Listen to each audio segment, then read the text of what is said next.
Hey everyone, time for my usual startup stuff, so skip ahead if you don't want to watch that, and I would understand why.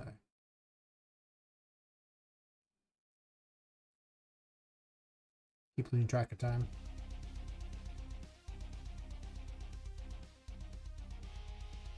Not that anyone is currently chomping at the bit for, need a stream, though there have been some, I guess, that wonder why I wasn't still streaming, so I guess that technically means someone was chomping at the bit.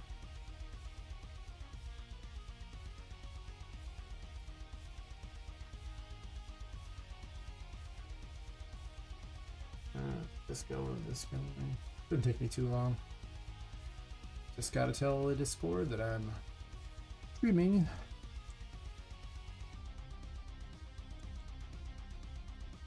After that, I'm going to continue working on all the things that are just broken, but making us playable all the way through again, and then maybe continue working on Charlotte's room. I did see some animation thing done with AI where I was like, maybe if it came to it, I could do that, but I don't know. I couldn't watch it, so that should say something too. I was like, this is just so hard to watch. It just every 15 seconds, it just shifts immediately to something else. It's like jarring. How are you supposed to watch that? Something went wrong. What? What went wrong?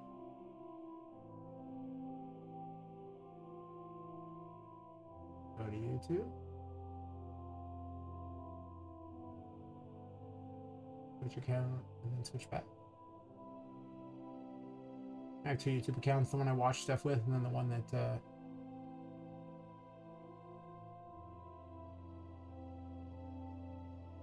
I stream with.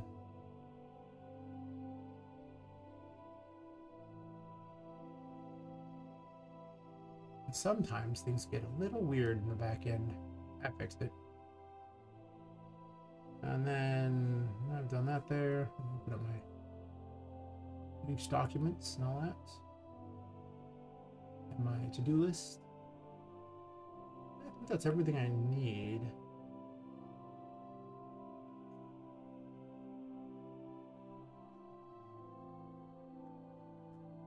Got a link to Discord so I can slowly but surely farm people.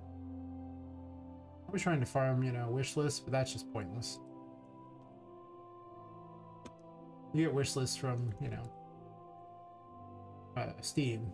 Just post stuff on there.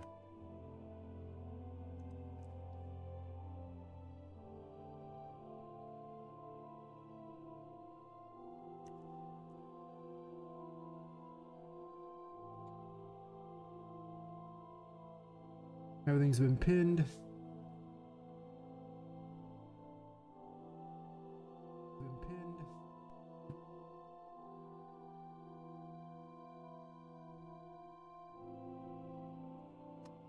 Like everything is working well. I think I might get rid of the fog out here. I don't know if I want it. Also doesn't even show up that well. It shows up when it's actually playing the game, I guess. I'm not sure I like it though, to be honest. It gives us a sense of wrongness with the city, but not the but the buildings are, I don't know if I want there to be wrongness on the streets necessarily.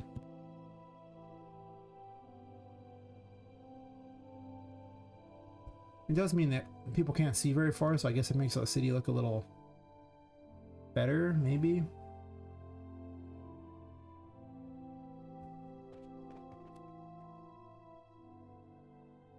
But you'd almost think that the sky would be foggy if the lower area was foggy. We're all mad here. Oh, I need to fix that light. Good thing I tested there. This light is now officially not in the room it was originally. Is light unclickable? No Whimsy Wonders building, huh? Okay, well, that's weird.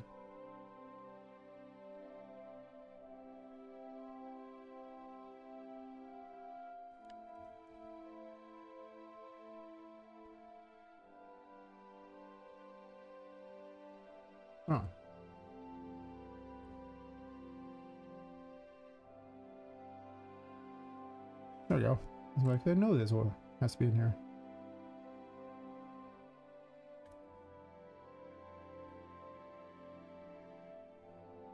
This is fixing a lot of weird little problems too. I put the slide here so they'd have a chance to look at the city.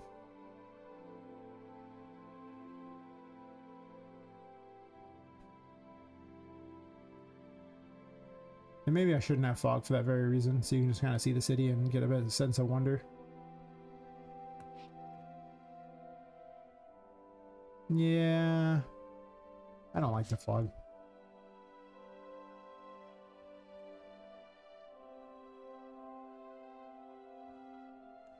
I like the city just looking like a city.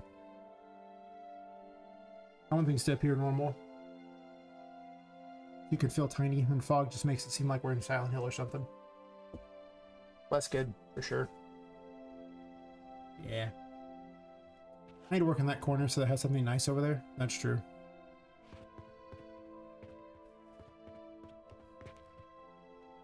I really miss having an ocean over there. I really kind of wanted an ocean over there.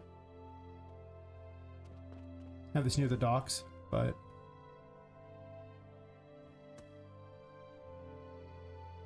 do what you gotta, you know?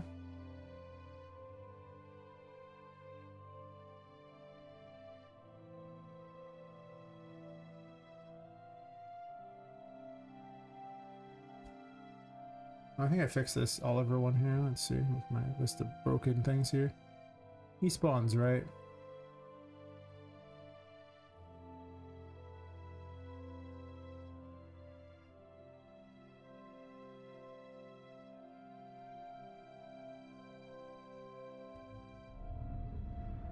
Yeah.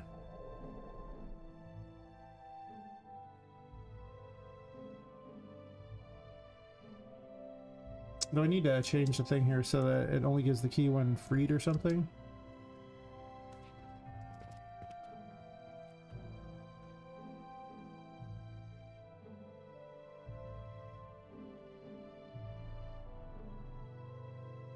Yeah.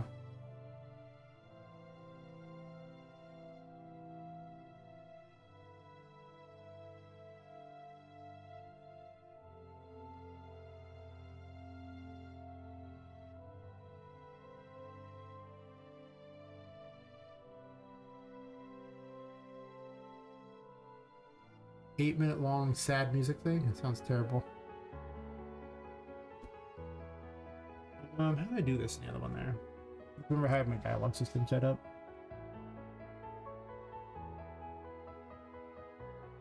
Nice, got a good pop there. A couple more days and I get to go to my chiropractor again. It was really helping. I can definitely tell that I could use another trip for sure. It really locks up.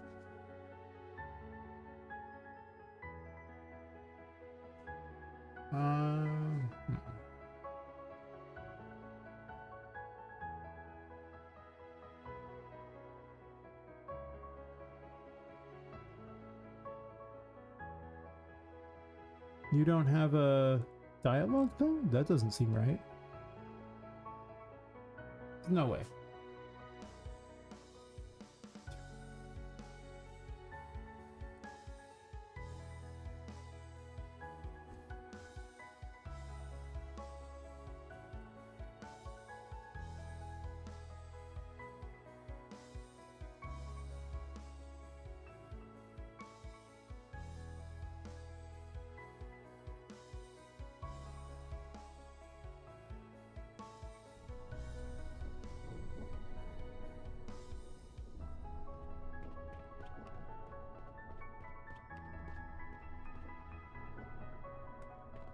Well, first off, Felix doesn't spawn. And that does not seem right to me. I wasn't going to fix this immediately, but since I have to figure out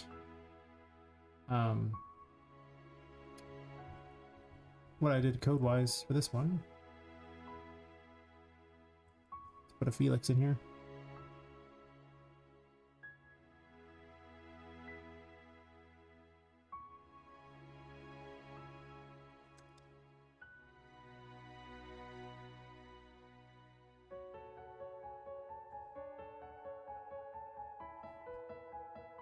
I'm not sure if his feet are even on the ground. I'll figure it out soon. Hello. I guess they are. Close enough, probably. There are NPCs in this game. There is a story. Besides, now it feels very Alice in Wonderland. I have a cat and a rabbit. Not Alice in Wonderland, but I might make a reference to it because it canonically exists in the world. Well, a version of the story, I guess. How canonic, I don't know, but I will have a Wonderland thing.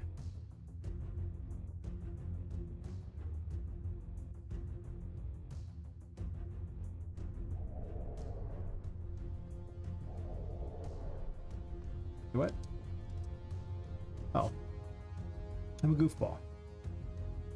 I need this information here so I can add it to the Poppet Quest that handles spawning in and out. Because memory management is a thing.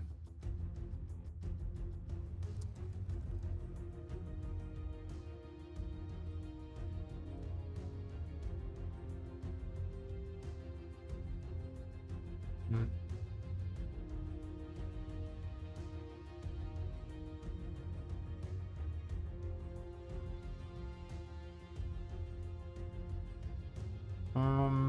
The frig.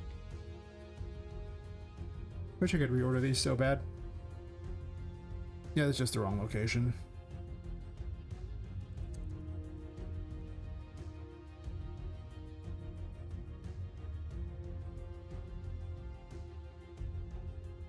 There's not two of you, right?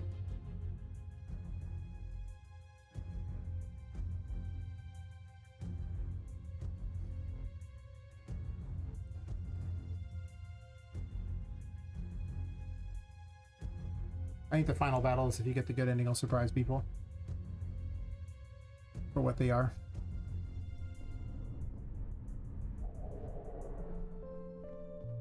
Okay, I can't even see him through that window in there.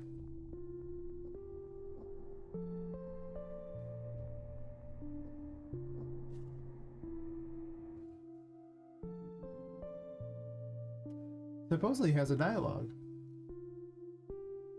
Usually gets added as an extra thing. It's just a weird thing there.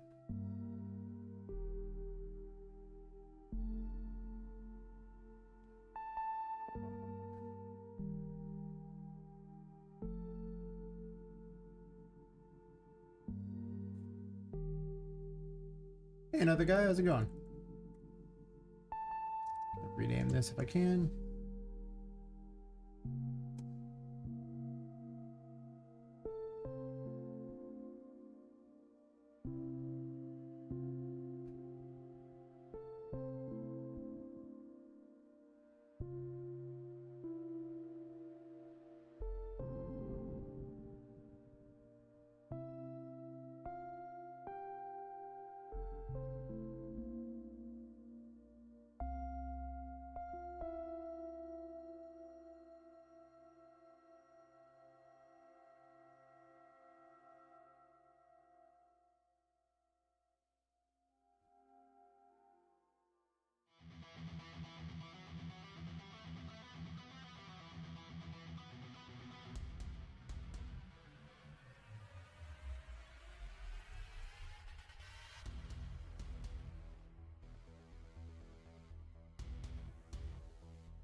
Man, this conversation system is so complicated that I keep backup conversation here so I can remind myself how it all works.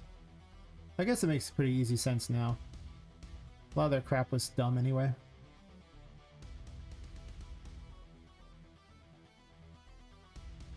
Yeah, because it's just literally blueprint code with add dialogue as an option there.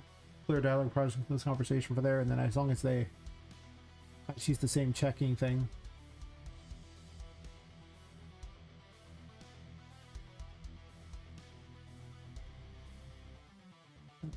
See. Felix Freed has to be on there.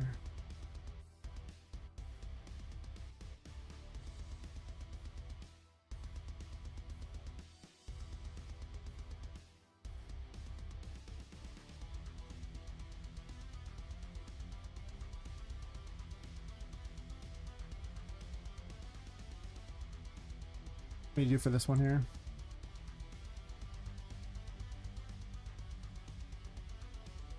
Set to fix everything I broke by moving the building.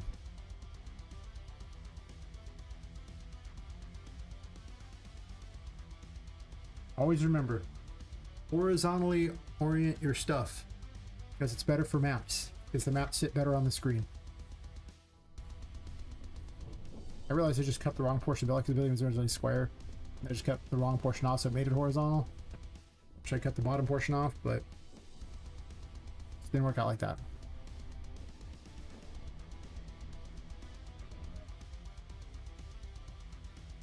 Or Don Fluffle's prison. Oh, actually, yeah, Don Fluffle's. It's not Don Fluffle's. Felix. I was gonna do an homage to the Sword Art Online character, but Sword Art Online Abridged character, but nah. I don't want to borrow someone else's IP thing. That might cause problems. Besides, I'd have to actually talk to him about it, and I've never done that. So, I actually don't know if there is a prison key for him anywhere. Isn't there a key up here though? There is.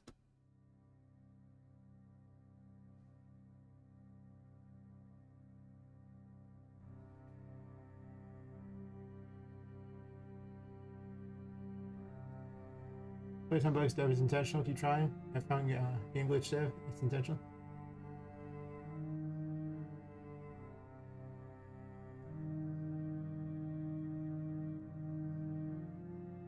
Pretty much, yeah. Yeah, it's good. Definitely. Oh yeah. I have keyblades in my game now. Apparently, it's not actually a keyblade. I'm just joking, but you know, kind of looks like a keyblade. Stole it from Disney, I did. The blue ones don't look as good yet, though. I was messing with some other ones, and to represent the other smaller keys, and I don't know about them as much. They're a little bit less cool looking.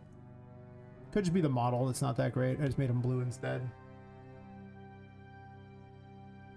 But I'll keep tweaking them.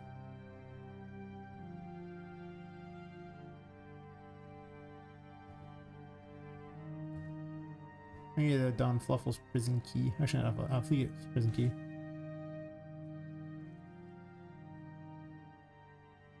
I think I've settled on that being his name, just Felix. Might change.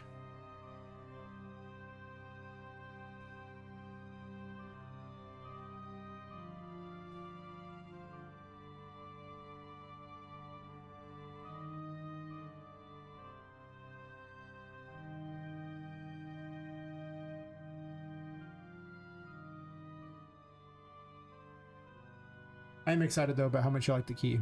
That's true.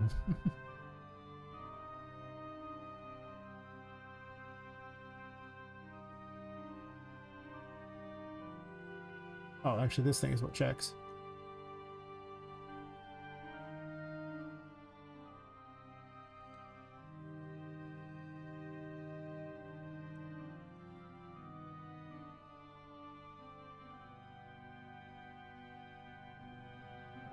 I saw the weirdest, I got recommended some AI movie thing. It was like some 9-minute weird evil clown looking stuff. I don't know. Man, it showed me that just about anyone can make an animation thing, and then also that every one of those animations sucks. That's pretty much about it. I was just like, every 15 seconds it would just jump to something else. I'm just like,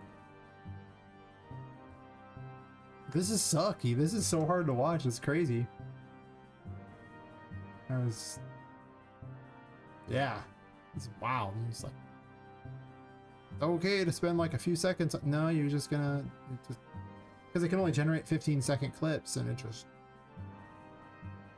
hard to keep track of what was even going on. It was like basically someone just scrolling shorts if the shorts were all 15 seconds long.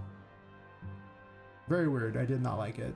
I did not. I made it 2 minutes into the 9-minute episode, and I was like, yeah, you win. It sucks. I'm good.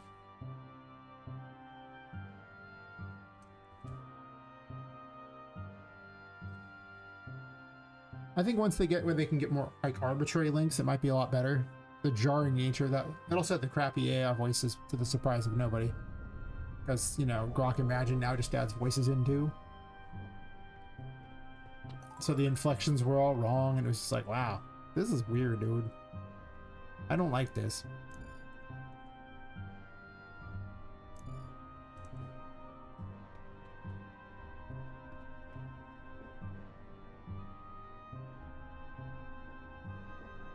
How does it gloat on top?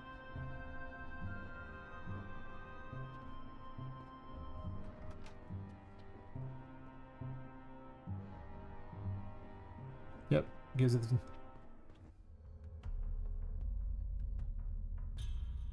Maybe. I mean, they just generated everything there. It was just literally just feed it into Grok Imagine. Over and over and over. 15-second clips. It's like, how are you trying to have a plot in 15-second clips? This is so weird. So everything's just jumped everywhere. There was no travel to any distance. No one moved across rooms. It was just, it's so fast.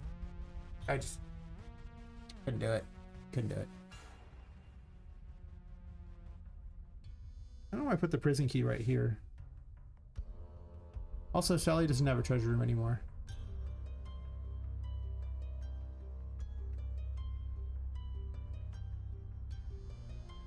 Yeah.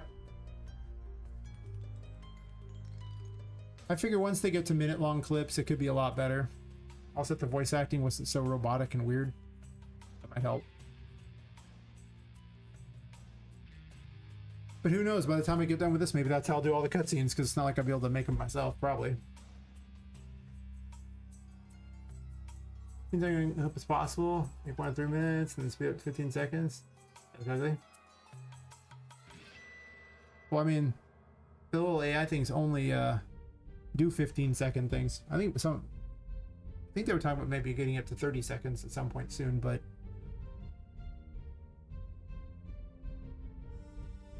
not really just a sped up clip. It's just a tiny little blurb of content. By the time you've seen it, it's gone. It's just like those people with YouTube videos where they just cut over and over and over and over and over, and I turn their video off because it's hard to keep track of what's going on. It's just like all you have to do is people are like, it makes it boring if you don't cut. No, you could just have something interesting on the screen, then you don't have to cut every few seconds to try to keep my attention. All you'll do is lose it.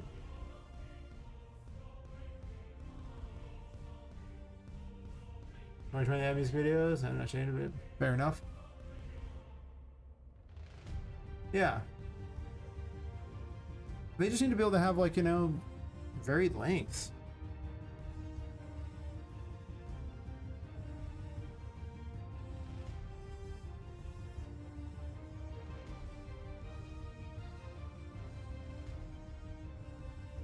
And that would help immensely.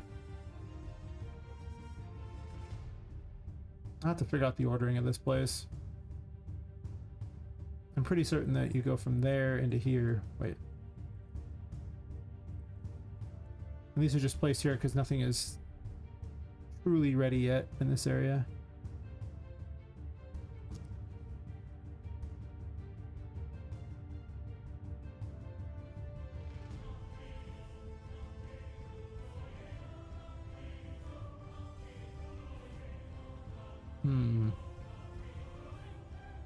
Kind of give them the option to go to either the secret garden or that here. You're gonna have to eventually go to both, but the order you do it in doesn't make as big of a difference. Well, it kind of does. It's more efficient to go after Charlotte first, but if you want to do it in the other order. So you go to the brig. Didn't I write this down at one point on how I had it planned? I think I did.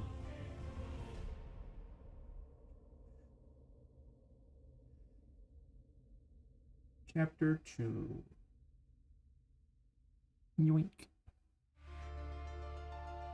Oh yeah, here's the ordering. Is this ordering accurate though? Hidden grotto, this part is accurate. Pump room there, lower decks, hidden grotto, sunken. The boss order's wrong now. That's fine. This part's right there. I guess I didn't realize the order the bosses were in up earlier. Yeah, so this thing all the way up to here is fine, but then here... Pirate Cove.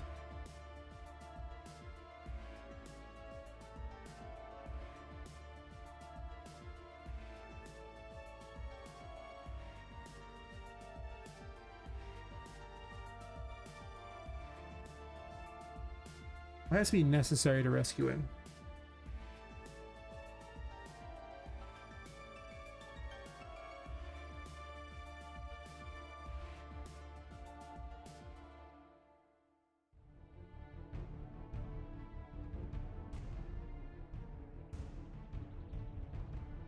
I even replaced the Felix prison key right here. Information that I needed. I had all kinds of things set up like that where I need to put stuff in there. Which tarot cards I was planning on putting on. Expected levels. Oh, yeah. I don't know why I have an expected level for this. It doesn't make a big difference. It's not like you're fighting her directly. Me fighting her is dumb. Like people 100 fight electricity industry. Also using it for everything is even dumber. Yeah. My problem with it so far is nothing it produces is anything I like. And for most things besides putting slop on, you know, YouTube and social media, it's really bad. Like, it's a horrible programmer. It doesn't scale well. So I really haven't found a use for it. Whenever I ask it questions, it's wrong. It's like a terrible Google search where it just provides you random information that it found somewhere and you hope it's right. It's like... So far I just haven't found any use for it. It's just garbage. Now maybe eventually it'll have some use. I mean, the music it produces is so mathematical that I find it hard to listen to. I just find it irritating to hear. And then, you know, I'll probably end up using the voice acting for this as placeholders. I already kind of am. So yeah. But on that. That's true. Election. They are comparing it to those, but electricity, you're right. Electricity was immediately useful. So a lot of other inventions, but so far AI just hasn't proven any kind of use yet. They just really want it to be useful. And for producing slop on social media, it's great, except for that then people stop caring about social media because it's all, you know, fake crap. I think one of the behaviors I had that was really interesting, like, these are just subconscious things. I didn't really start, set out to hate AI. I don't even really hate it specifically. It's just that there were things like, you'd see like funny animal videos. And I don't watch any of them because I just assume there's some AI generated. They're not real. What made them fun was that they were real. The pets really did that crap. And that was what was funny. Or like a random location that seems really cool and fantastical. Well, I used to think those were awesome, except for now they're probably just AI generated, so I don't look at them anymore because they don't mean anything. They've lost all value. And that's what's been happening. A lot of these things just, they're making the real things seem meaningless. And so I just don't care anymore. Upscaling is useful? I don't know. A lot of people would say it isn't. A lot of times it doesn't look very good. Like, most people don't seem to like the NVIDIA's new upscaler that they were using for that. No, was it a Resident Evil trailer? I think it was for the Resident Evil trailer. They were showing it, and people hated it. And like, at first I thought, yeah, it looks kind of okay. And then people started pointing out all the problems with it and how it like removed all the shadows and how everything in the background looked like trash. And like, it was just, like, wow, this actually is terrible looking. Now that I start to really piece at it, and take a look at it. But for like a few seconds, it looked fine for a headline. Because we gave enough context, potential blueprints to get along well with them. It's not even good for code. It just isn't. It's only good if your things are really tiny, because it just can't keep track of these huge projects. The number of lines of code involved in this game is huge. Like, what will happen is you'll keep asking basically the world's most retarded employee to program something for you, and you don't know what it's doing. You have to keep asking it over and over and over, and hoping that the end result is right. And hoping that it can have enough, all the different things involved with it, and it just can't.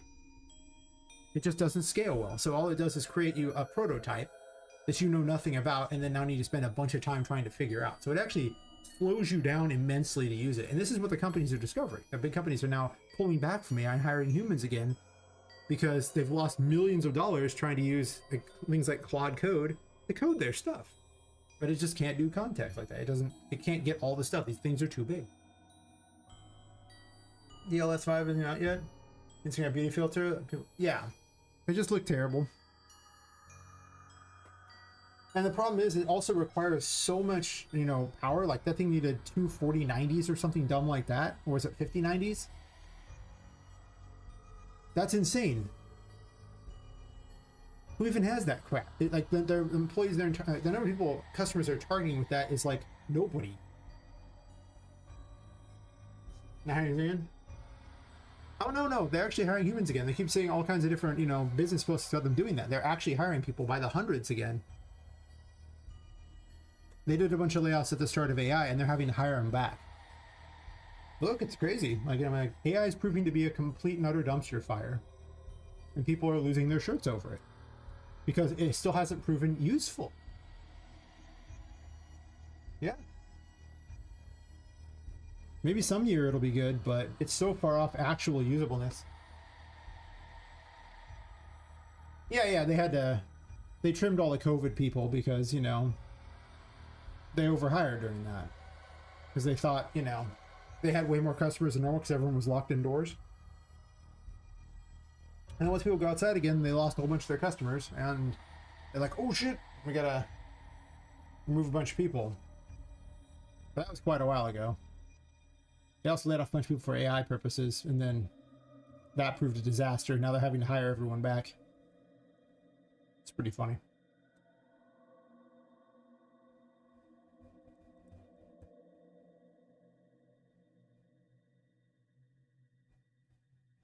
So the COVID effect was very real on hiring and firing.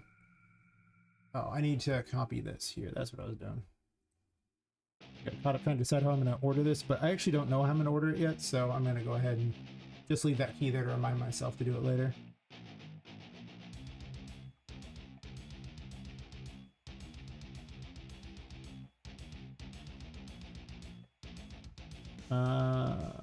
Up here? Okay. One up. That everything loaded, it's sometimes hard to tell where I'm even at.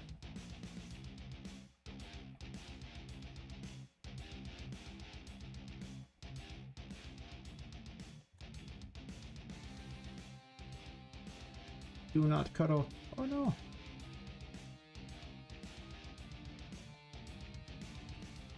Oliver Freed.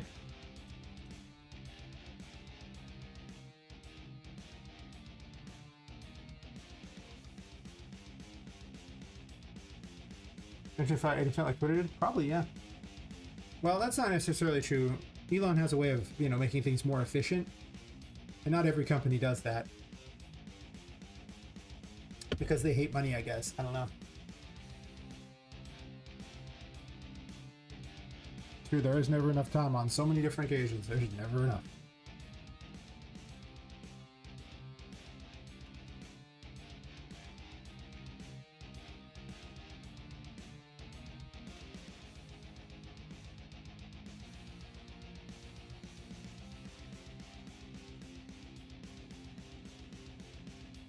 This one.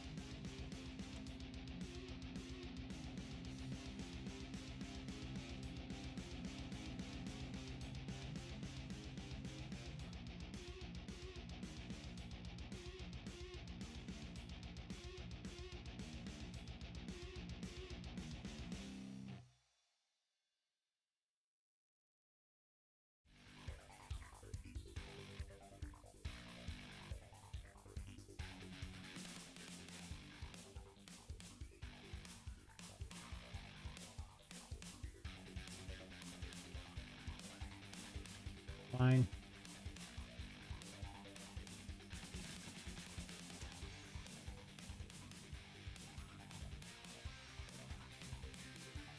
But no, I'm keeping an eye on AI. You never know. It might prove good one day for something. I don't know what yet, but I'm hoping that by the time it gets to cutscenes, I'll be able to use it for that. I'll probably still hire real voice actors because the AI voices suck.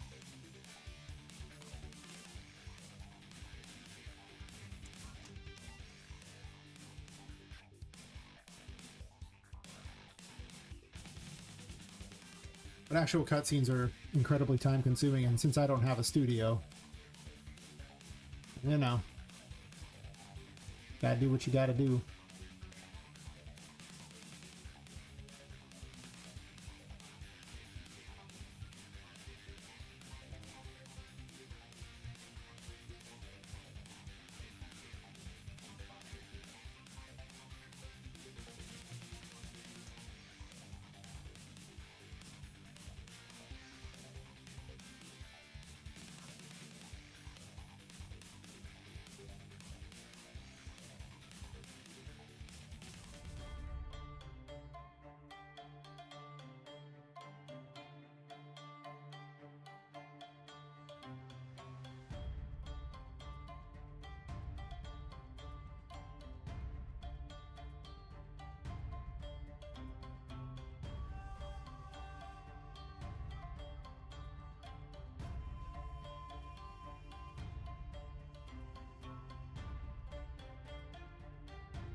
I'm gonna change the dialogue later.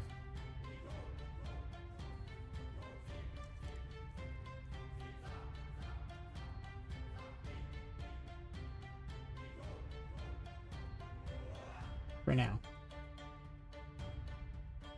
I'll think about what they're gonna say exactly. As long as it's a placeholder, it'll work fine.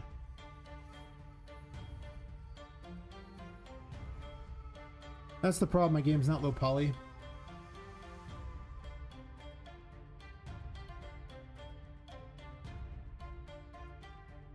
The characters have way too much detail. I tried using the having them generate models from pictures, things like that. Actually, I tried the one where they generate a model by having, like, you know, the full 360 pictures of a character just to see what would happen. The results were a catastrophe. That was Epic's own thing that did it too. It's like, that sounds kind of cool. Let me just generate 360, you know, screenshots of this character I have in a modeling software, and then put them in there, and it should be perfect. I mean, these are literally generated from this software. It should be good. You have like a weird squished head on top, and there's it's bad.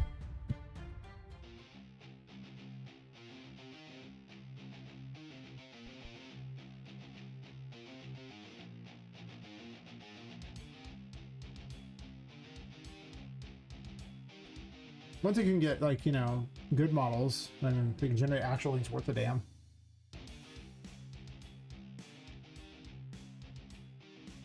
Then maybe.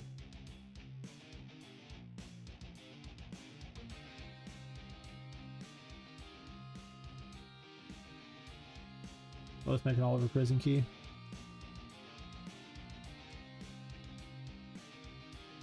Make certain this works. I forgot. Undo paste because I didn't paste here. I wish it defaulted to paste here. It'd be so much better.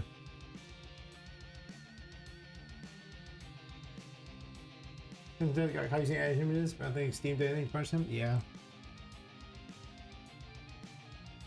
Maybe a bit of a player outcry against it, I think, but yeah.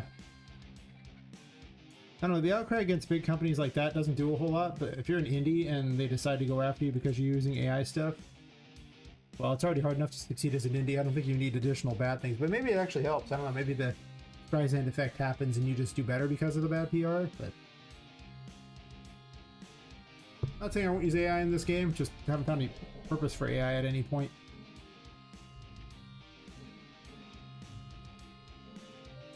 Not one where it actually does anything useful.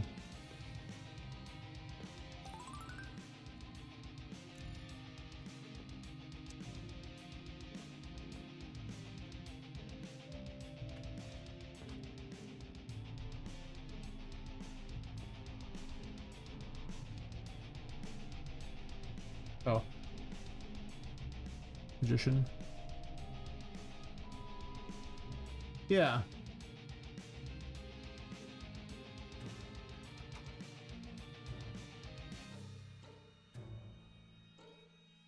Oh, I didn't award the right thing.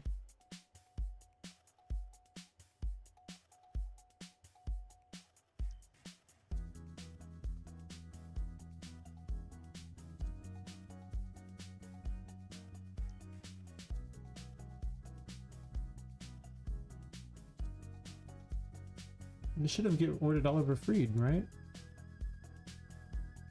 That's what it did.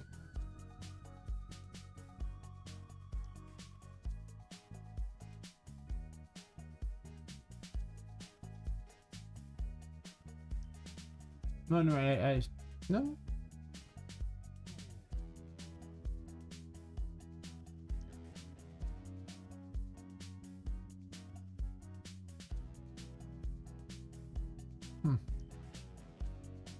Yeah, I might end up using the text stuff. It's probably one of the more useful things. And it's possible I might have it generate some images or something, because now my big problem is, like, I'm afraid to pay anyone to do it because they're probably just using AI and then I'm just wasting money. Like, I mean, AI is not a skill. Any moron can use it. So if they're going to make it where, you know, people pay to, you know, generate images like that, then that whole business just goes away because I can't trust you not to do it. I'm not paying for some artist to hand do something just so they can AI generate it and laugh at me later. Yeah. I think the image stuff's the farthest along for sure. Voice acting's not bad. I mean, it sounds awful, but it's better than nothing. And if you can't afford voice acting, yeah, it's definitely better than no voice acting. But you can tell it's AI. It's very apparent it's AI. Even the best ones I've heard are still very AI.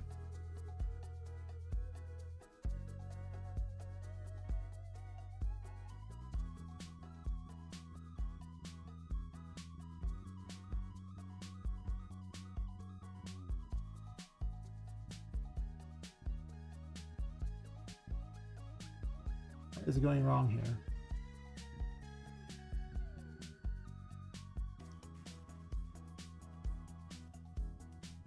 No. I can't. The voice inflections are always wrong. They well, it really shows a lot when it's stuff that is very emotional. When like, you know, feel like, you know, running in terror. It doesn't do like terrified well. They don't, you know, they don't do anger well. They just don't really do any kind of emotional highs or lows very well. That's what I found. But then the other problem is you start hearing those same voices everywhere. And like the number of AI voice channels at this point where it's the same voices over and over and over and over. It just makes your game or your project over have nothing to distinguish it. You sound just like everything else.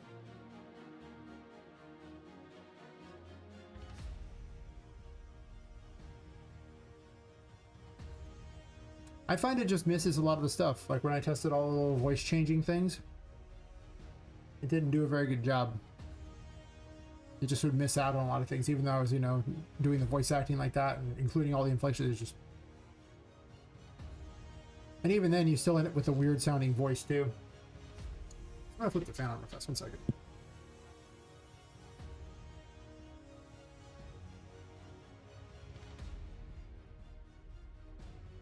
Hot in here.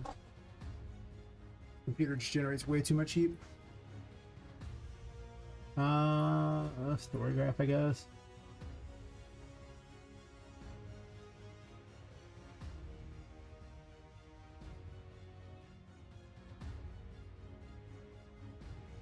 I'll print string here and see if I get the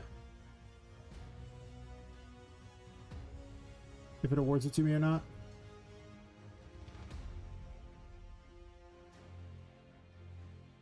Yeah.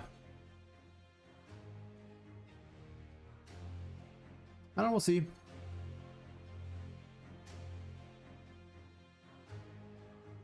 So far, most of the voices are just so grating that I don't know how anyone could like them. Okay, at first I was okay with them for a little bit, but just channel after channel with the same voices.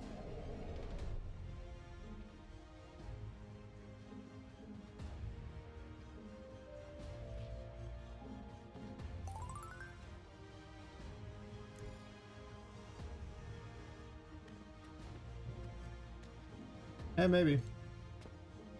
I think I'll worry more about it when I get to the actual dialogue stuff.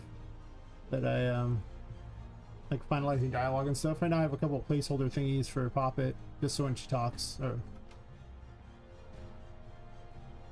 It didn't really award me anything there.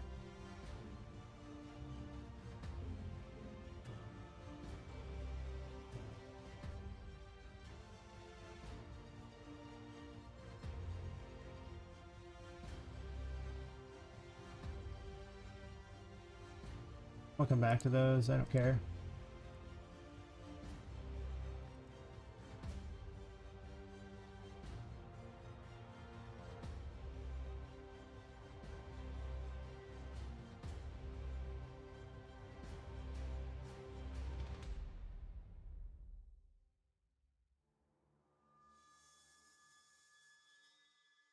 But the good news is AI will hopefully get better by the time I get to the points where a lot of that matters.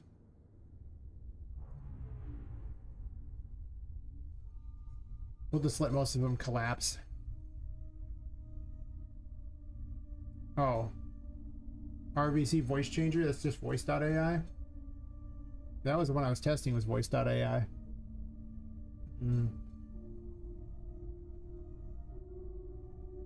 If that's what you're thinking. I had a whole bunch of, you know, credits in there because I just let the thing, you know, run in the background for like a few months.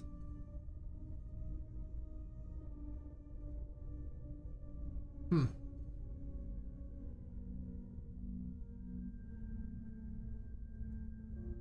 see. There's one on... There's this one.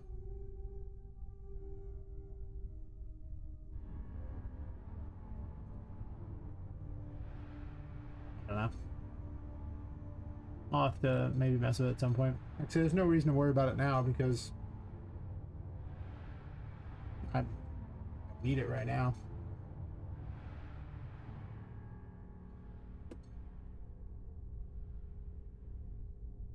What am I missing here? Well, this doesn't even award it. It's just the prison thingy that awards it. And all this is doing is checking, so...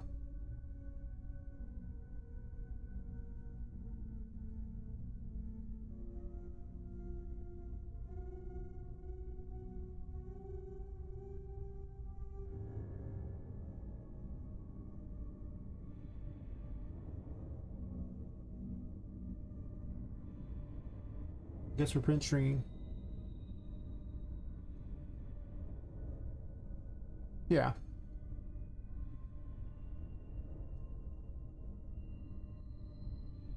Like I say, I'm not going to be a scumbag. So, you know, if I use AI, I'm going to put the AI was used.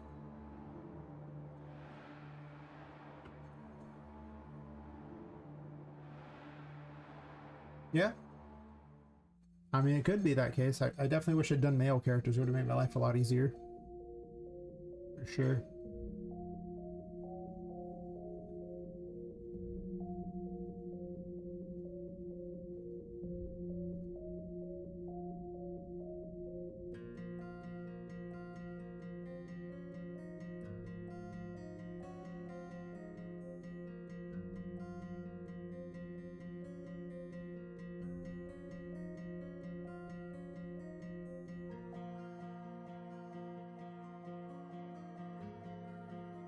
This is a door key, right? Or it says so.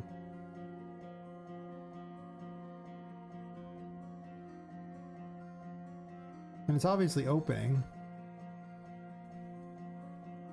But maybe I'll do that. We'll see. It's not like I have this huge budget, so it does behoove me to, you know, find ways to cut costs.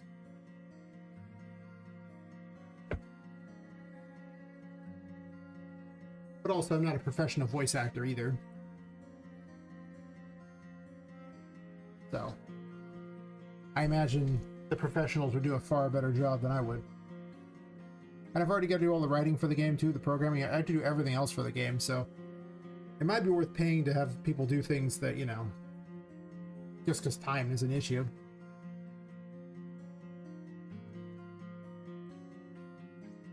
I'm just going to start putting print strings here.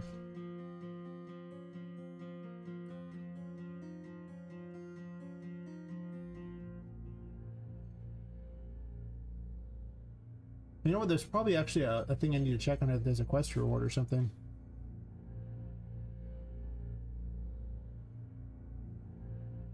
Might be the case.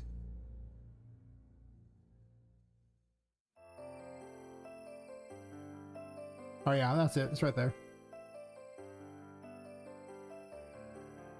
A lot of these items have, a lot of these things have to serve a lot of purposes, so I made them very customizable and, yeah.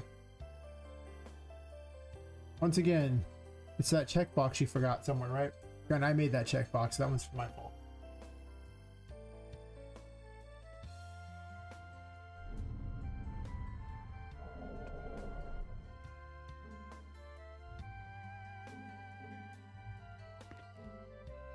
I still need little pictures. I need to make the dialogue look better. That's a later plan. Right now, make everything work just so I can get a play-testable version. Then make it prettier later. Gotta free him first. Or get awarded the thing.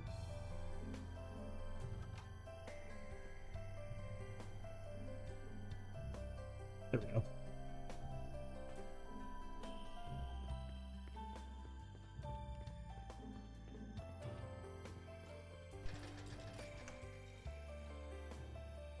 And that smog there, oh sure, that smoke there really hides this secret door very well.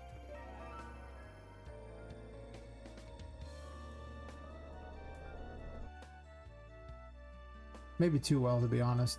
Possibly I don't want all of it in here.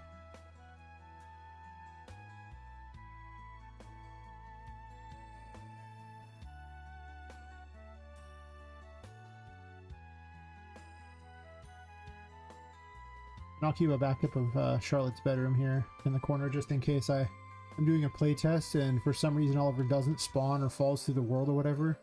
So this way I can still continue with whatever test.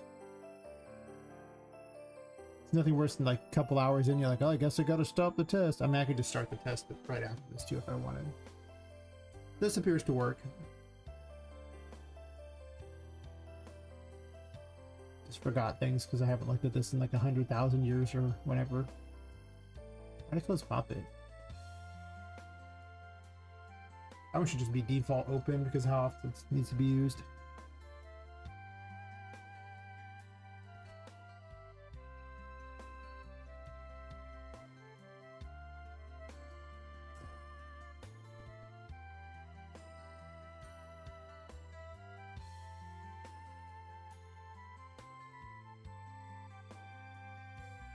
Okay, and then that fixes that problem. I actually fixed this a while ago, but you know, led to other bugs, so. Yeah, these were all in the playtest version, not playtest, when the oh, I'm forgetting what it's called now. The packaged version. Until I package it again, I don't know if I can actually trigger the bugs.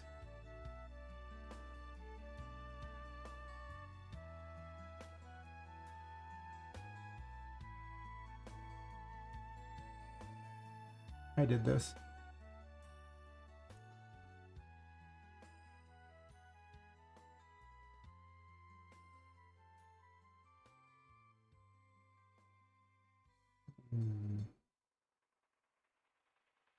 I think I did these already. Some of these ones let me see which ones I've actually done. I should make a point of actually, you know, checking this stuff off when I do it.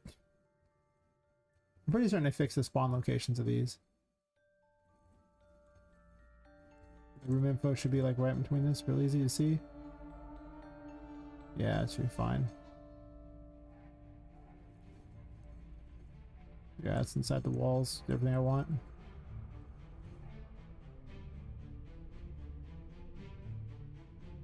The worst part is all this stuff actually worked until I rotated the building. Wow. The Oliver thingy didn't work, but because I never programmed that in the first place. He should have been in the right location, though. That's true. Yeah, this was fine.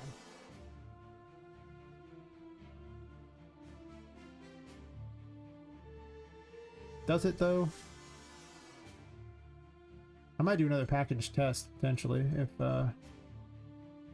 it comes through. I might just do a non-package test, just run the game normally and see where all the breaks are. See how far I can get. Before I rotated the building, I was able to get boots on the ground in Chapter 3, so... yeah, it's still living in the garden there.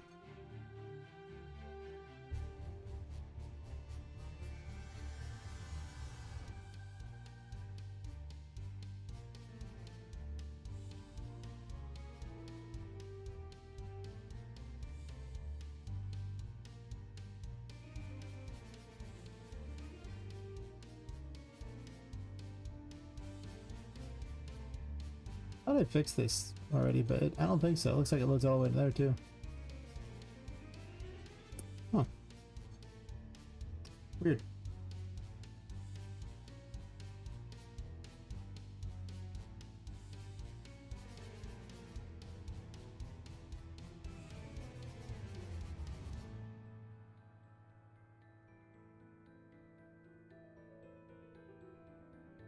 That's not the one that goes in there. It's should be another one over here. This one.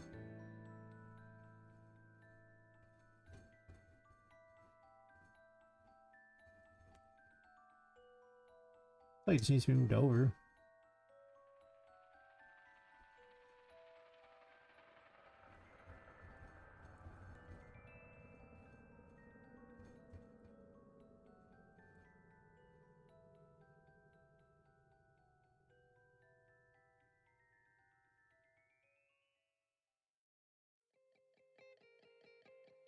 See, what happened was I forgot to rotate all the room infos at the same time. And then I also realized you can't rotate the room infos because then everything in relative thing to that doesn't work right. So, yeah, so you can still let the Moonlit Garden off that one.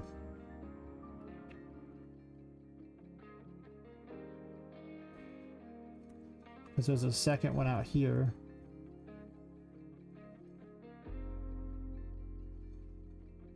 That one's the one below.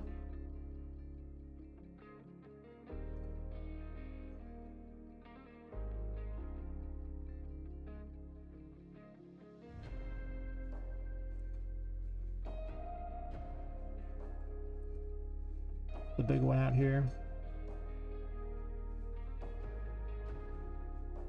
Yeah. Yeah, it's just slightly in the way.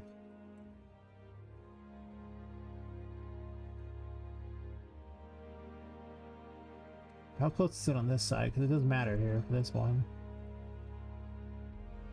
I think it's actually basically inside there.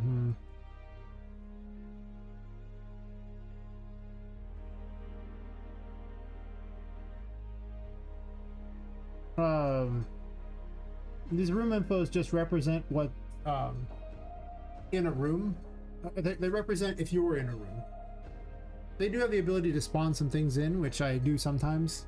It's not my favorite spawner, but it does get the job done. For like puzzle stuff and everything I'll put in there. But all it's really telling Poppet is, hey, I'm in this room. And that information is, you know, used by other things to dictate, like the Puppet Master spawns things based on if you're in that particular room, it's watching you. But I don't have to move everything specifically. All I'm really moving is these, you know, lines here that are telling it to load data layers. That's what it also does. It tells you to load data layers if it's not already loaded. So that's pretty much all it's really doing. It used to represent a little more, but not anymore. Not mostly it's just like, you in that room? Yeah, okay.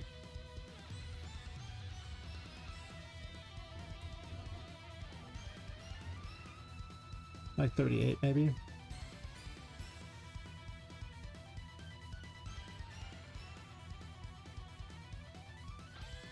When I rotate the building, I'd have to select every object. I didn't have to click them all, I just mass selected everything. The old, you know, Control A thing. You just select the whole world. Terrible plan, but yeah.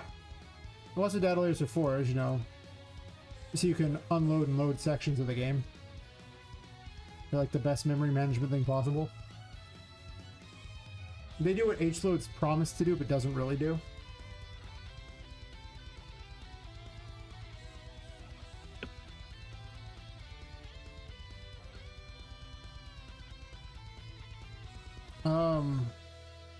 You can select everything in the data layer by simply going to a particular data layer.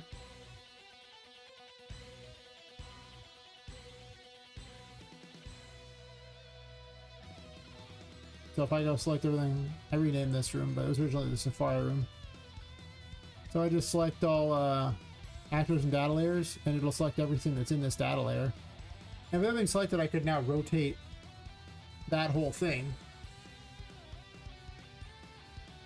Data layers themselves are not actually an object to rotate. They're just a record of a whole bunch of stuff that it tells it to load or unload. They don't represent any place. If I tell it the data layer is, you know, it will still load this in here. These are in a real location. These exist here. But the data layer doesn't load because you're here. The data layer loads because this room info says, hey, load this data layer, and I just happen to trigger it right here. But what happened was, as far as I had to rotate this whole map basically, which meant that this had to go, it needed to be rotate 90 degrees essentially, which meant that this building moved its location from somewhere over here. I don't remember which direction it was that rotated, but I think it was somewhere out this direction. However, there was a lot of things that spawned at specific locations, and I was told this is the exact location, and I haven't updated those, so they're still spawning way out here or wherever it was. And this is all because the map was vertical.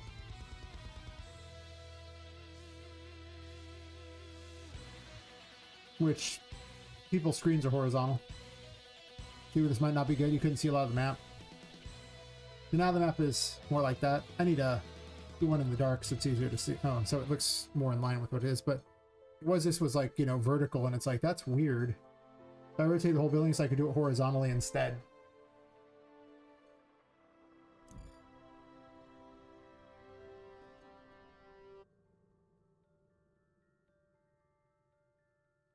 Should have plotted out my game more like that too in the first place. The building was originally rectangular, so I just cut off one of the sides and it ended up being horizontal the wrong way. So I guess I didn't really plan it wrong so much as my fix later on was wrong.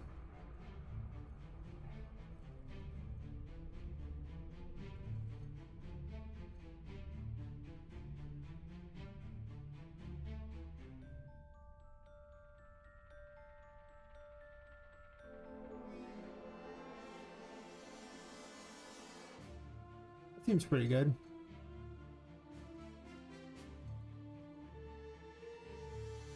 Then I moved everything, which was really difficult because I had to move basically over 6,000 things at once, and like it was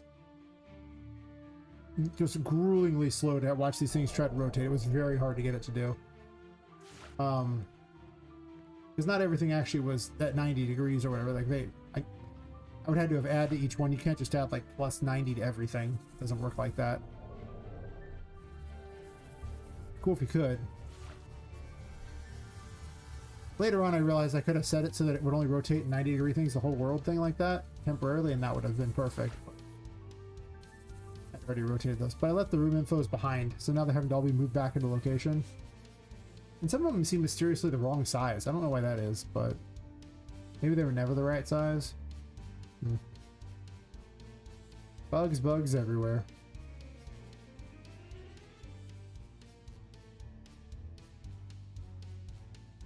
Yep.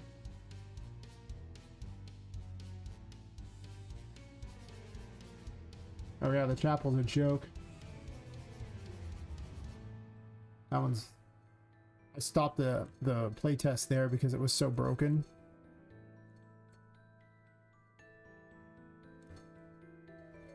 And that's because it's been rotated. I moved it, but I need to rotate all these things like essentially 90 degrees. I need to basically just replace all these puzzle things, which is like the worst thing ever.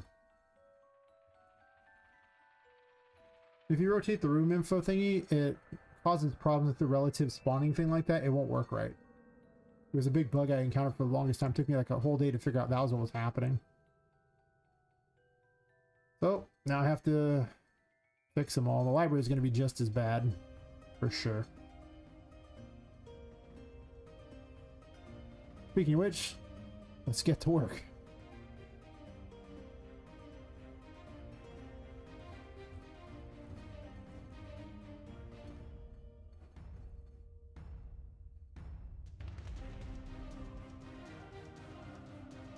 Actually, which ones are the cubes? Good question.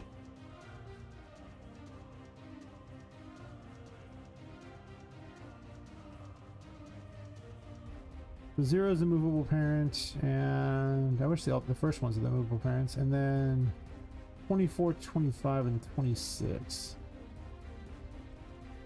Alright, so 24 can probably live over here. What is even going on? Move? Oh, buddy? Okay, you can move it. Why are you selecting the wrong one?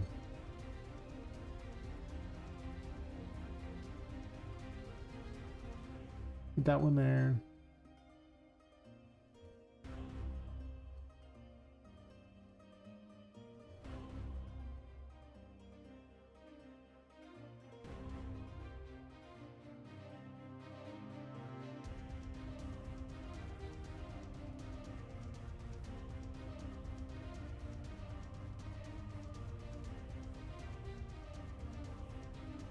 Okay, I could redo these two. I would make these more complicated, except for it started having issues, so I didn't bother after that.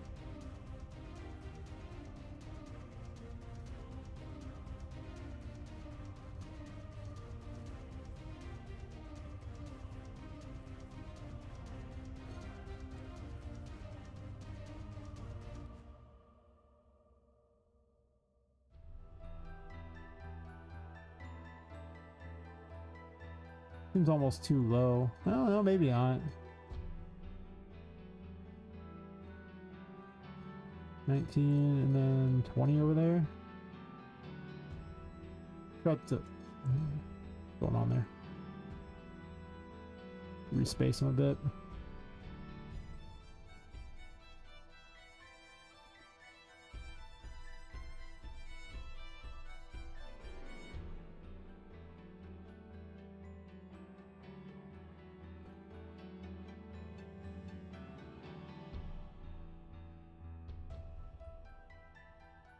Okay, let's unload a bunch of the rooms I'm not using. Just jerking around is driving me crazy.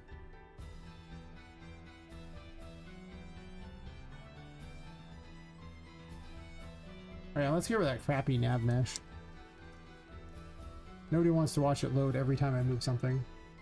It won't load for these things, but still annoying.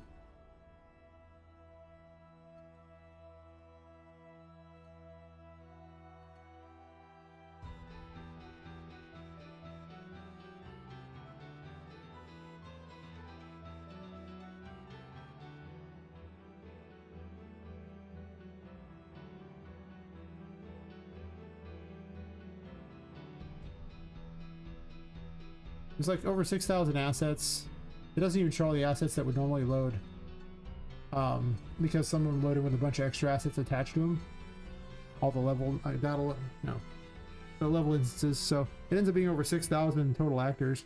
But now you see there's only 780 of them loaded. Pretty handy, for sure. This doesn't even go to the wall, right, does it?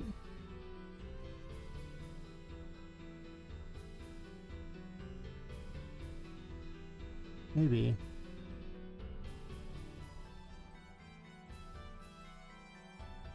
I tested this the wrong size. I think it might be fine. That could be the outer one.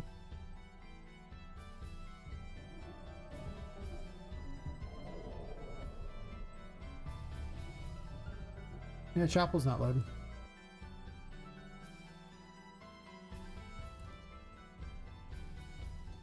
So I'll put those there.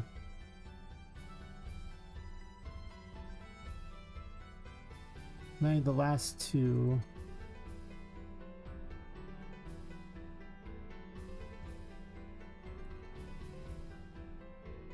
I think you can make that jump naturally anyway. I'm gonna want one over here.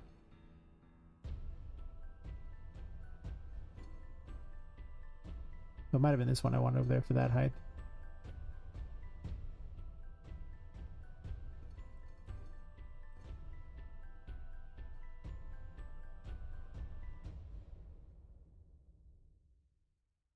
This particular puzzle has gone from like insanely hard to insanely easy to ridiculously hard to impossible to back to easy. Well, relatively easy. Well, I think one of these is actually over here because you can't make it the full way. Yeah, I need like two.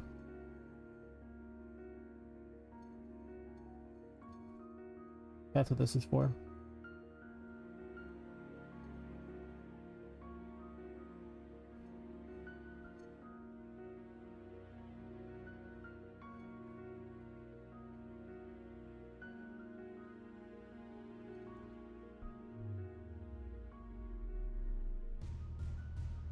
I actually have a backup way to do this too. But, you know, whatever.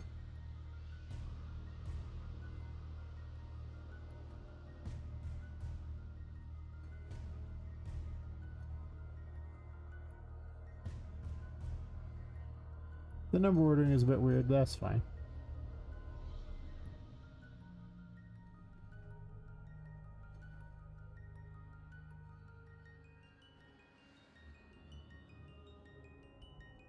I think that'll be good enough there. I think this is too far though. Just trying to eyeball how far I think she can jump without grabbing a ledge. Not as far as you might think, for sure.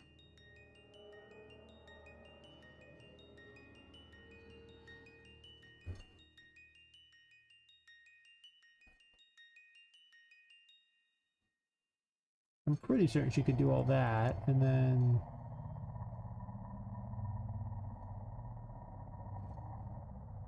that should be good enough.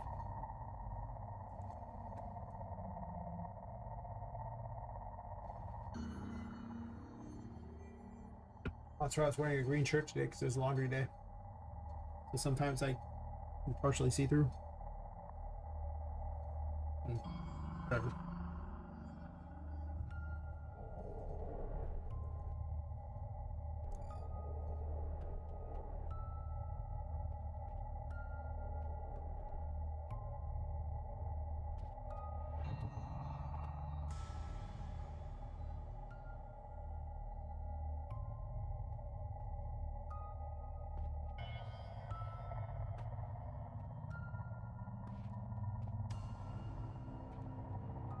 Easy.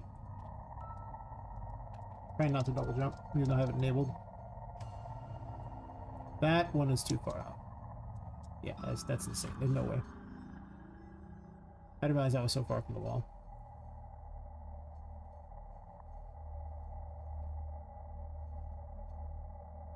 Just like this needs to probably be closer.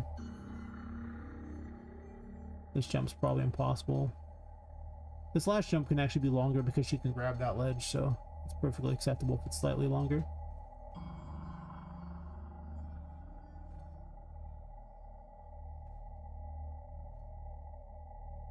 Well, I think there's actually a key up here I need to change too. For the new look.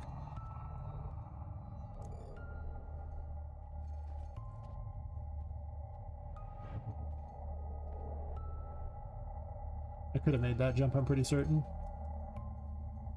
I just was a bit thrown off by that. Yeah, easy. A little wonky because of that area up there, the ridging on that, but... okay, I don't know why you decided not to behave, little ones, but... I guess they spawned in after I triggered it. We should probably check Poppet's states, and then they don't have to worry about that. Instead of sending messages. Just jump there, pal. That one's on me.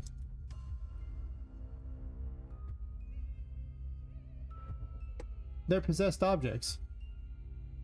What they do is they, you know, float around and do whatever.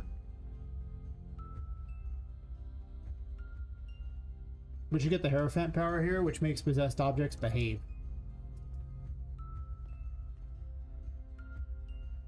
So in Terror form, they behave. And if you're just using it, it also trades your health for sanity. Of course, I have the world on, so, you know. But otherwise, you have these areas where there's just possessed objects and they just do nothing. If you try to jump on them, they'll just kind of fling you around or whatever.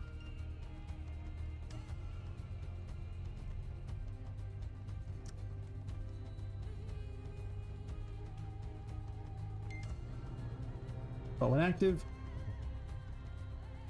they behave. And usually it's costing me curse power, so I would be, you know, running out of time the whole time. But I had the world enabled because I'm cheating. Plus I set my level to like the max level. Because I'm not testing time right now so much that I'm just making certain they're in the right locations.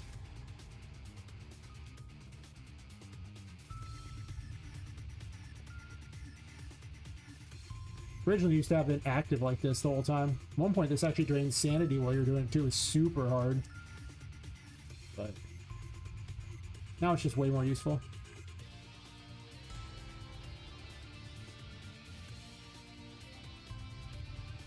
Yeah, it's super easy. Didn't need a double jump or anything.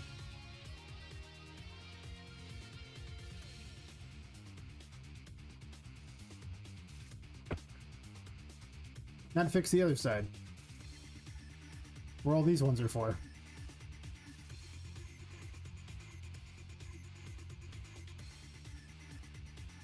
Because there's another key up here which needs to be changed.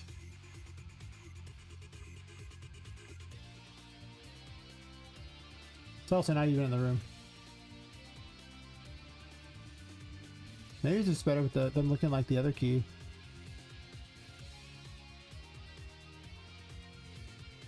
I don't know, I kind of wanted to look different, just so people notice. What just happened? Why? Why would you move like that? Nobody likes that. Everyone dislikes that. Anybody's keys. I think this is the last key. I just forgot about this key even existing. In the chapel. The chapel.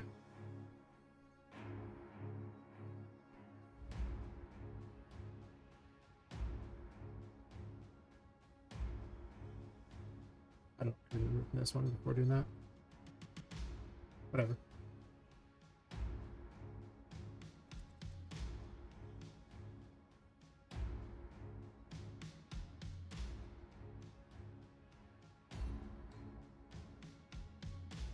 In this game, you don't gain any experience by fighting. Like you can gain money that way. That's it. It's the only thing you really gain. Things are just in your way and annoying. You gain levels by collecting tarot cards, and the tarot cards you have to usually earn them. It's pretty tough to get them, you know. Like, so you have to earn your levels in this game. Sometimes it's murdering the right thing. Like, you know, there might be some special boss. Sometimes it's some ludicrous jumping puzzle. Just there. Usually you have to jump to them. Usually they're usually hidden somewhere in most cases, or there's a key to unlock a chest somewhere that has them. The main ones, the ones that you need to beat the game are like, you know, there's like a required pathway where there's ones you can't miss, but you can be way under leveled, and it's very punishing. I have expected levels for you to be at, and if you're not at those levels, you can still win the fight, but you do so much less damage. And you have so much less health that it's gonna be hard.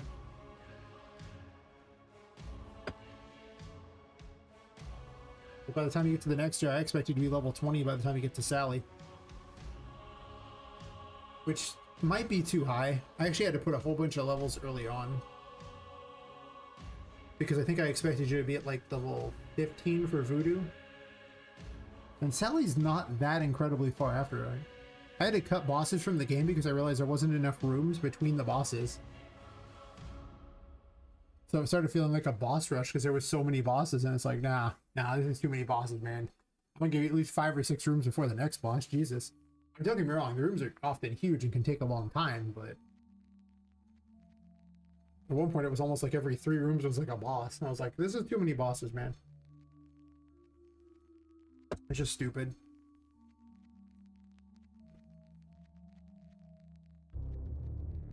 Ah, yes. More stream boo.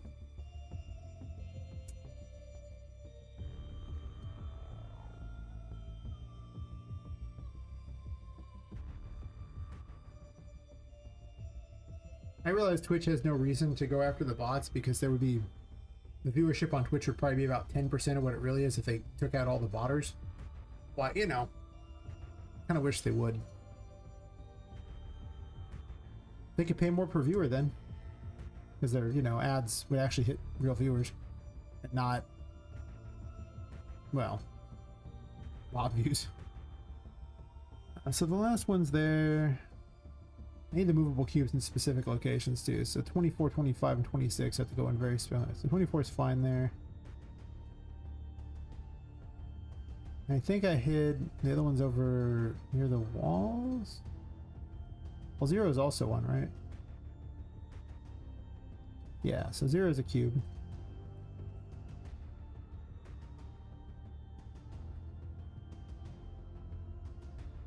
Yep. It's pretty dumb. The more recent changes have gotten to the point where it's like, cool, but now you're not counting legitimate people. And they're still letting people bot like crazy. Most of their top streamers are just botters. It's so funny. Just like, so let me get this straight. Every time you go live, like 4,000 people are there the very minute you go live. That is not how streaming works. people filter in. It goes up like this, not like it's like consistently every day, huh? It's pretty weird how loyal of them. So, and then once you're already at the top, then you get more people who actually, you know, see your stream, so you're more likely to get viewers. So Twitch always did have a rich get richer scenario. Of course YouTube does too, but YouTube is a little better set up because it has an algorithm that recommends things and isn't just, hey, this person has the most viewers and therefore it's the top of the category. It's okay. I had no dreams of being like a Twitch star or anything like that. I just wanted to make a game. A game dev who happens to stream.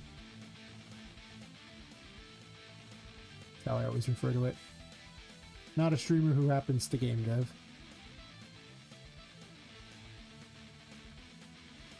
Oh yeah, they don't even allow that. It's funny. I actually, if I'm interacting with the streamer, I prefer low reviews because then the streamer will talk with me.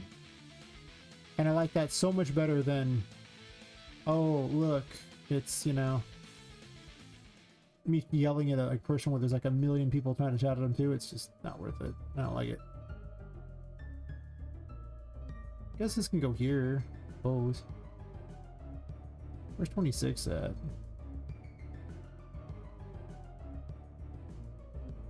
But if I'm just, you know, if they're just doing some activity that I don't want to interact with them with, then I don't care how many viewers they have.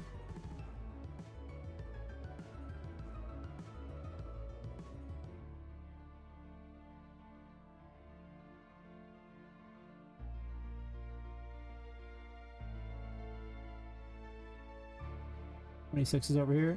That's fine. I could throw one of them on the ground to make it not that hard to find it. Two of them are already pretty easy to find.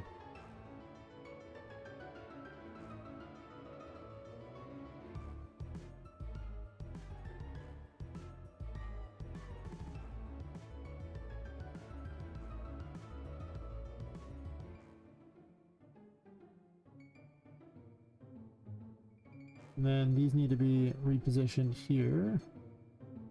Wish I could move them all at once, but I don't think that works. Yeah, you can't move these all at once. These are all spawned in by the room info and they're all relative to the room info, so I can't copy the spaces. This has to be individually moved.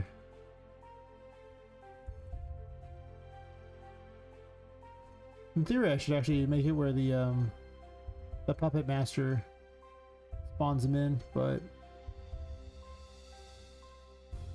in my quest for optimization, I've had a bunch of different methods of doing things, and the Puppet Master is the latest of the spawners. I still use all three different spawners. Actually, I've had earlier ones than that, but I've got a boss spawner that locks you into the area, and then I've got the room infos, which can spawn things. It used to be the predominant spawner for a long time. And then when that proved like I couldn't spawn enough enemies in, it just wasn't built for it, that's when the Puppet Master showed up. The Puppet Master is also what controls the AI for all of them too. Because having one AI that runs everything is much more efficient than having a bunch of little AIs.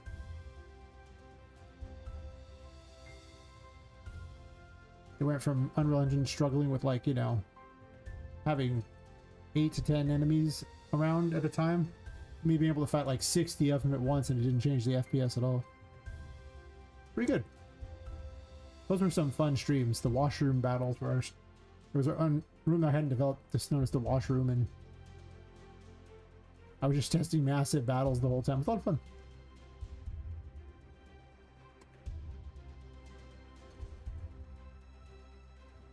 Combat days can be fun, but I have to really want to test the combat that day, and I don't always want to test combat because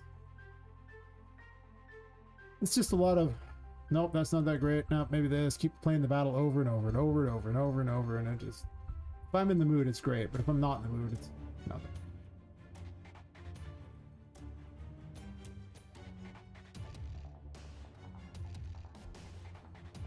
This kind of depends though. Some days I'm more in the mood to design levels, some days I'm more in the mood for fighting, some days I'm More in the mood for making puzzles and yeah, whatever. Or bug fixing. Occasionally refactoring, but I don't do that very often.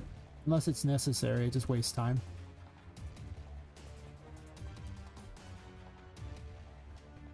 But yeah, sometimes you gotta refactor. I mean, just it works like that. Sometimes you gotta do it. I think I'll jump over to here and then add the one other over here. And then I might hide a secret over here past Bugaboo. I think I originally had a way to get there too. I intended for you to jump on top of this maybe and then jump over there. Am I gonna keep that? It seems really ghetto. I could just have a secret pass here or something like that. Just some sort of thing to grab. This key could be over there too, past her. You're forced to go past her? This also feels like it needs to be bigger. Stick out more or something.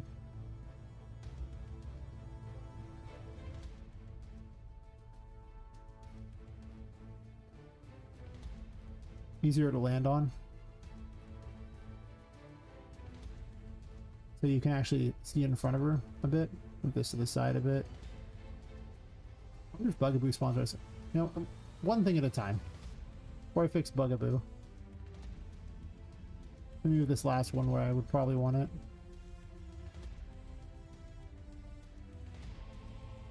Why is 7 there and 5? What are your purposes? I might need to make the jumps over here possible. I think you can just make this. You should be able to just make that jump. But you might not be able to make that jump between those. Pretty certain you can't.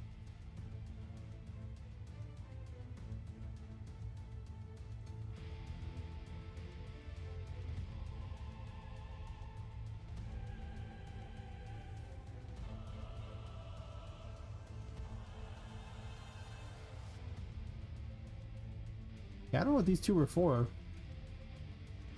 Unless I want to get another secret somewhere.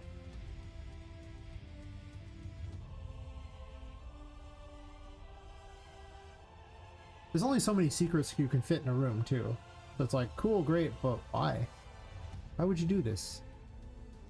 Originally I was going to have you be able to jump over here for something, but unless I block this area off, there's not a big point. I guess it could be another way. I don't know if you can jump. You know what? I'm gonna test something. This is gonna dictate a lot. Where I put those.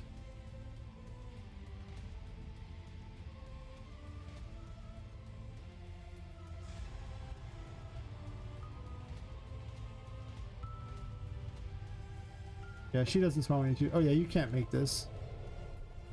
Yeah, not even close. So if I want you to be able to reach this side, I mean, I could put floating plates over here too. These two could easily just go over there. That would let you pass between them. That's fine.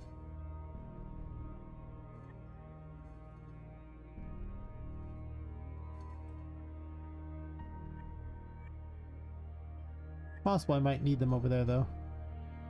This means you can go up and down over here, which is probably okay.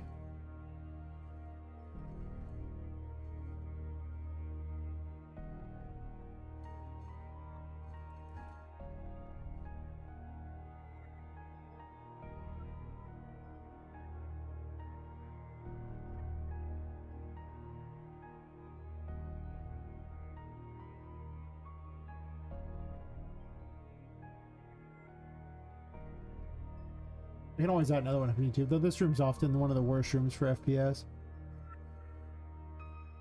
Has a lot of these stupid plates.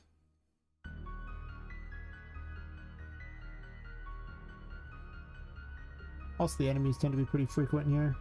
You might want to tone them down. This room gets a lot of changes added to it all the time. Alright.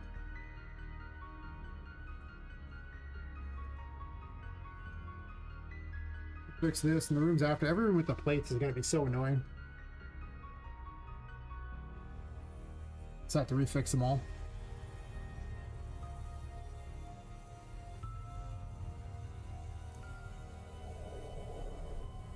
It looks like I'm missing it. Okay, I was like, there's no way that's possible. Without a double jump, you need a lot of plates. Or just possessed objects in general. What just happened there?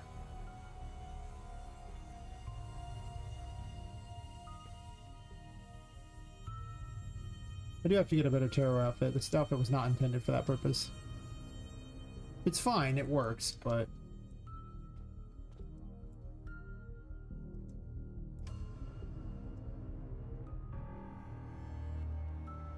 It's intended to be a late game outfit, not that. Okay, well I have to make this jump without double jump. Okay, so let's try that again without a double jump. Easy.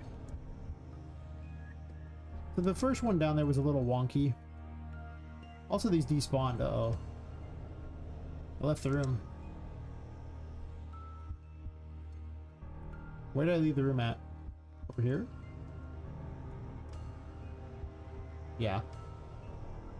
Doesn't quite reach the side.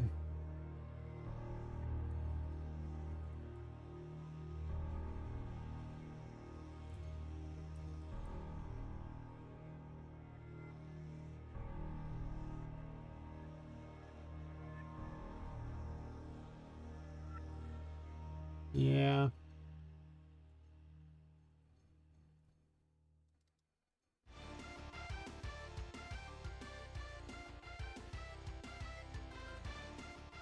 Can't make it work.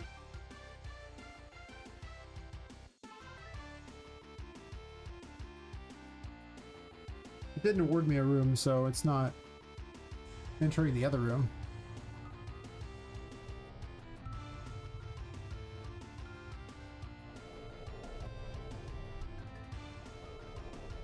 That's fine, that fixes that.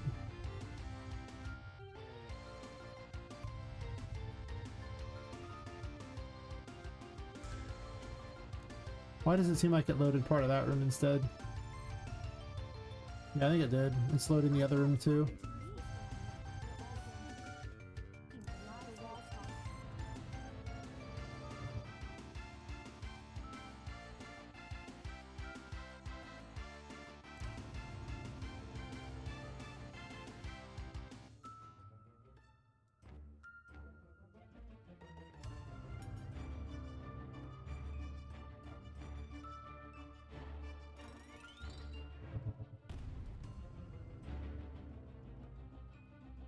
The only way I included air dash was this one ability. Everything else isn't air dash anymore. I used to have air dash, but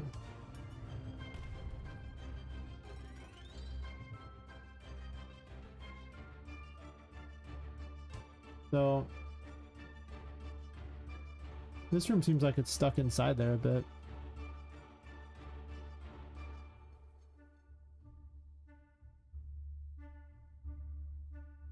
Oh, I did separate them by chapter. I was like, I should probably separate these by chapter. They need to go over a little bit for sure.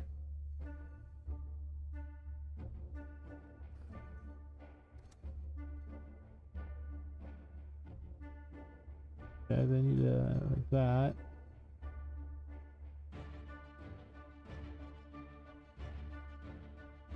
I think these need to be one wider, honestly.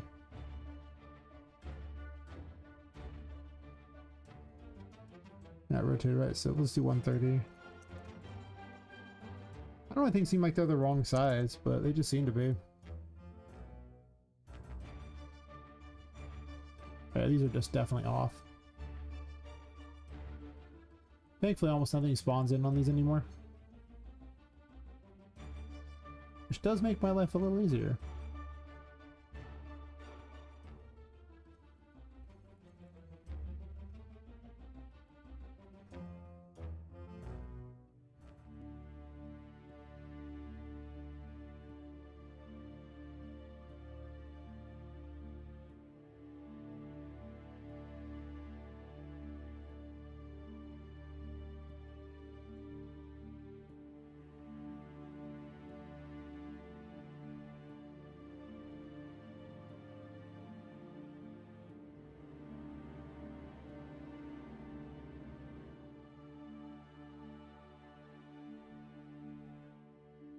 trying to fix it a little better.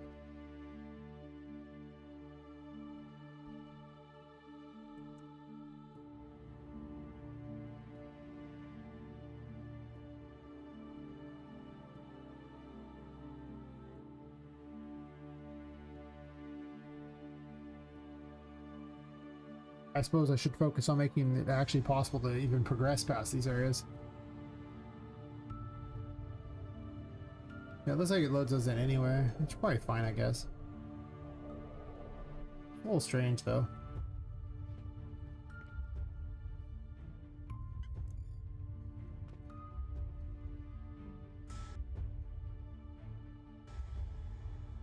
Nice little lag there.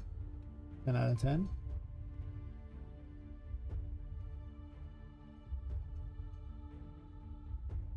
This room will be a lot harder to check.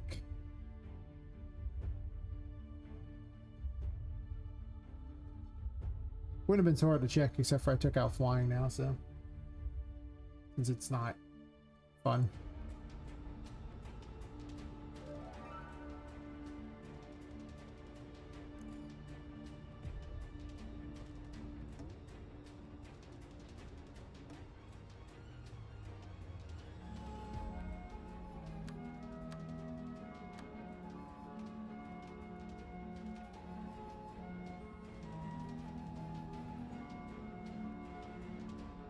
I just gotta touch her. Oh, she can't move because there's no nav mesh. Never mind, this room's easy to check.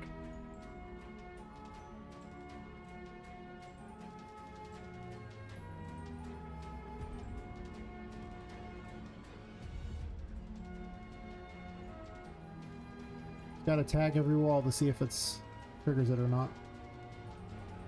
Should be fine. I can just bypass over here. Pretty easy.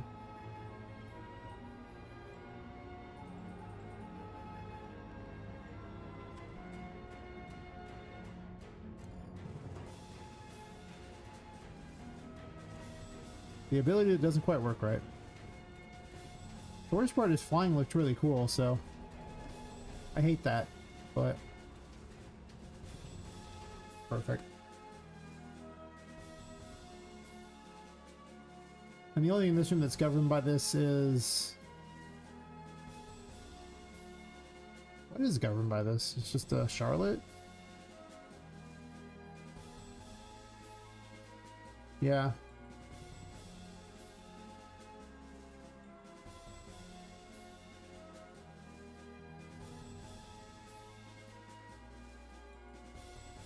Nothing particularly big to worry about. I think that the first one of these was a little wonky. Like right here, this jump was a little bit weird.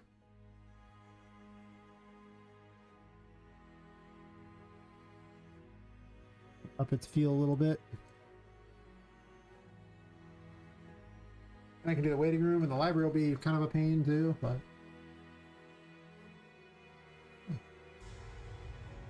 at least they'll be beatable.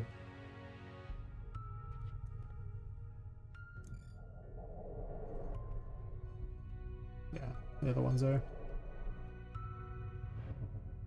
Yeah, I really hate that you don't have double jump here. I wish I'd given out double jump first, but double jump also invalidates a lot of the stuff too, so I don't want to give it out too fast. So you get at the start of chapter 2. It invalidates the whole chair to desk or chair to table, where little things like these get invalidated too. You could just go, whoop. What happened?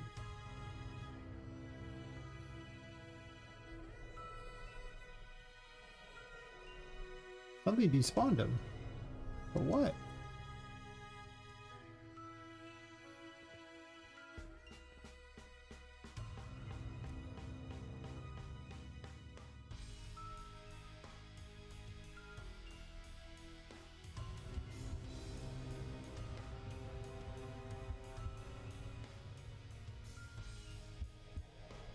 Purity spawns? Really?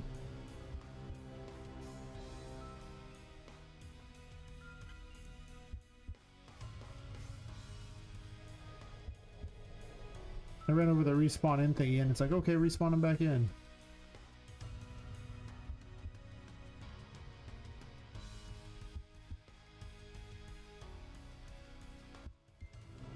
Is it the ceiling itself that's the problem? It doesn't seem like it's necessarily the... I can test this. Let me go run against the wall here, but not that high up. Any spawned in? I think it's at the ceiling itself that it's despawning. No? Really? How did I fix that? I did not.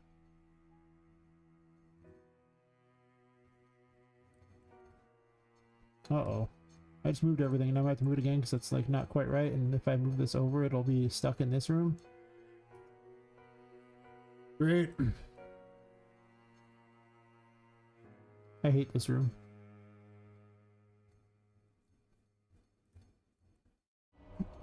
I don't really hate it, but you know, it's got some extra annoyances that do make it kind of annoying to work with. Not great to work with.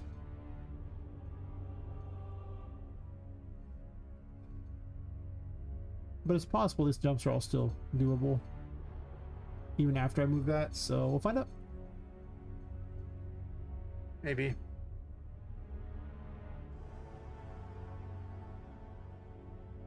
I wish these were just in the world so I could just move them in, but nope.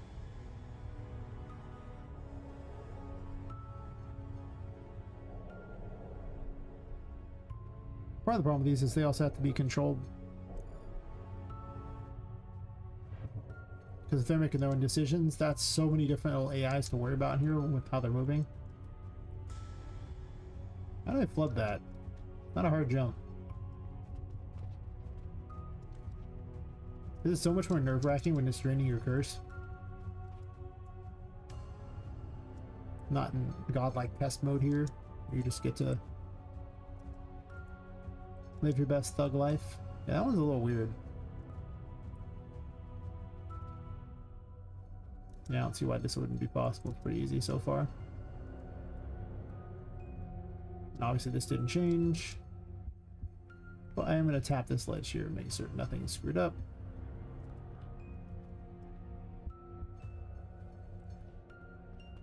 I have to move those cubes a bit. They're kind of off the things. So yeah, the third one I think is the one that has just, it feels really wonky. Very bad game feel.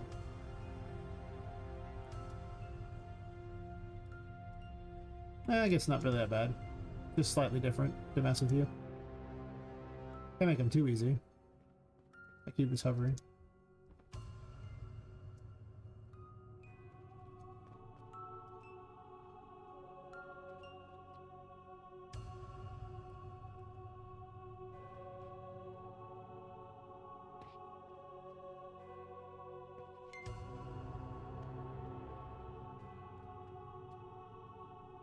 Nice.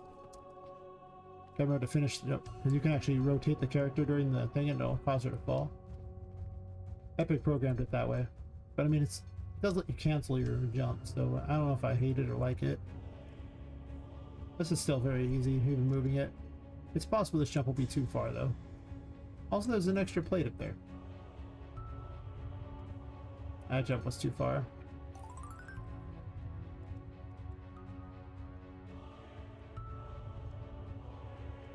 It's actually not. There's two plates up here that don't need to be up there. I could remove two plates from this room. Actually, I kind of want to do that because, well, yeah. Sadly, they're not the last two objects, which means I'd have to reposition all the other ones there, or well, move numbers around. Would I? Wait, and I just have to delete the exact ones there and they'll reorganize. Yeah, probably those, and I get to delete two objects? What's wrong with that?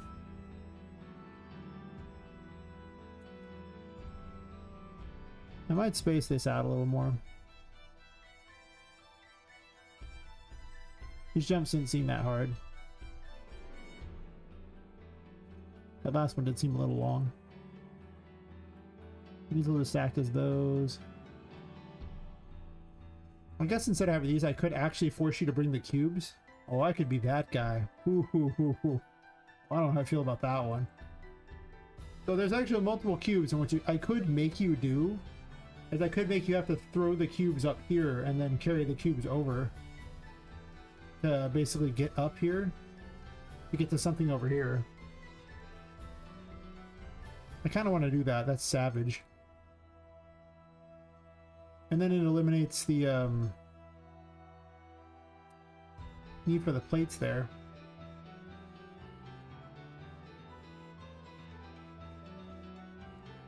Oh, it's actually 3 plates here. Yeah, 23, 14, and that. Wow. I'm okay with limiting extra objects in this room for sure.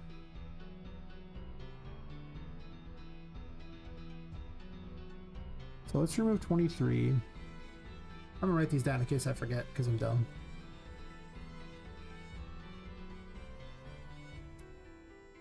Because I have to remove from 2 different lists. I wish I'd done it a different way when I first made this, but this is such an old program thing and I haven't bothered to ever recode it because I'd have to fix every single room. If I did that, it would add so much time. Well, there's 2 arrays, one for positions and one for not, and they could have been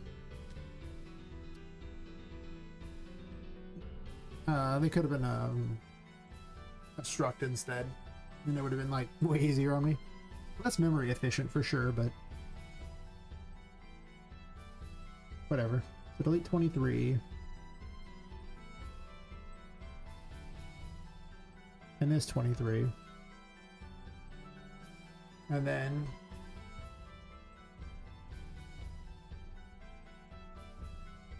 $15.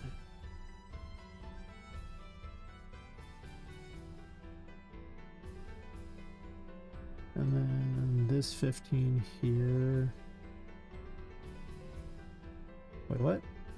Undo delete child. Oh, never mind. That's a spawn transfer array. That's whatever. I'm dumb. It might be. I was like, well, that didn't vanish. Of course not, you fool. The thing that tells the location is down here. Ooh. Then 14. So we delete 14.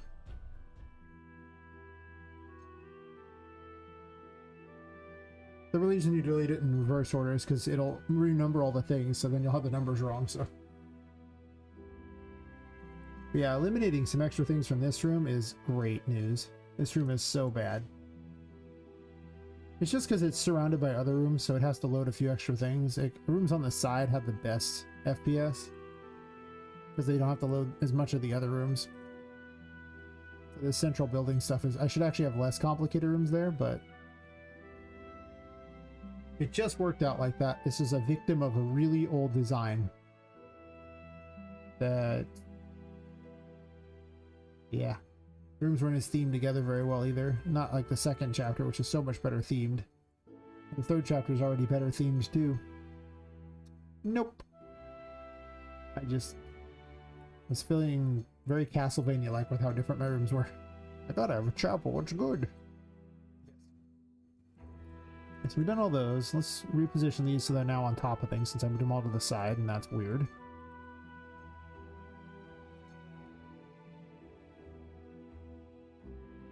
Gonna make them look for these things because I'm a terrible person.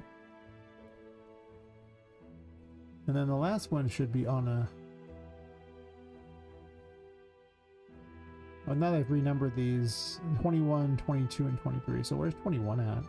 1 is over there, 23 is over there, and 22 over here. That's 0. Where's 22 at?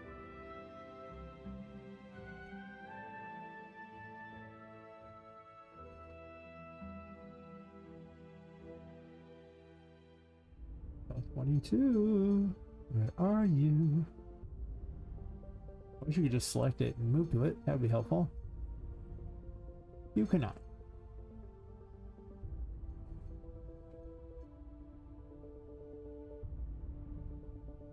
Over there. Alright, so it's just floating off in space there.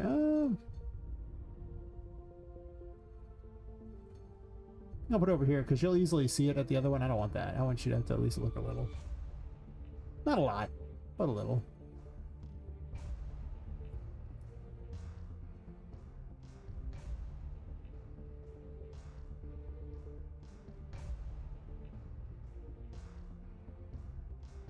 I might delete the other 2 plates though, force you to have to bring these cubes with you. But that'd be really obnoxious to get back to there. How horrible of a person am I? You can actually bypass this puzzle entirely by dragging the cubes over to the corner over there and putting it on the thing. You can't bypass that one up there if you want that key, but you can bypass. There's 2 ways to do the main way. And my theory is, if I make these available there,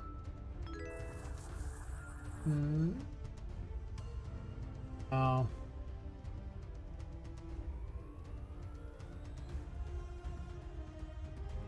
See, there's another thing where AI is just ruining the world. Like, AI chat, so now the chat's not even real in these things. Fantastic.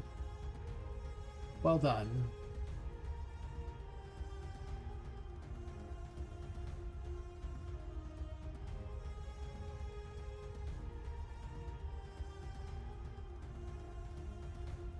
I'll just delete the message and keep the follower. Then on Kick I can pretend like there's real people on it. I really do think that on these streaming services, there's only about 10% of the traffic they really say they have. I don't think it's anywhere near what they're pretending.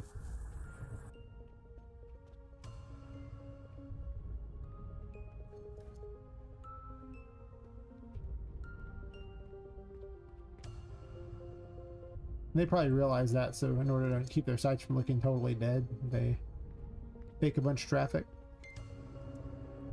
Or let people fake traffic by paying bots.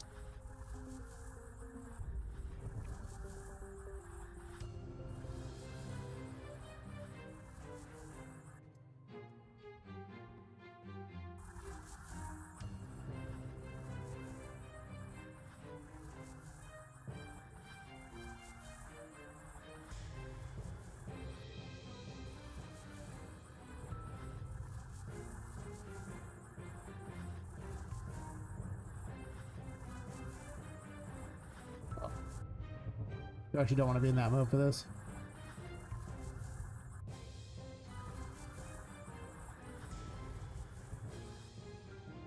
Oops. Well, it's not what I was intending, but fine. You only need 2 to really get up here. I can almost just straight jump up that way. Then if you take these with...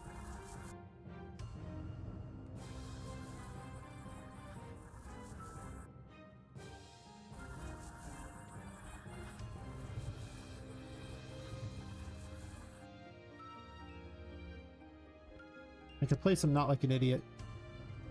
If I double jump, I could cheat my way up. How about that? That's the problem with placing things in this game. It's too easy for Poppet to just jump on crap. I mean, I can set those in a staircase. That's not a big deal. That's not my concern here. My concern is how many of these cubes can you grab and drag with you once you've gotten up here? Probably all of them, honestly.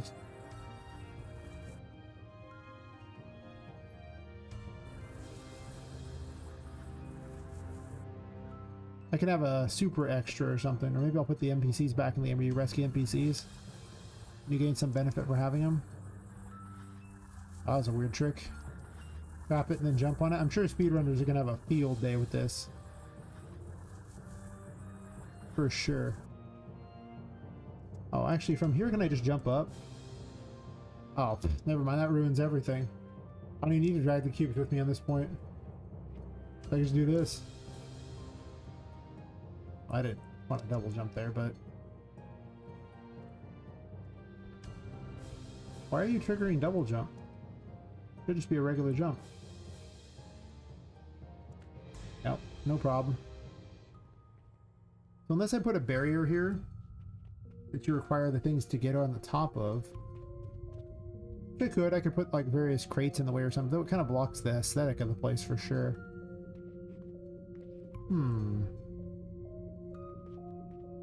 Otherwise there's no real point in this over here unless I have some crate over in the corner you can't get on top of. And an NPC over there. That's not a bad idea.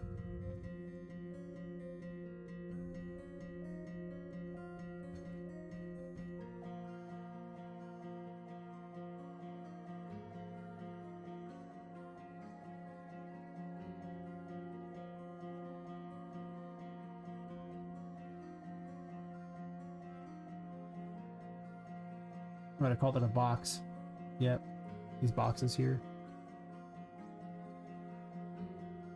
Ones you can jump on top of if you just make it big enough that they cannot easily get onto it.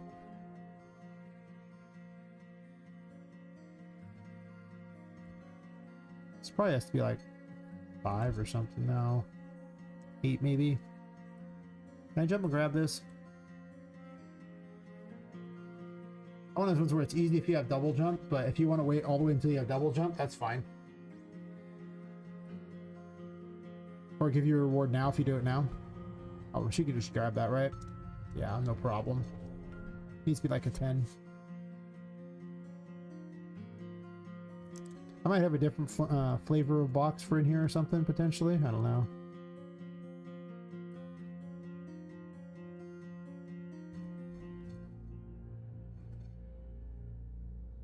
Kind of the only one.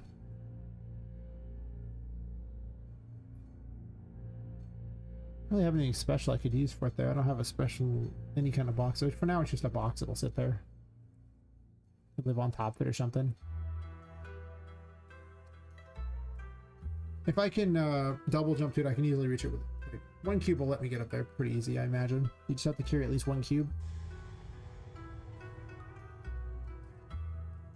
Yeah, one cube should be more than enough, I imagine.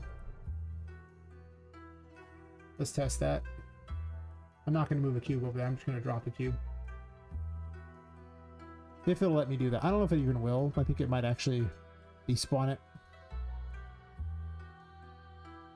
Because it's maybe tracked by the Puppet Master, and the Puppet Master cleans things that aren't being used. It's pretty funny to fight with it. Probably just have it, like I have the NPC system that spawns in things now, so it's I don't have to worry about fighting with it as much. Yeah, one's easy. As long as you bring one over there, you'd be able to get up and get whatever object it was. That would demand you carry at least one over there.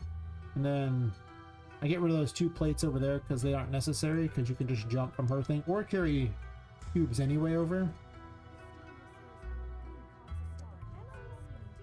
So I mean, you could also just flub the jump like an idiot too. No, I'm not gonna waste it. I guess I could have done that. I'm just gonna teleport back over here and do it the right way.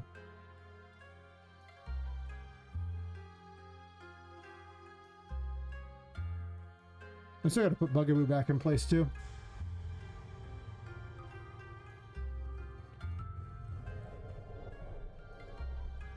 Oh, those are in the way. Like once they've moved, it would be not a problem, but it's awkward. Now, let's get rid of those 2 things. They don't need to be there. Further optimize this room. 5 and 7.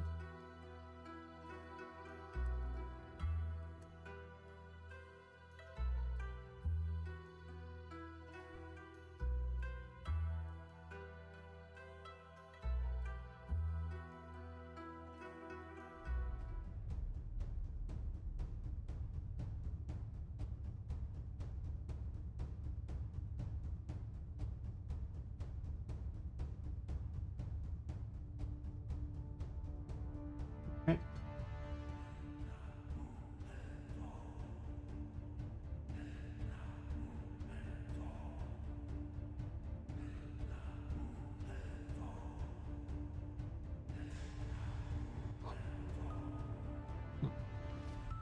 I'll take a quick bio break here in a second. I drink way too much water. I drink a lot more of that. Seems to help with the health problems. Wow. This helps with the spinal issues. I think I might need 2. I got one's pretty easy that time.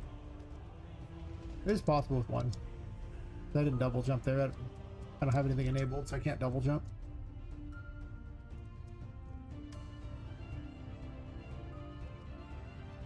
You gotta jump straight up. Then you can do it. Otherwise you can bring 2, so that's fine. You can then jump onto this if you wanted. Originally I had like a bunch of things to jump from over here over this way, but I think I like this better.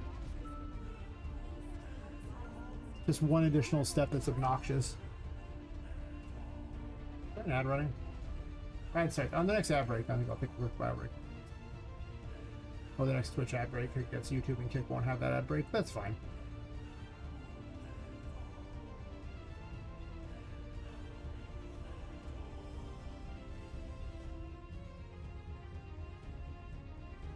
Either way, don't know what's gonna go up here yet, but doesn't matter.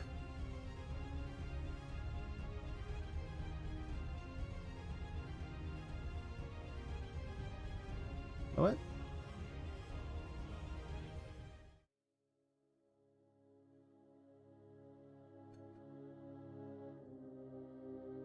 That's the wrong one. I did a dumb. And then Bugaboo.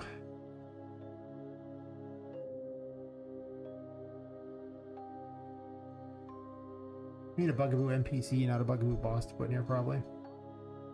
I'll take a quick bio break real fast, be right back.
And fix Bugaboo.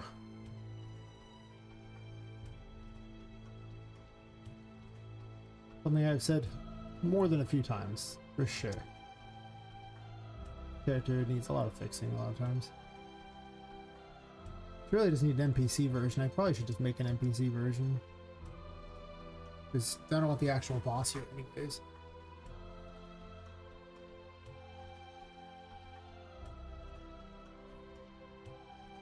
This is my knockoff for Annabelle. Only she doesn't have the same name at all. There are little enemies called Annie Bells that run around, but they actually don't look like the Annabelle doll either.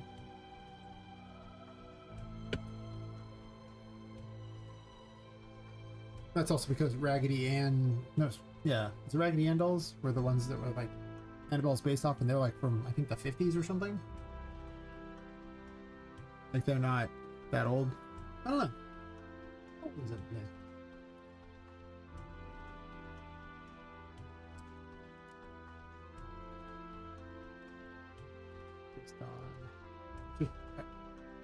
Yeah, it's a Raggedy Ann doll.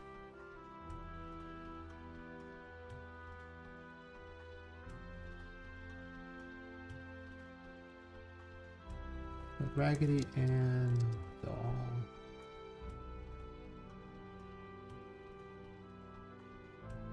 Oh no, they're old. I mean, if you believe the little AI summary anyway.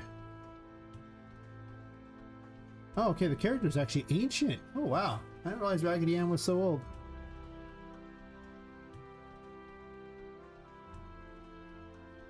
Now, you could look at Wiki. I don't know if Wiki's all accurate either, for that matter, but...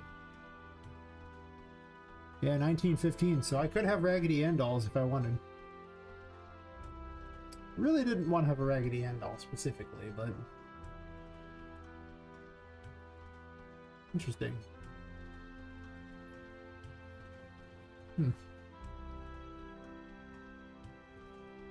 Well, anyway. Made this location here. All the big characters in the game are already designed. Like, I have all the bosses designed all the way to the end of the game.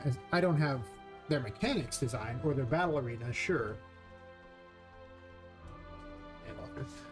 But the actual models are all made for everything. And the vast majority of NPCs, I may add in a couple other NPCs along the way, potentially, but we'll see. Because originally there was a mechanic in the RPG Maker prototype where you did rescue toys and drag them back to like a central hub. So they actually followed you in that game, so it just bugs me this isn't straight. And now I have a central hub again, so it could easily be a thing. Anyway, I go back and forth on that. A lot of it just comes down to the amount of work involved. But it would be a lot easier to tell a story if there were NPCs that talked to you there, so you could learn things about the place without it, you know, without me having to have them like wander around the world or anything necessarily. Like, well, I guess they wander around the world, but then you just rescue them or tell them to go there, and then they go meet you there. I don't know, I need a way to tell a story that isn't just Tinka.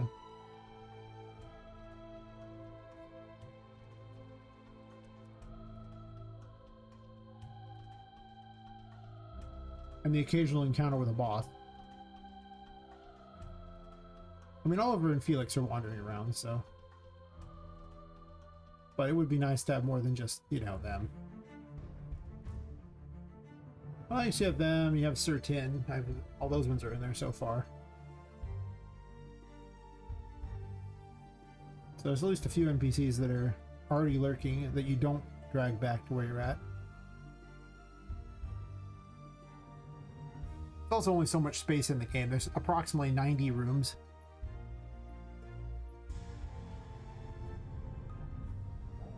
Yes. They changed her movement thing to the new movement system, but then she can't look around and look at what I'm doing, which I hate. And also, I don't even know what I'm climbing on here. Oh, I guess I'm climbing on that. Interesting. I should probably shrink that so you can't climb on it until you're inside the thing. Yeah, that's probably notable. Yeah, she was the boss of the Game Jam game and thus has to be in this game too. Of course, the story was way different then. It was really simple. It was a Game Jam game, for God's sakes. How difficult can your story really be when you're doing a Game Jam and you have like a very limited time frame to make it happen? A little secret, not much. Oh, I know why it has to stick out a bunch, because she can't grab the ledge if it doesn't. When the door's open, it doesn't stick out that much, but it has to stick out at least a little over the lip, or she can't grab. I might just have to accept it stays there. In a way, I wish I could actually have a thing where, you know, he was much more in front of them instead of that farther down. Also, all the other toys are huge. Not really. All the toys so far that she's encountered, besides, well, Tinka's not a toy, are larger than her. I think a lot of the NPCs won't be.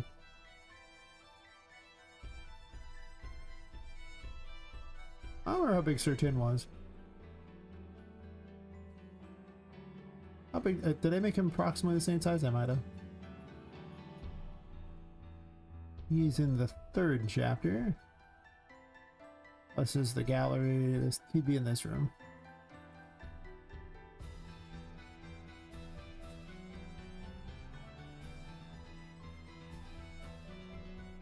Deep in concept territory. Some of the rooms in chapter 3 exist already, but most of them aren't that gamified. There are some gamified ones in chapter 3 though. I was working on it until I rotated the building. Yeah, he's not very big.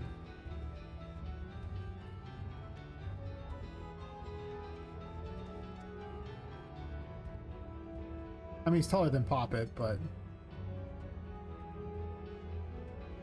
I mean, Poppet's just a woman, so you know. Well, I sized her like she was a woman in comparison to everything else. All the male dolls, on average, would be taller than her.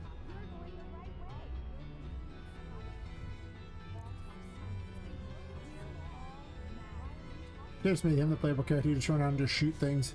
Yeah.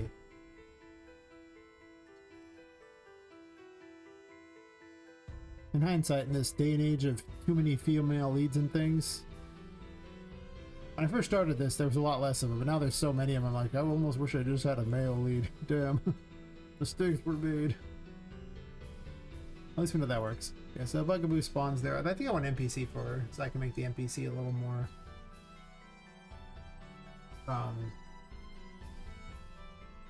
I do have an NPC Bugaboo. Okay. Why wasn't I using that then? I have questions. Actually, just the one. Why wasn't I using that?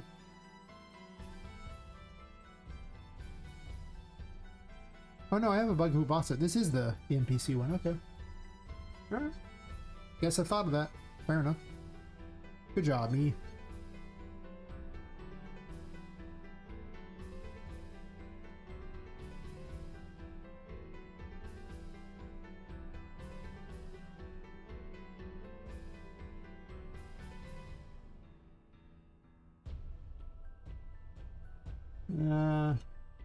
It's true. I might want to shrink the enemies or make the chapel benches taller for that. I don't know about that. Room goes turned the wrong way. Yeah, I fixed that.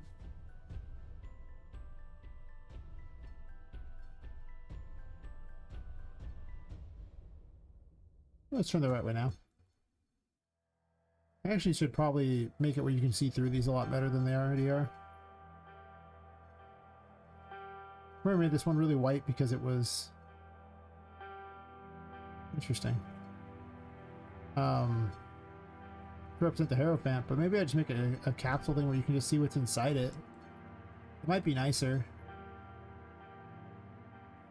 Just black everything.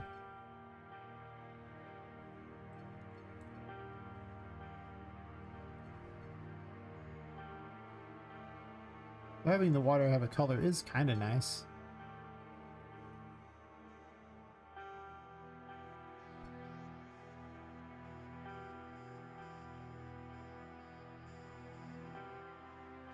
Yeah, maybe that's better. Hmm. But you can't see inside of it. It's kind of weird.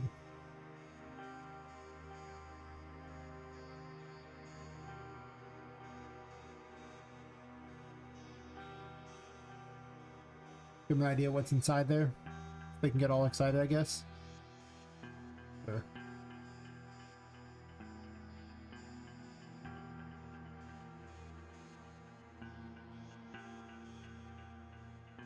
Oh. I like this room. Yeah, you really have no idea what's in them. Kind of lame. I'll say it. It's kind of lame. Doesn't gotta be lame though.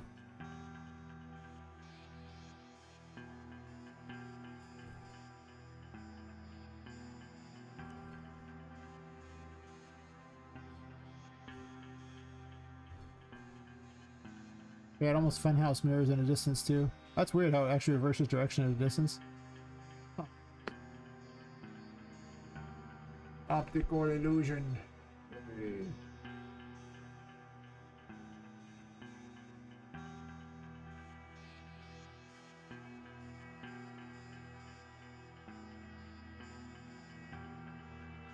So weird because, you know, my neck pops and then like right here my chest will pop. Those are the two areas I like to pop. Don't know why.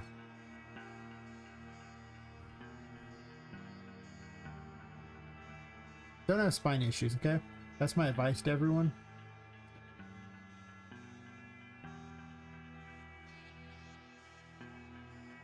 Sitting does not help. Probably could move forward a little bit, maybe. I don't know. I could try to slouch less. I don't know what I'm doing.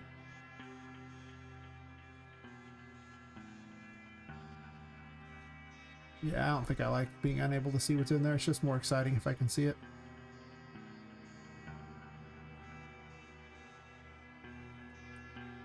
Get them all the same color.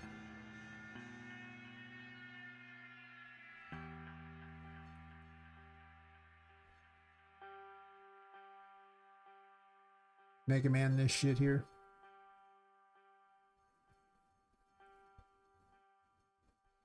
Should literally just ham it up like it's Mega Man, have the whole Doctor Light show up and everything like that. Except for it's, you know, just Tinka in a funny hat. She already has a funny hat, I guess, so. That's true, but, you know. Could work. And then down here. Never did rename the data layers because they really get annoyed if you try that. Data layers are also pretty experimental, by the way, if you're curious, so, you know. Thought I'd point that out to you. They're not even remotely all that ready.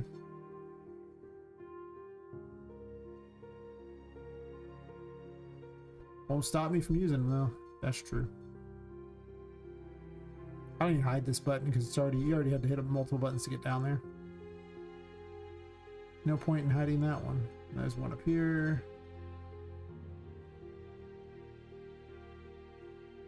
I think I'm actually going to rotate this a little bit too. So you can easily see what's inside.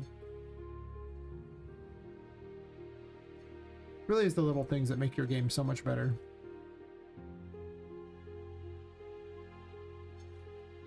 Giving them an idea what's the reward they're after.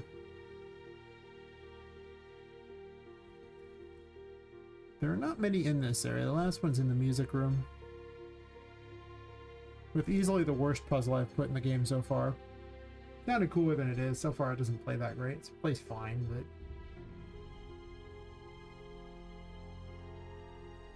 it's optional. You don't have to do it. It's all good.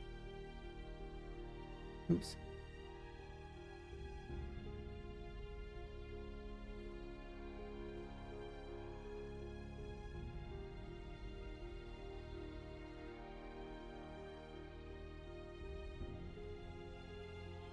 Oh, these ones don't say 0.2.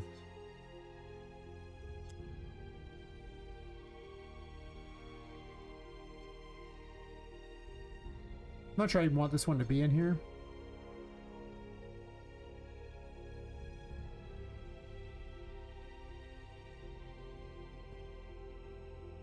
It could almost be on the ground, but I don't know, I might move that one.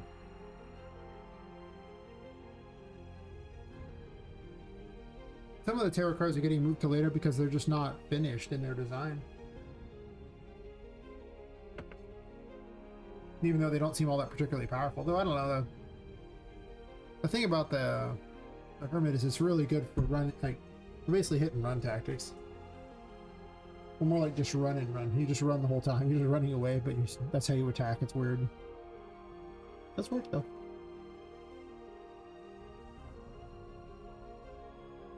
I'm just gonna unify all of them, I think, so they all look nice. The next one is in like the hidden grotto. Yeah, there's two of them in the hidden grotto. The super obvious one and then the less obvious one, for sure. I should remove the text from these. The text doesn't matter, I guess. But they actually have a weird little label thing that can appear. Water deep color is supposed to be black. Like a plate that could appear too. Let's say what's in it. Not much point when you can just see what's in it, you know. Useful for other things later. Oh, I just put the regular one in. I didn't even put a special thing in here. Really? I thought I put Wheel of Fortune. And not just a number. I could have sworn I planned for Wheel of Fortune for this fight as an option. I might have taken it out because the star... Oh, that's right, I gotta go to the Haunted Gallery. And where the hell is Wheel of Fortune? I guess I moved to Danny's zones, really? Oh, that's because I put the, I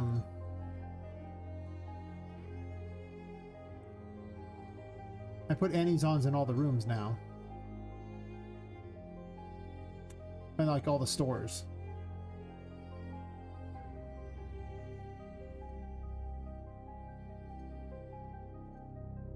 I mean, I have to have one of her for in the abandoned area so that, you know, I established that Annie's on could somehow magically get there too.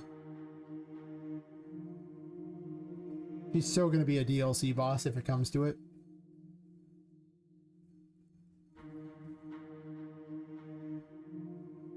This evil doll that is possessed by this hat that forces her to run a shop, and she hates your guts. But that's what the hat does. It makes people run the shop. That's what the hat is. This weird curse on it. Well, yeah. It's one of those things. So it's like, So it's implied she's like extremely powerful because no one's managed to take the hat from her because the dolls want the hat for some reason.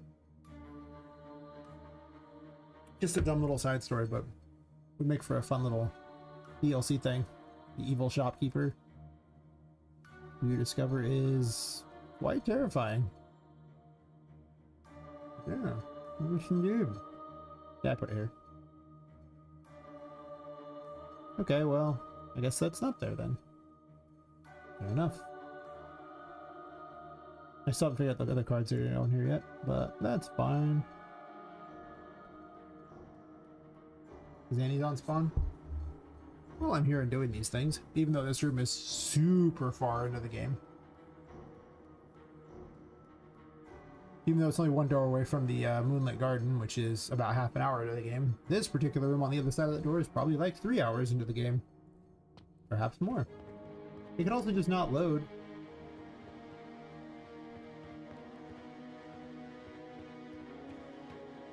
That room thing has to be way off.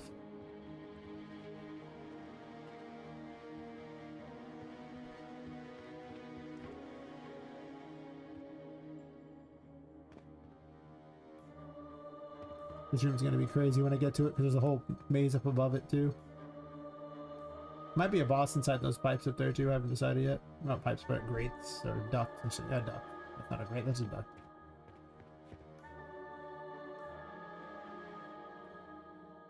I could have sworn I fixed this because it was causing problems with the other one anyway.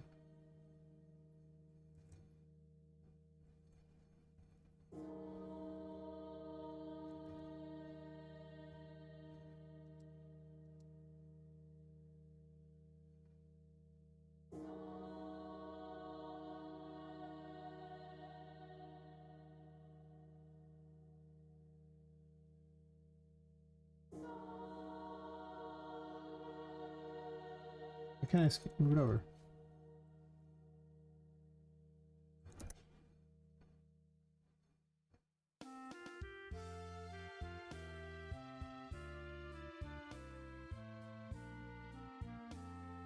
Hmm.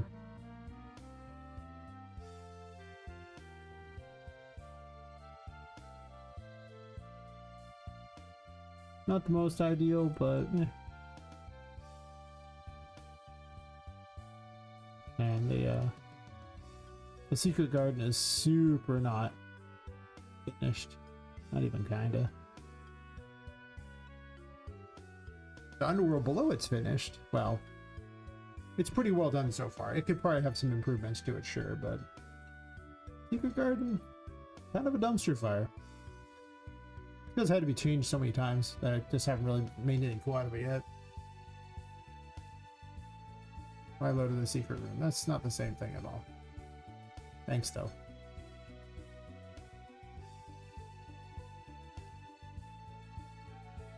Yeah, I just haven't anything cool about it yet. I thought I hit one of the cards, though. Yeah, there should be a card here somewhere, but where did I put it? Is it under here? Yeah, I think I put it under here. Not what I clicked on. Guess it was what I clicked on, but it's not what I wanted to click on. Technically, it's been saving it right here. Right. I still had it on copy paste the whole time. I was like, just in case.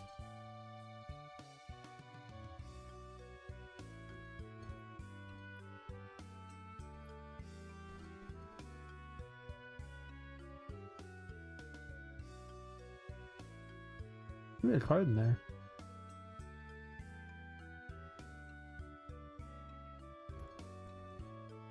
Yeah, I gotta fix this weird thing like that. I mean, it's supposed to be fake things, so, you know. It is a theme park in a building. What was supposed to be in this room? Broke so many things. A high priestess? Where are you, high priestess? Unless I put it in the secret room over here, but that's weird.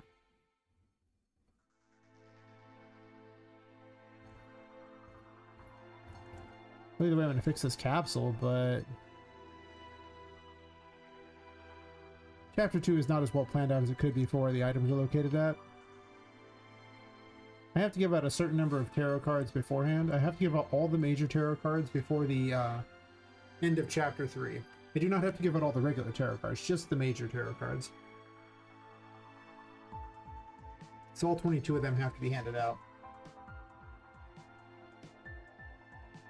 Well, I only have to hand out actually 21, because if you get the better ending, you get the world at the end of Chapter 3. If you get the bad ending, you don't.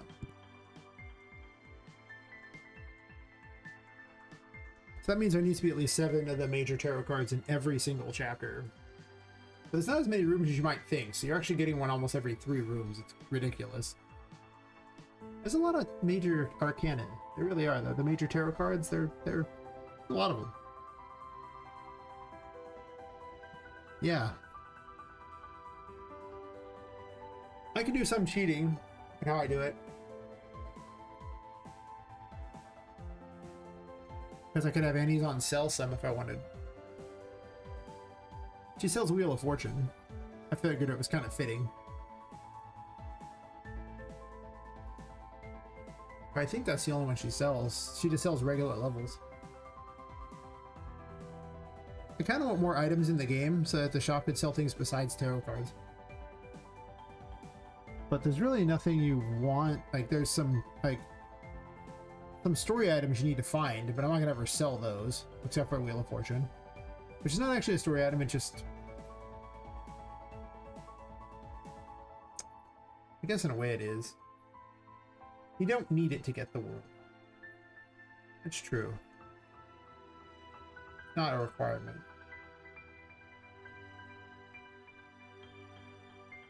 But it is a requirement to get into the final area. Huh.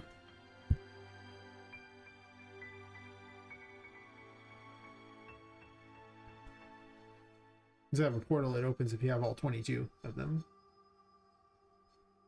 which I built on stream, so it's not really a surprise. Yeah, I might be moving some of the major arcana around, especially if the abilities don't, like, if they prove to be better or worse. But the High Priestess reveals things. It's one of those things. When active, it reveals hidden objects in the world. It has an eyeball that floats around and points at things and starts beeping if you get close to something that's hidden. You know to use activate the ability.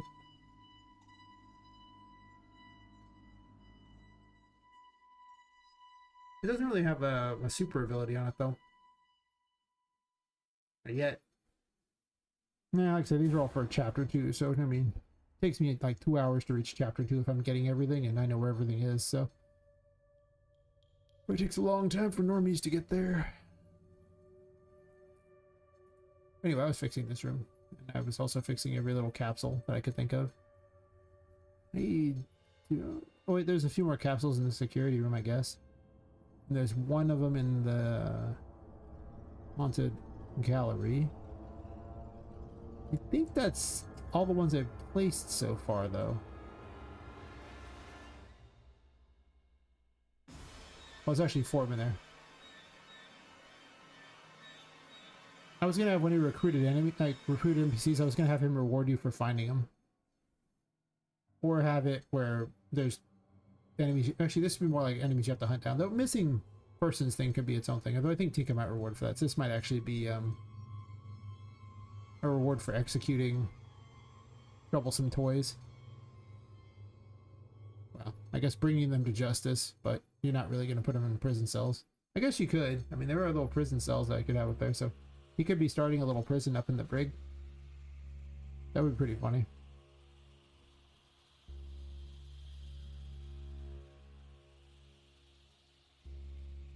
I didn't plan as much for story. I planned more for gameplay. The little extra things that I didn't really get as included. I don't want lots of reasons to keep exploring the place. For sure. So I probably will have NPCs you can talk to and they just appear here. I don't think I'm going to have to pick them up and throw them through the painting thing like I was doing. Just because it played really awkwardly, to be completely honest. It was just the most awkward thing ever. Even though I programmed it all in. It just wasn't fun. Like, a lot of these ideas I come with, just, they aren't always fun. So I end up scrapping them. It's like, this was terrible. Why did I think this was a good idea? Yeah. Let's change the colors. It's going to drive me crazy otherwise.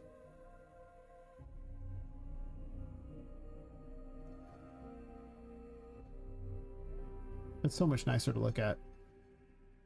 So much nicer.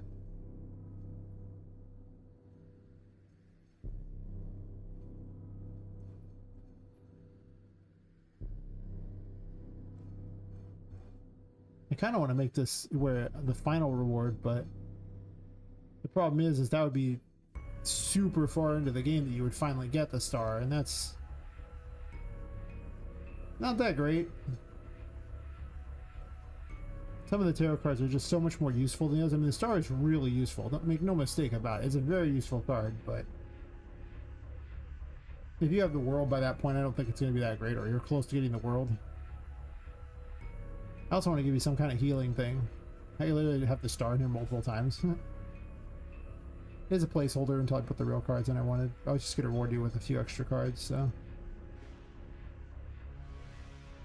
Because one of the big problems I have with this game right now is that I have to place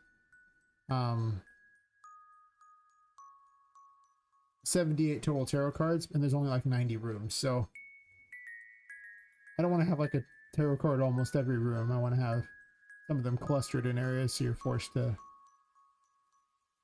do something special instead of just tripping over them. And that's not the only collectibles either. There's still a lot of tarot cards. But it's thematic that she's collecting a whole tarot deck. You know?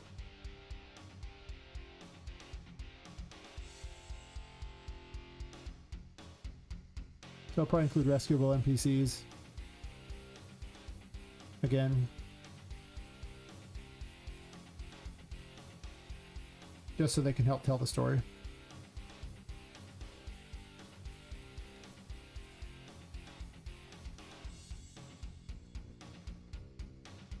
I don't know what other function they're going to have. They could reward you with a tarot card. That's true.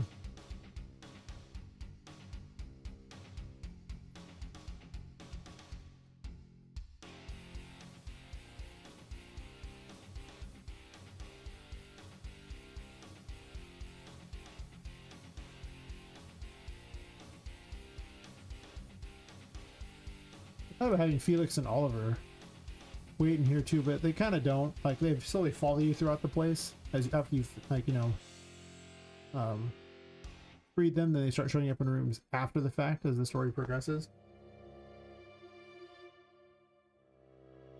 as they don't really have any way of getting down here until you get down here, and then they can, you know, just kind of follow through the doors after you. You don't have to lead them. It's not like a follow mission or anything. They just kind of work their way as they go. This room does need to be perfectly placed, though. This room does matter quite a bit. This room is also going to be in the demo, so it 100% needs to be set up. I think it's sticking off to the side a little bit. Is that true? There's an easy way to find out. I need to think of the right ideas for this thing, because the top part's fine, but there's a whole central area which is perfectly normal for if you were walking through a gallery. Like, walking down here would be perfectly fine. They go up to paintings or like that, but it's not that useful for purposes of this. So I don't know about that.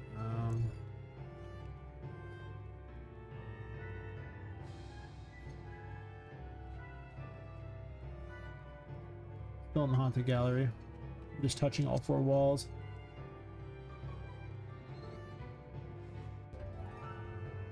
Oh, in the lobby.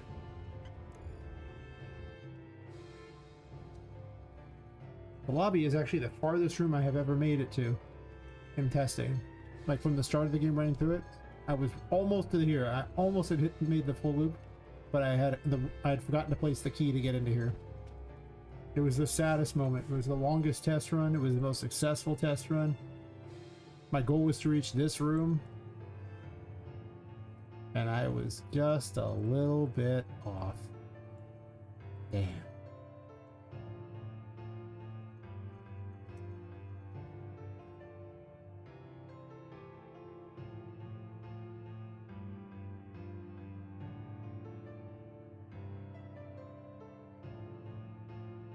Beyond this room, there was no way to go. Like, I didn't include any way to really bypass this room, so.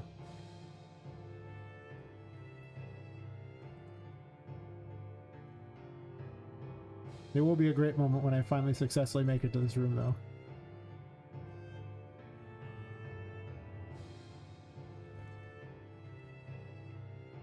I mean, beyond it's, you know, the boss, so.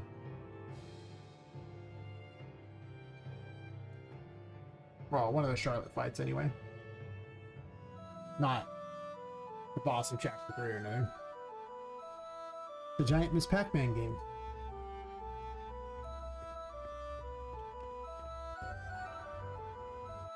That's still the lobby?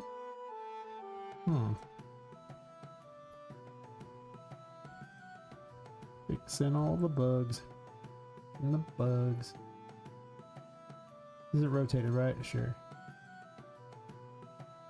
It said +1, and I don't know why it wouldn't.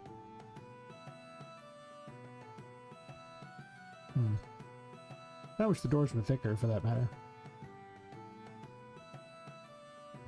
Does look like there's a line here that shouldn't be for, I don't know why. Not related to that, so must be for the lobby.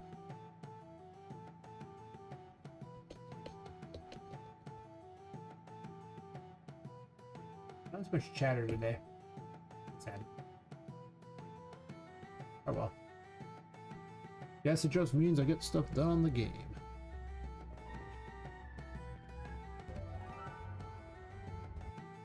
I'm really bumping now, huh? That's really...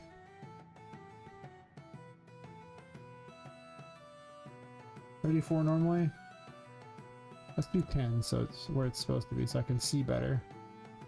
This one's actually not that well placed at all. It looks like it's too small. Just in general, I'm surprised it didn't trigger on all the walls. Okay, well.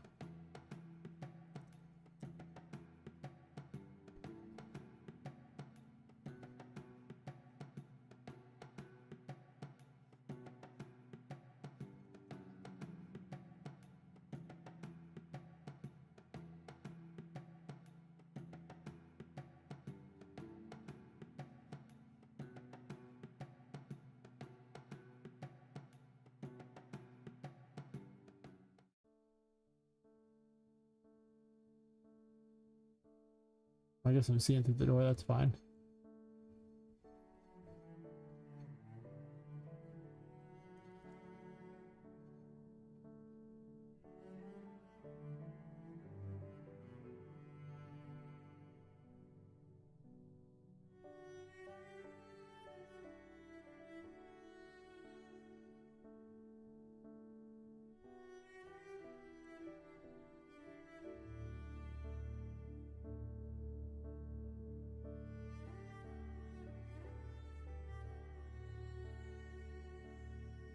Before today, I don't have these health problems.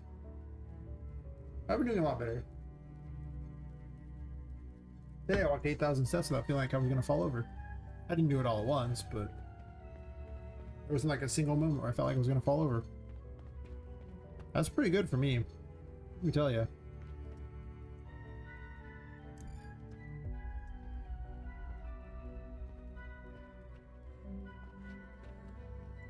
Speed traveling up a lot.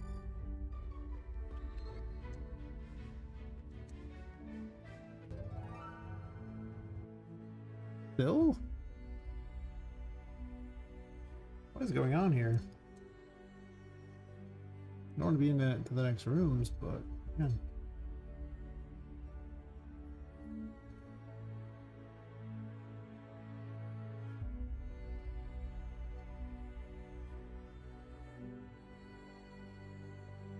I mean, I didn't go through a whole day without the problem, but it's pretty good.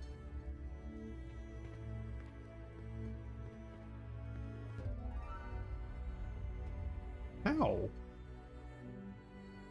Should be like all the way over in the thing. Looks like it's just pushing the door just enough to cause a problem.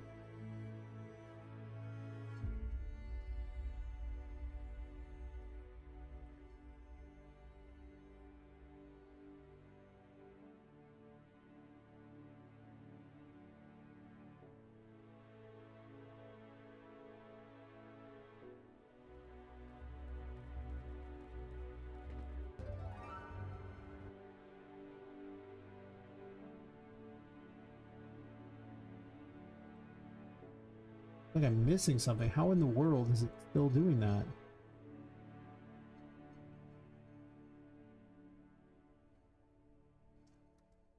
I increased the wrong number, I think, on that one. That probably was part of the problem.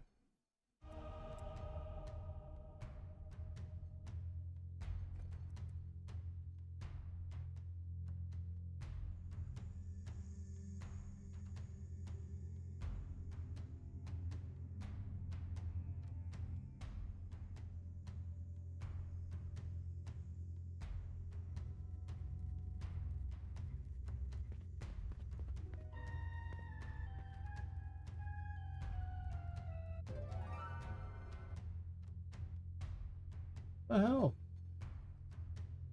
How much can I possibly extend this over? But it doesn't do that. I mean, I can't even see the thingy. It should be all the way inside the door now. Like,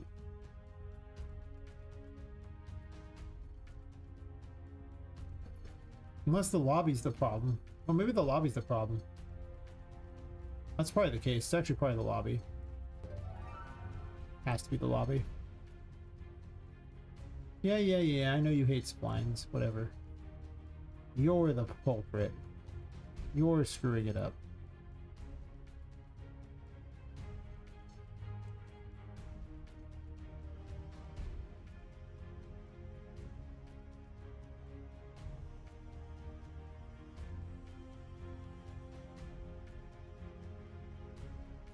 I was so confused there. I was like, but I made this thing so big, there's no world. Yeah, there's no world. Okay, true.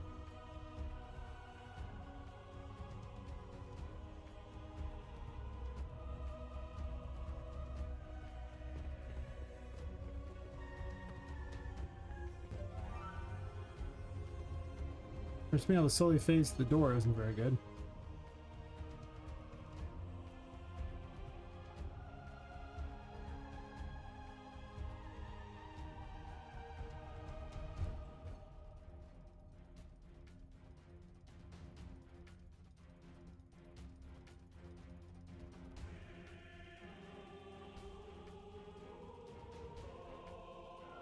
Is the door just too small by a bit? I mean, it shouldn't be the case. Not every little hole I made in these is very accurate, though. That's true. Also, the door thingies aren't that great either.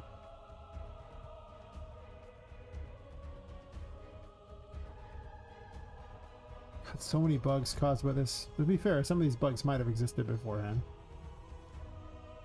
So it's not like I'm necessarily fixing every bug that never existed. I don't know, whatever. Something.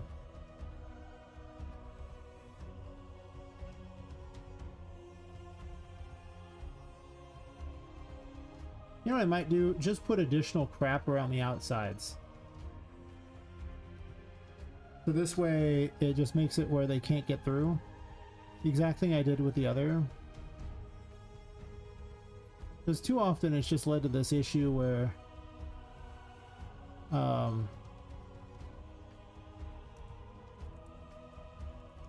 things just don't fit right, and it's dumb.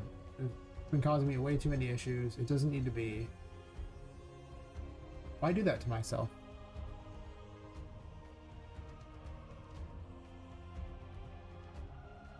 I go with the bottom plate.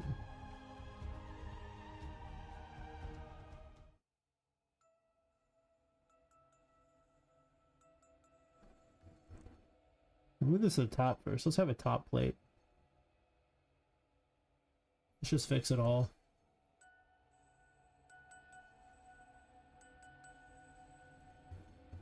Okay. Jumped a huge distance.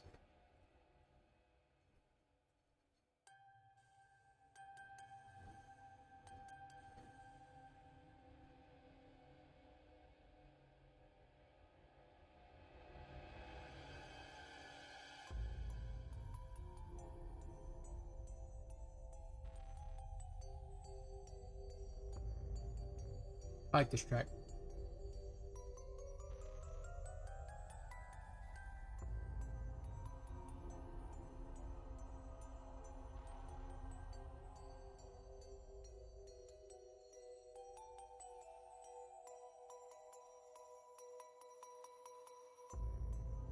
I should actually make some of these easier to jump on. I could actually just make it go all the way out.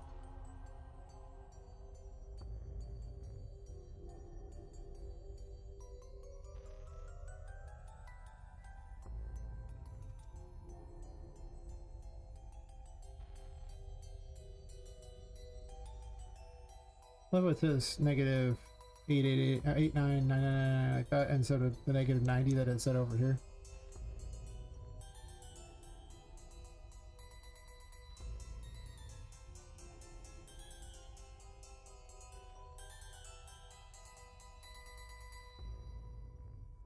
Yeah, I should have done this a while ago.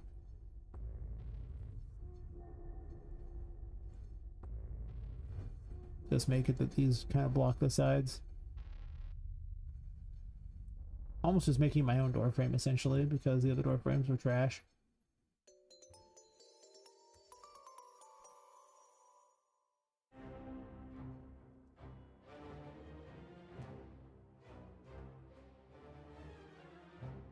Ah, yes. Reminds me of the great disaster that was my other game, since this was like the battle music for all the test levels.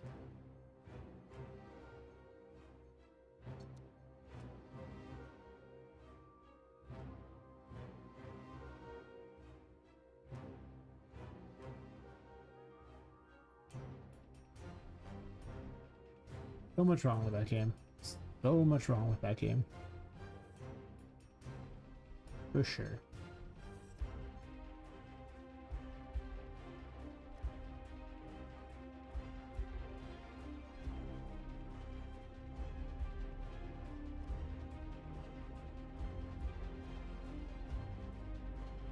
So it did actually have a testable thing you could actually play. I never put it out, but it was technically possible.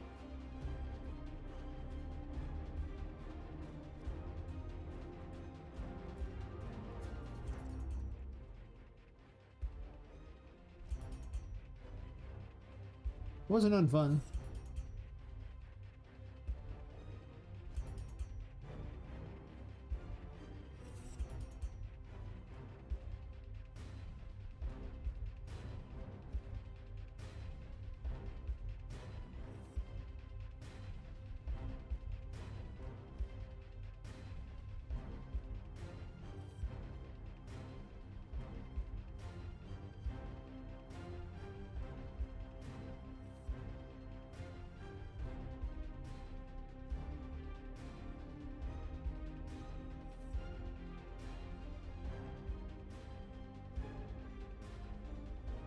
Even now, you can still see through this. Like, the thing doesn't block.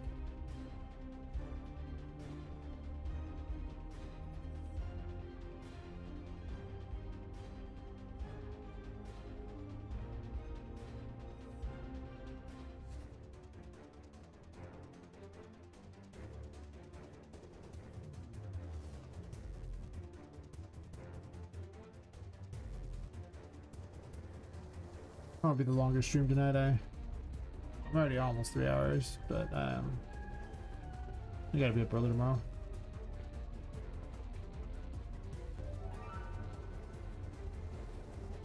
That still hits the lobby? Really? Jesus.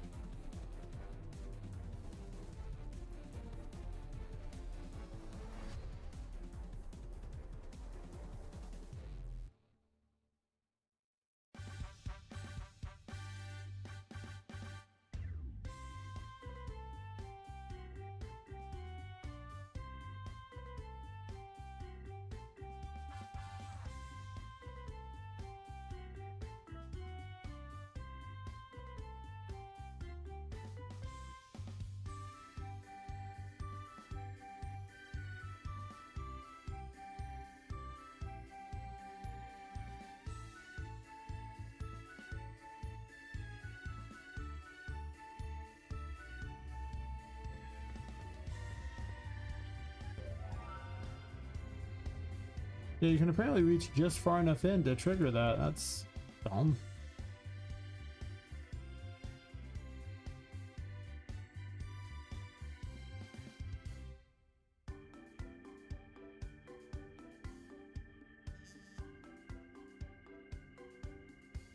I wish I'd been more consistent on how I made the holes in the walls.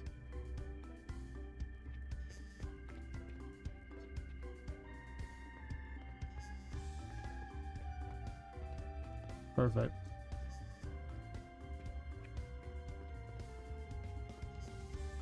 Poingy, poingy, poingy, poingy.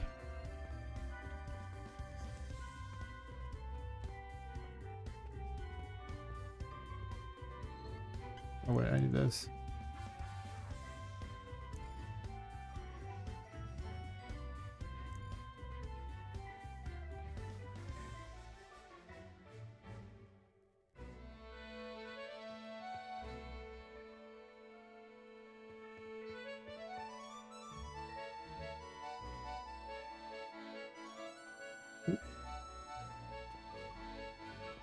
I have to go through a painting.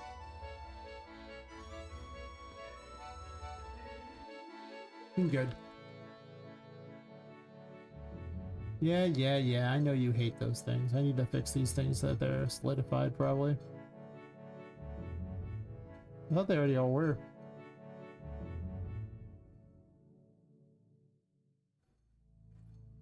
It's actually an optical illusion. There's actually a hidden area up here.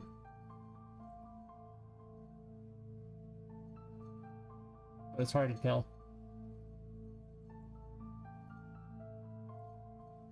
You have to notice that there's basically no, well, actually, if you look over there, you can see right there that there's something going on above.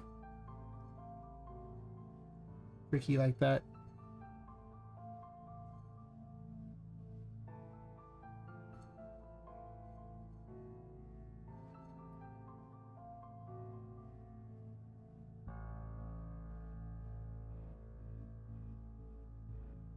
Surprised there's a fog glow. Maybe from the underworld and see the garden, maybe. I do have some areas for chapter 2 loaded, so maybe it's one of these things.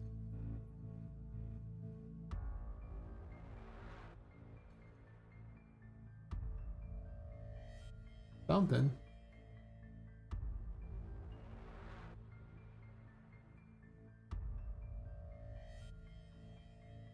Wow, those are viewable from the waiting room? It's like a whole floor above.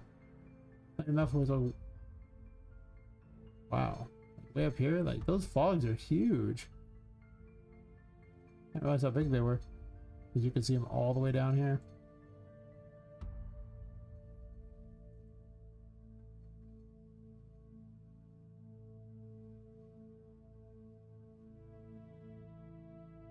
Now I want to make it guaranteed possible that I can get through here, just so if I ever make it this far again.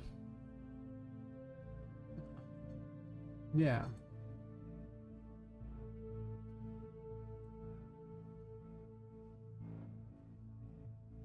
Yeah, this has a different little network. Yeah, is this thing.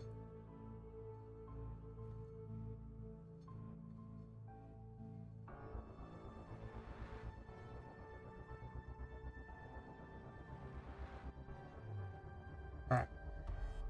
Make sure it even works so I can get through this area here. So if I ever get down this far again, which I know I will eventually. After, I think it's almost 4 hours to reach this point. Not everything's even in the next chapter yet. I don't even think I actually have. Is this one set up correctly? This looks about like all the stuff you would have, potentially. Level 30? At the level 1G for trailer?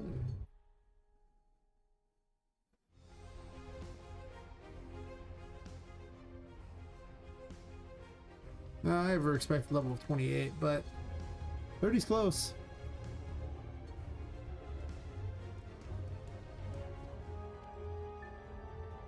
Oh, this game is so big.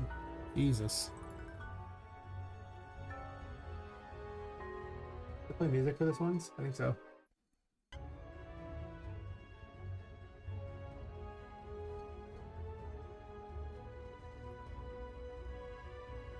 Why is she loading? Ken has wand? Thank you.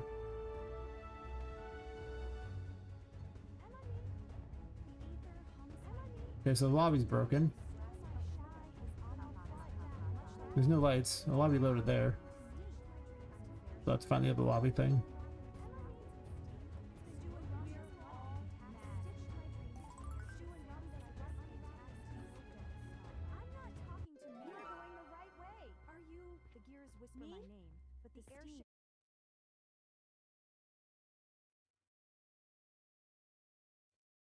This is just set to be too small. Is that what's happening here? Looks like that. Sure.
That works. That's a good sign. I used to joke that I was basically conquering a building, and every time I managed to set up like a room info and a light there, I'd conquered that room. Like, actually kind of pretty accurate though. All sections of the building where you just would die if you went there. When I set up a light and a room info, then it works. This Poppet naturally just dies if there's no light nearby. Doesn't matter where you're at. You're going the wrong way. Screamed of mad betrayal. Me?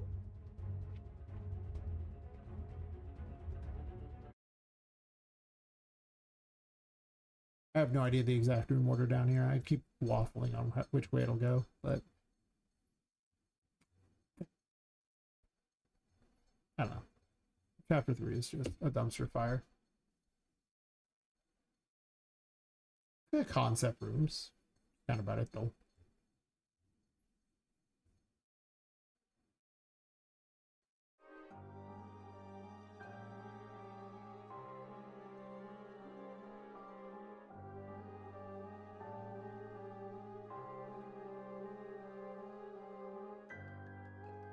The Andy-Zon's over here in the souvenir shop.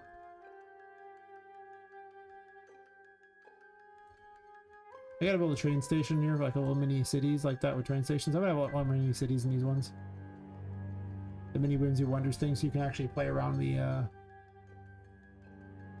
city block that the game is in, because it's really boring to run around the giant city block out here because it takes forever to get anywhere. But my compromise is there's a model of this city block, so you get to play around in it. What a great person I am. I gotta turn this into a themed bar. I just borrowed all this stuff from the Broken Compass. Where am I here? Gonna fight the chess queen, the Red Queen. There's a battle arena there, so she's like the midway boss. Did you see anything? No, sir. I didn't see you playing with your dolls again. Good. Hey, Shawnee B, how's it going? Just commenting that, you know, all the concept stuff for Chapter 3 is about all I have for Chapter 3 at the moment. There's a couple rooms, but yeah. I'm fixing all the broken stuff. I just had to rotate my building. Mistakes were made. Oh, yeah, there's gonna be... I don't have a... I just put a chessboard here as a concept and some pieces, because I do have a boss for this room. He doesn't do anything yet. Besides, hopefully spawn? You might not spawn. To be fair, I moved the whole building, so she might be somewhere else. Oh, yeah, she probably doesn't spawn. Maybe? Loading stuff, maybe. I mean, she probably spawns just in the wrong location. Like, she's spawning over here now. And she dies. Interesting. She gets clean, so clearly she's got into... Yeah. But she's supposed to spawn on her throne. See, what happened is I discovered with the map that originally the game was rectangular, because the building is a rectangular building, right? It's actually a square building. But then I decided to remove 20% of the building. However, it was like 20% on the west side of the building. So then on my map, the map was just this weird vertical thing like that, but people's monitors are, you know, horizontal. The map was really awkward. So I rotated the whole world because, well, rotating the map was weird because north should be north, right? And so in doing so, there were a lot of things that said, hey, spawn at exactly this location, but they haven't been moved yet. So they're spawning where they're not supposed to be. I also made the mistake of moving all my room infos that tell them which room they're in separately because I forgot them all. And it took so long to move the 6,000 assets. I just selected all at once and move it. And Unreal Engine doesn't like when you move 6,000 assets at once, by the way. It does not. It was the most slow, arduous process. I did it off stream because ain't nobody want to see what was happening there. And I've been fixing all the bugs since, plus other bugs, as I get the game more in line with being playable. It needs story stuff added in for sure. I realized I didn't include a lot of areas for story things. Mistakes were made. I don't know why she despawned though. She's probably missing a tag because I put her there a million years ago and never did anything since. Probably accurate. She is actually supposed to spawn up there. Nice.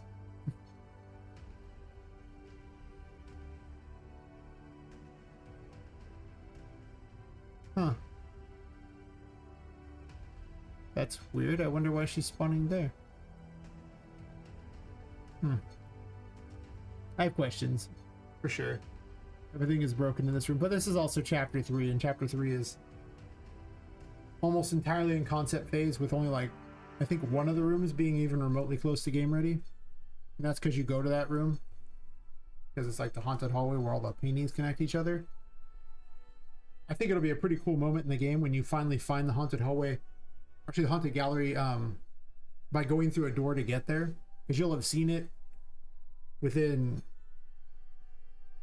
I don't know, maybe like 15-20 minutes in the game, and then you won't actually reach there until like 4 hours later.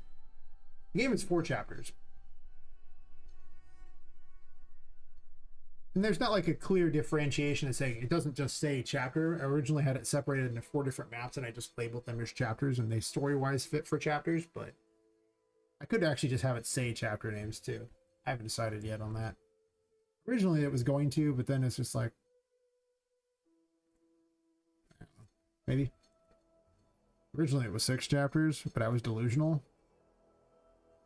There's like an abandoned area of the building with all kinds of different rooms that I have concepts for every single one of them, but I don't show them on stream because, well, that just takes away the fun, doesn't it? For the abandoned area? Yes. Yes. Except for the Toy Maker's Workshop, because the title screen shows you in the Toy Maker's Workshop. Not the final room. Not the final room at all.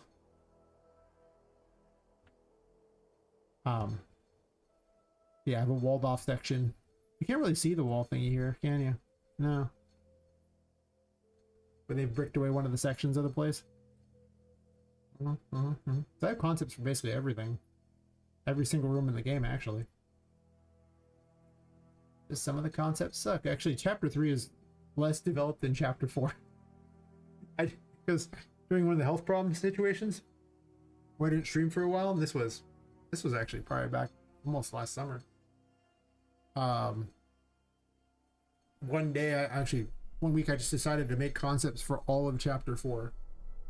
Because I was like, well, if I make it on stream, it's this massive spoiler. Then chapter 3 is like, I'll just build it on stream, and chapter 3 has not received the tender loving care. This doesn't count as chapter 3? Really? What? The hell you say?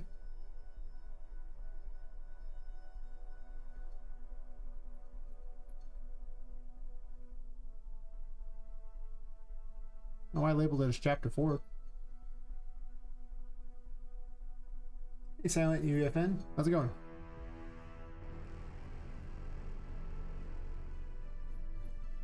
This room. Oh, I forgot about this. One more of these I did place.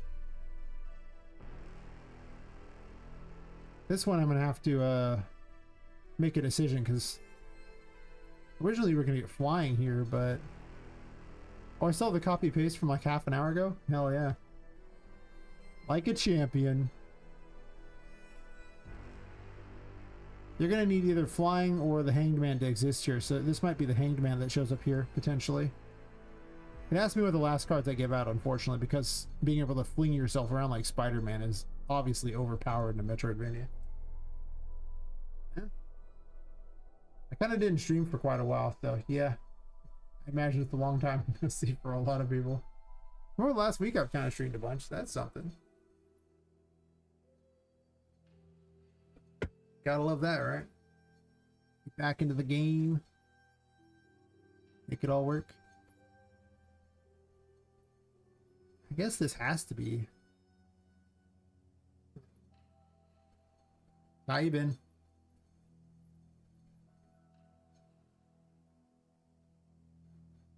Do I even have a thing for judgment? Good question. I don't think judgment even has something yet.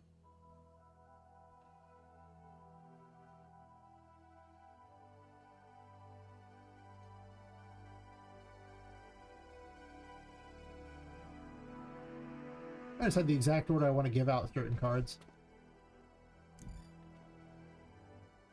I mean, if it has something, there's no way it's actually game ready. Oh, that was right. I was trying to do some weird little like air launching thing. That didn't like blew things away. I didn't have this. I didn't bother to reposition this the right way. I don't think I want judgment there. Kind of a weird place for the Hanged Man to be, though. I kind of want to replace judgment with like a little like Tesla coil or something and zop people with it. Make it some sort of lightning ability. But giving that here makes, well, it fits for all the weird machinery. Doesn't really fit for gameplay. I do think I have to give out the Hanged Man here, and I think I just give up regular flying. Because I have no way for the card to actually power up. Because I really can't see how a tarot card would affect another tarot card kind of thing. Like, you're not dealing hands of tarot cards, so having a tarot card that only affects one of the tarot cards seems weird since nothing else works like that in the whole game. It might be what I do. I just put the Spider-Man there. The flying one is so much better designed than the Hanged Man is right now. Yeah. Oh well, not every idea I've added to the game was a good one. In fact, most of them have been terrible. Why they're not in the game anymore.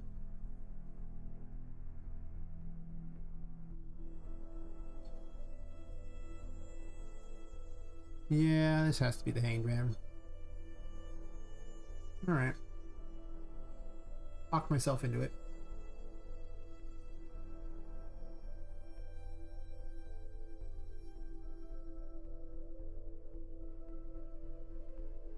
Did I rename chapter 3? Interesting. I wonder why I renamed it. Doesn't matter.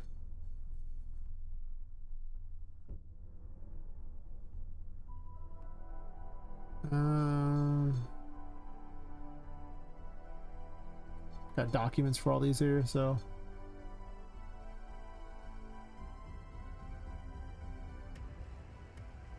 there is no ritual room here. I guess I gave out judgment earlier.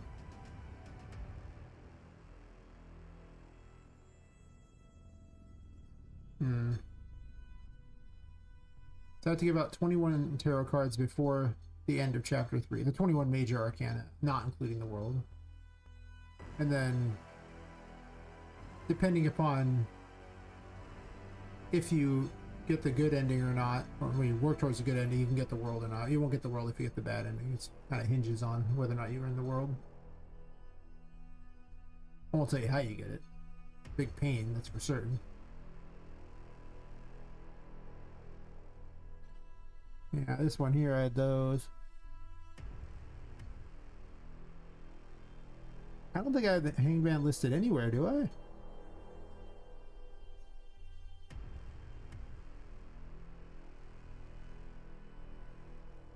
Did I just forget about it?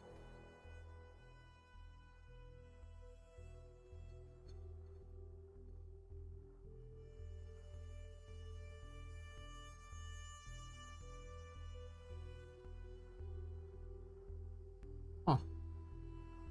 I guess so. That can't be right. I have a list of all the ones there. So for chapter 1, I have one of them listed twice. In fact, which one I've listed twice. So Fool's not on there, obviously. Magician's not on there, obviously. Empress, no, probably not. And these ones seem very unlikely. Hierophant, the Star, Temperance. None of those are there. I'd have been in shock if the chapter 1 ones were there. But for chapter 2 and 3,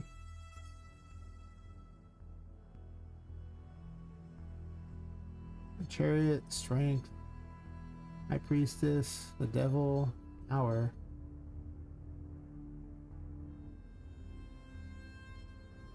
Burr and wheel.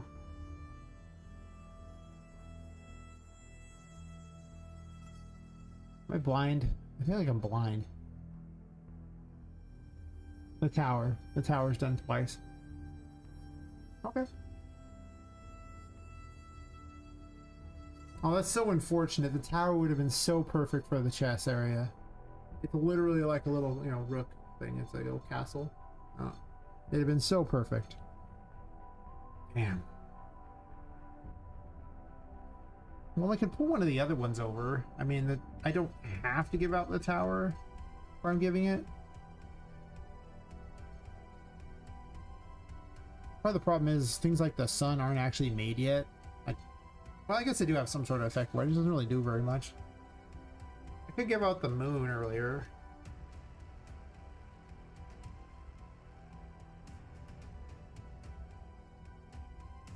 The sad part is the Moonlit Garden's too early in the game to give out something like the moon. Would have been perfect if it wasn't. Unless I lock it in that room anyway and then you have to come back somehow. I could do that.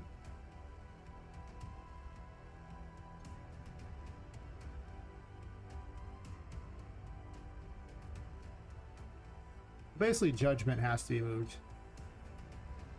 I don't know why I've listed as the ritual. There's not even a ritual room anymore. The original name for one of the rooms but been replaced.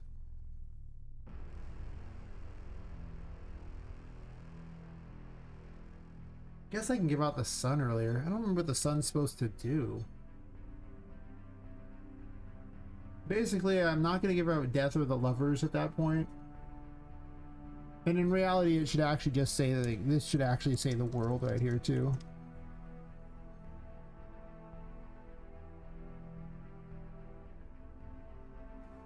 It's actually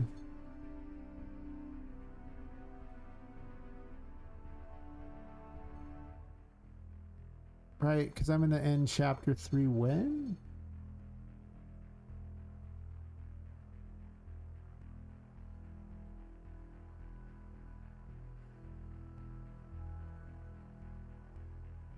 I keep moving Snugglewaffle around. Snugglewaffle will probably be somewhere.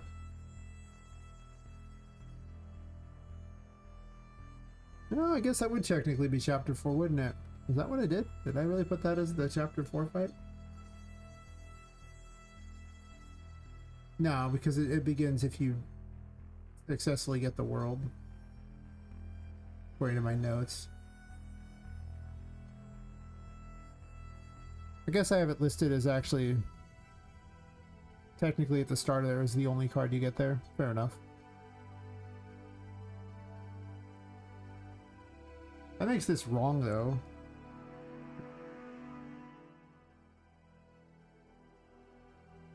I don't have a room order, do I? I guess I sort of have a room order. Basement entrance. Oh, these are just wrong. I changed so much of this crap. Never mind. Irrelevant.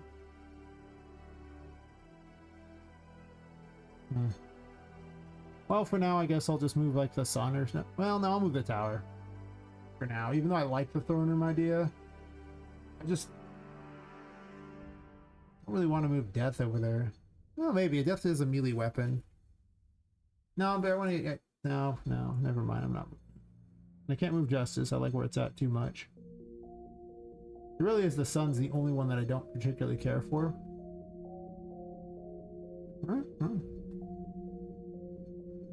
Let's move the sun anyway. I'll figure it out. There's plenty of gardens in the other one there. This might have to be moved later though. Purely on the grounds of, you know... it might be too powerful to give earlier. I don't have 100% of an idea of exactly what I want it to do.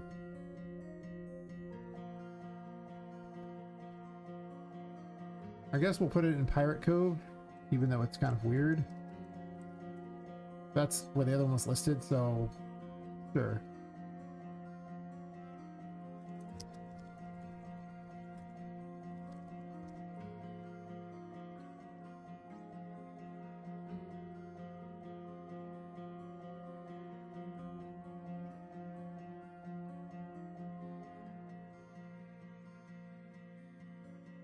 Guess it's number 12.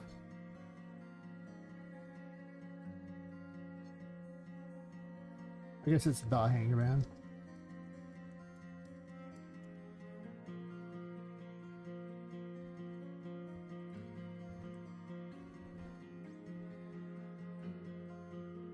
See, chat's in mine.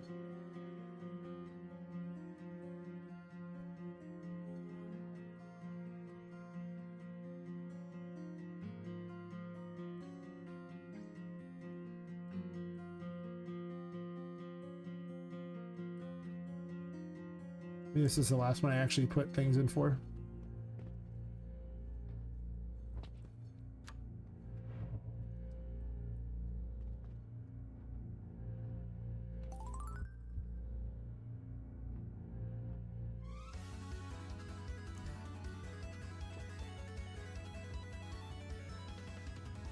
And for abilities that aren't even remotely finished, yay! Doesn't have to be. I mean, if I'm giving it out at the end of chapter 3, we're talking like months away before I give a crap if this looks good or not. Still fun. She just needs a flying to disable the other animations, so she's not trying to walk in the air and it'd probably be flying.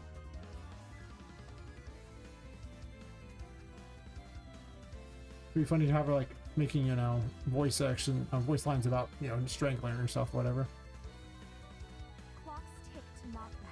They're watching shooting stars. You're going the right way. Too long a stick is not all that. You're going the right way. Yeah. Just waiting around for everyone. You're going the right way. They're watching you.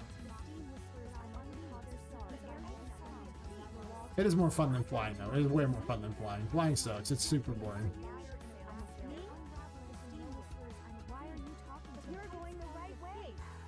We...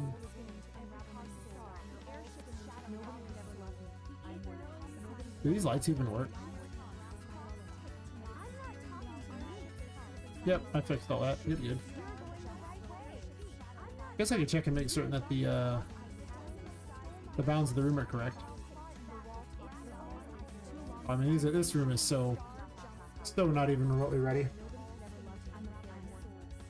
Oh yeah, well, I mean, like, the whole Hierophant thingy is only useful early on anyway. Like, you'll find it, like, by the point, like, at this point you're heading towards the end game.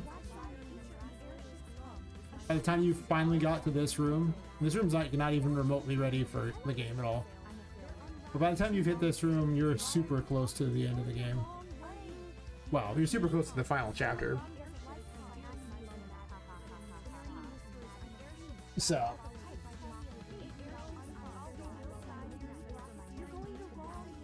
and this ability will already ruin that too, because it's just a Spider-Man. But I might actually have it just hook onto ledges, in which case, like, or into like things on the walls.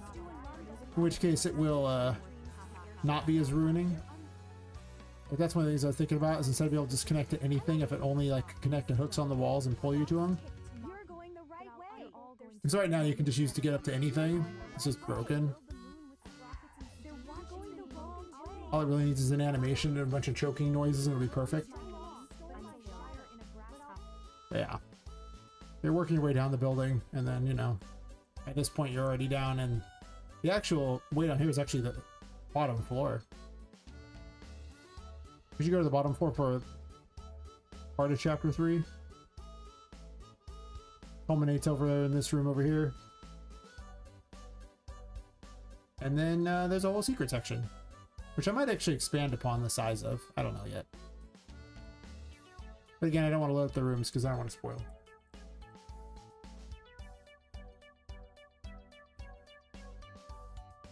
Though granted, the concepts will probably not be anywhere close to where they're supposed to be.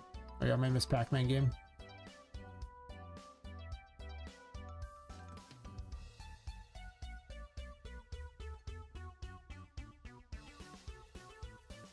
but I mean, chapter 2 is still a dumpster fire, and Well, it's not really dumpster fire. You can beat it. It just, there's some things that are not where they're supposed to be.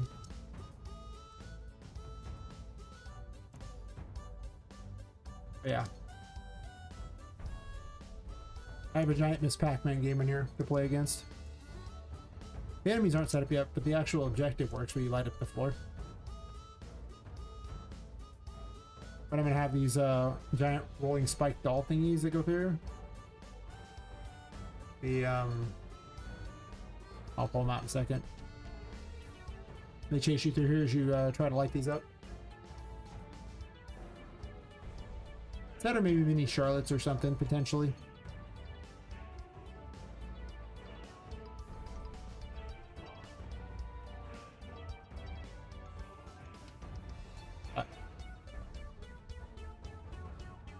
That is way far off. I just programmed it one day because I was like, whoa, this would be kind of cool. Oh, this doesn't teleport to that location. Got him. Allowed to jump to that. Oh, we escaped the building. I'm free. I'm free. Woo! Let's all see why running around the streets sucks so hard.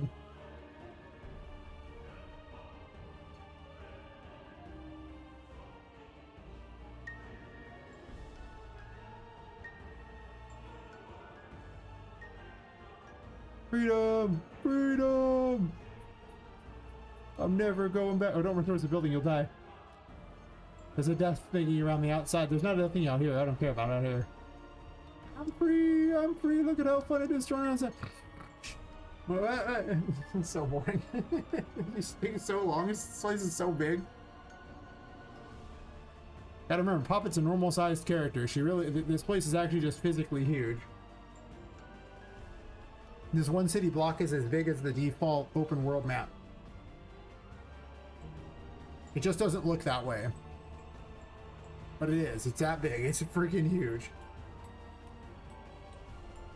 Unfortunately, I'm going to do the Pac-Man section. We'll see how it works. Like, there's going to be a story thing in there before that boss fight.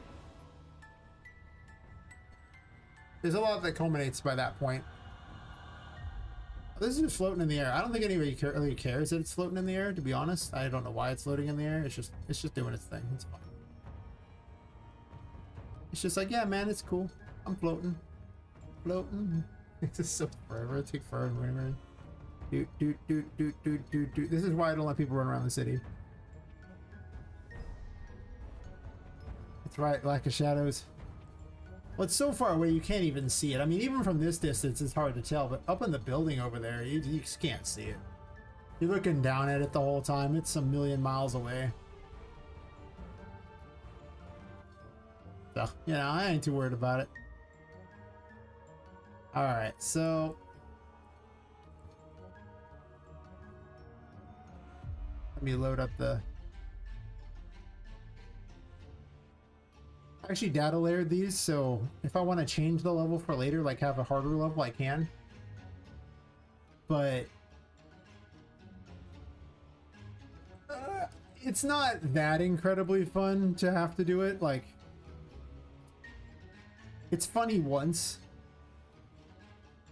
And I think it'll be interesting how it plays out. I don't think the battle would be that fun if I made you play multiple levels. It does take quite a lot of time to go through all of it, for sure. Anyway, I need I think you start right here in this spot. That was the starting one. I just need a marker. Doesn't really matter, I guess, what the marker is.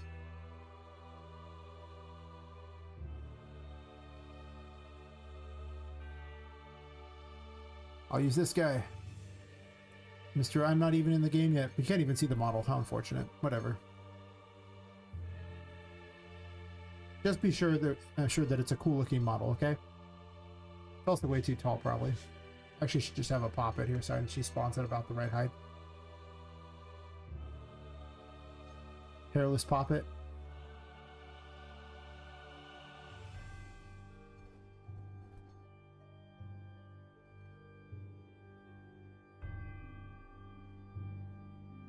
That means on victory, it also has to drop her in the right location too.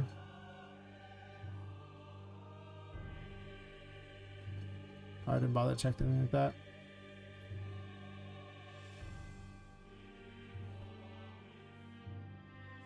Zeros, sure.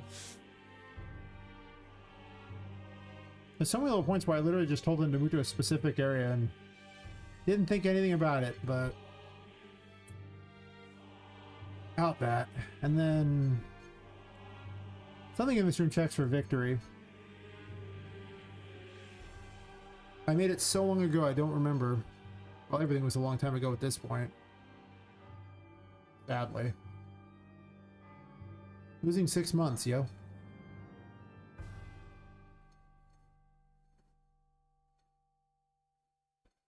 I guess success acts to transform.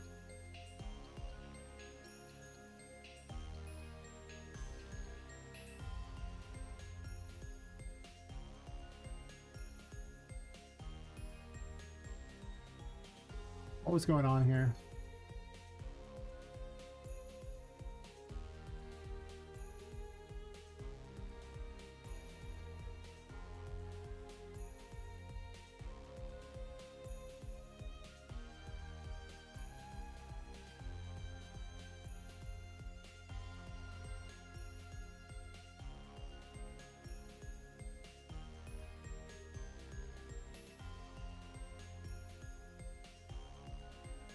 Yeah, I wish.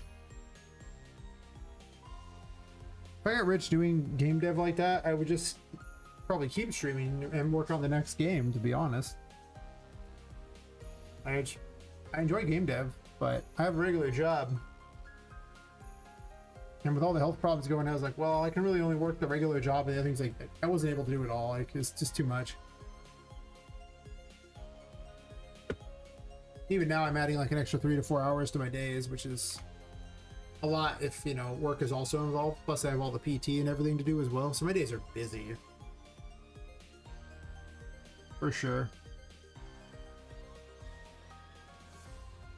Because then I'm having to do like PT stuff for about 2 hours a day.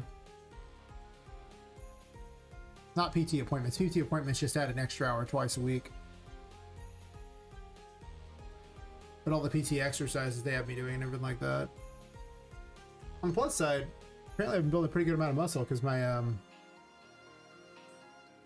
massage therapist was saying that. It's like, you've built a lot more muscle recently. I was like, yeah, I guess so. And the lady whose job is to massage all my muscles is probably the one who would know best. She's been doing it for, gosh, like 4 or 5 years now. Not getting ripped or anything, but, you know. Not too bad.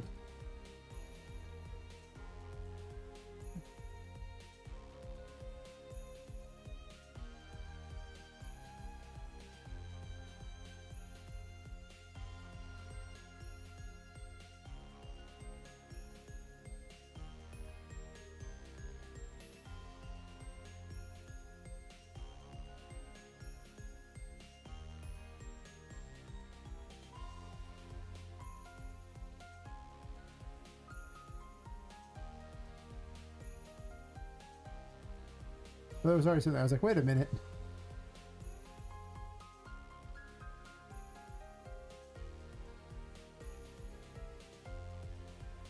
Oh yeah, my prospective enemy for this area. Have these rolling after you inside the thing.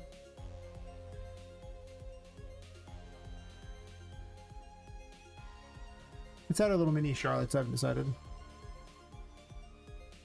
But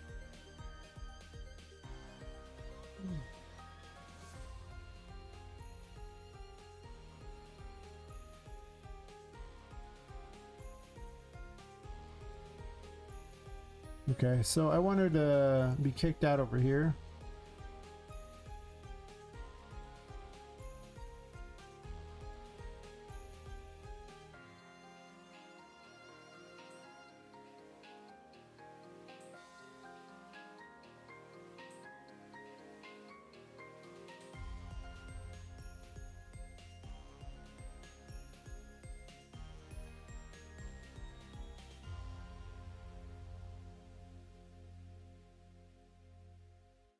I didn't really program this portal to be to destroy itself after the fact, though.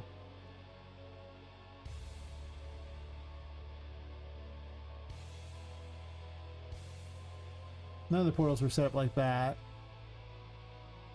Well, I'll think about that when I get to that point. Doesn't really matter that much now. I just wanted to fix this so you could actually technically win, and then if you're dumb enough to jump back through the portal, it'll cause a bug right now.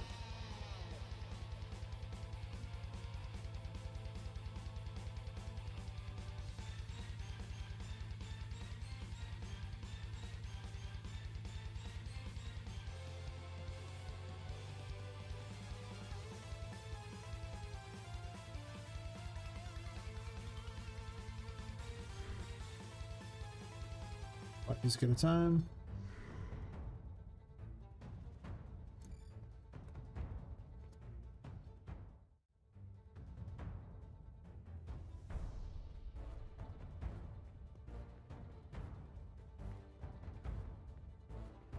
Not very fun with nothing else going on, but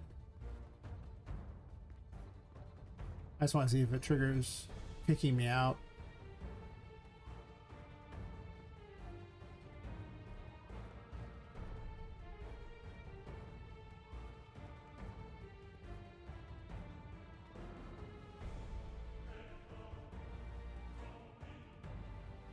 When you're being chased by invincible killing machines, this should be much more exciting, for sure.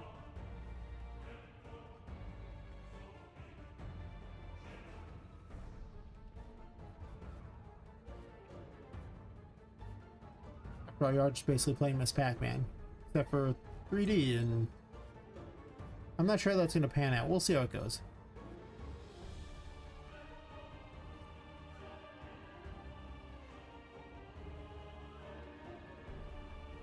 I could code an easier way to do this, probably.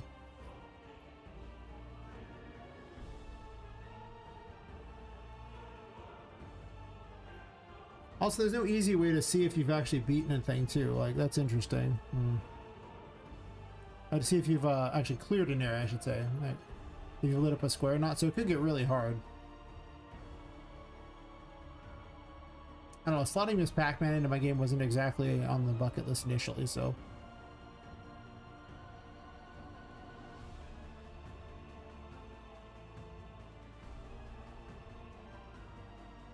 But I gotta make certain my battle arena works. Because every battle against Charlotte's a game. It's never a straight fight until the very end. That's fair. Well, the thing is, I don't disable any of your powers, and you're gonna have to deal with enemies in here. This is just the battle arena. I just want to make certain the arena worked because I moved everything and it does check and send you places, so I just want to be certain that it doesn't break, and I'll deal with it later. There's already like boss fights I still have to design before this, so you know, I just got bored and made it a battle arena one day. So I was planning out chapter 3. Yep. I was considering having multiple levels and everything like that, but I might still. The boss fight could be really obnoxious. We'll see. I mean, we're pretty far in. Yeah, thanks. Yeah, despawns it there. But yeah, I was gonna have different buttons to spawn them. To spawn in other levels. I was also just gonna fall like an idiot. That's another thing I was gonna do.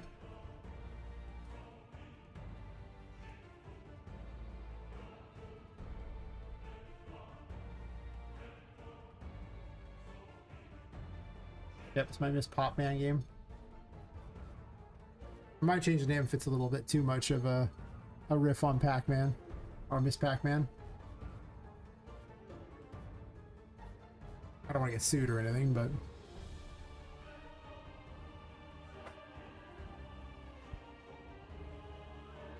I want to see how long it takes to realize, well, it shouldn't take too long to realize they're playing this Pac-Man as a joke.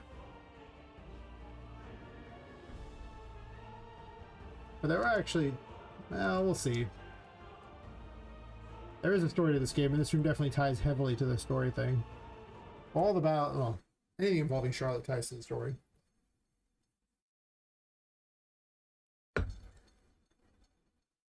Yeah. I mean, when I was a kid, we had a Miss Pac-Man arcade game. Like, we'd get sent down to, like, they had, like, a public pool, and then there was, like, a, separate little side area that was run by the Parks and Recreation District. And they had a bunch of games in the back and everything like that. And one of them was, like, a Miss Pac-Man game. We all used to play it a bunch. We also had, like, a pool table back there, ping pong table, foosball table. Bunch of carom games out in front, you know, the ones where you use like a wooden stick to knock the little piece around like that, and these crazy boards. We had all those when I was a kid, got to play with them. And we had unlimited access to the pool because my mother worked there, so we just had that. And it's weird because it quickly got boring after a while, because every summer we go there for like 4 or 5 years. But I was really young, so they didn't like me in the back area with all the cool stuff, so I mostly got to play the caroms all the time. And swim at the pool. I think I was like, it's like from like 8 to 12, might have been 5 years I did that. Maybe a little later than that. Might have been 13. Yeah, pretty certain I was pretty young at the time. It had to be. Yeah, it had to be. I don't know. We used to find little tricks. Like there was a with the Miss Pac-Man arcade game, and when you're about to get caught by the ghost, what you did is you jiggled the handle back and forth real fast like that.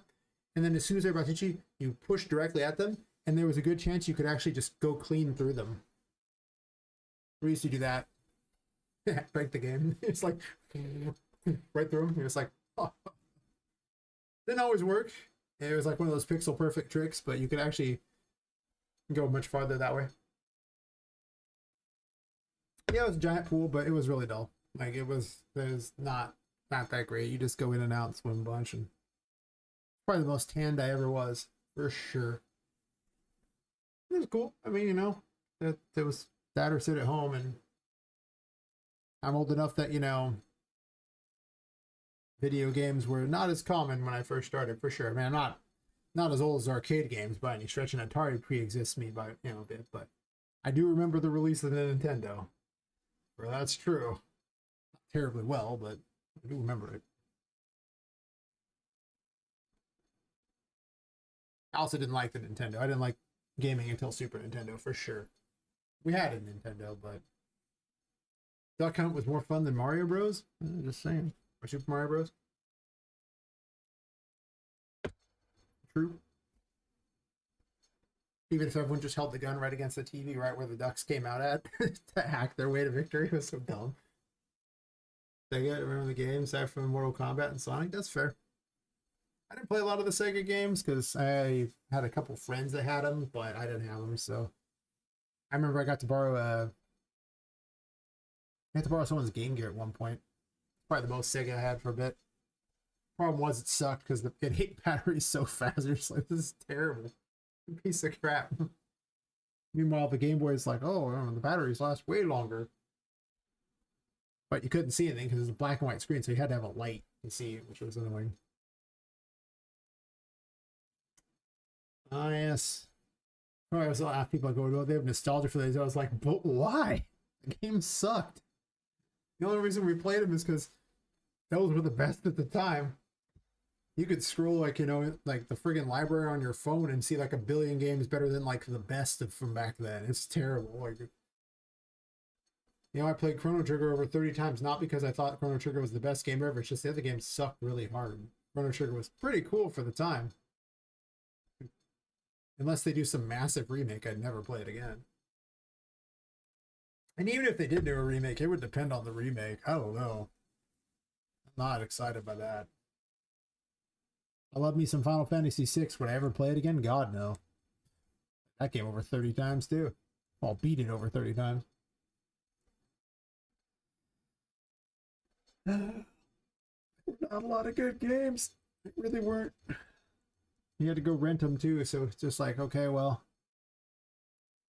am I going to risk my money on a game that's probably not good and then have a whole weekend of boredom, or do I just rent a game I already know is good and then just play that for the weekend? And a lot of times you'd rent a trash game and then go, and then for the rest of it, you just rent like the good games because you're like, I already know this is good. I don't care if I've already played it.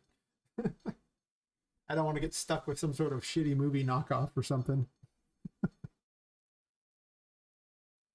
Good times. And now you have infinite games to play.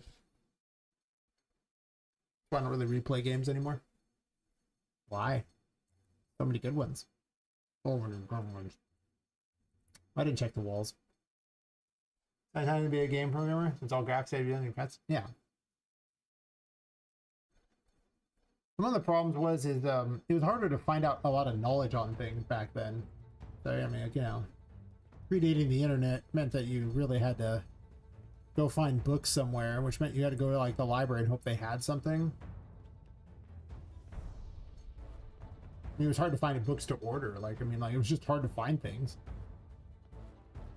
Like, if I'd grown up in this day and age, I mean, you can replace all of public education with about 6 months on YouTube. Like, it's such a joke.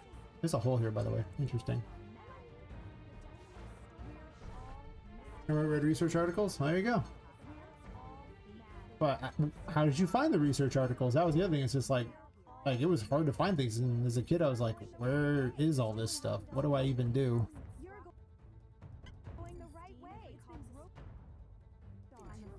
And later on in life, it was available. Yeah. Well, man, when at that point I was underage until, you know, like 98 when I was 18. So yeah. Getting to the university meant an hour away, and they didn't exactly just let kids go through the library there. It's an hour-long drive to get there. Well, not an hour, 46 minutes. Long enough that it wasn't really very easy for me to do.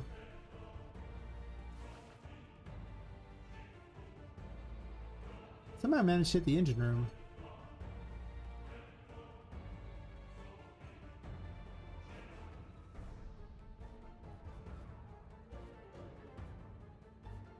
I'm still considering the engine room. I never got to go back. That's interesting. Yeah, it was just hard to find things. Public education is about gaming in particular skills.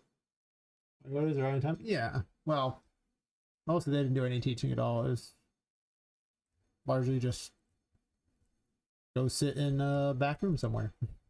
They always like to do that. They always sent me away to whatever back rooms or to places. I like to talk, which was a mistake. Public education. What a joke. 0 out of 10. This is an engine room? This can't be an engine room. It's still a hidden grotto. Also, this is way off.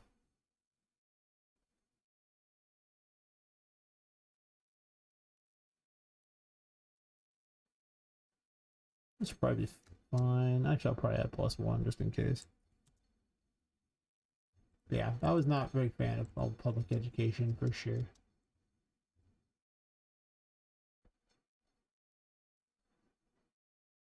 I remember what a joke high school was. Oh my god. I only had to spend 2.5 years there, so it wasn't that bad. Yeah, it was bad, but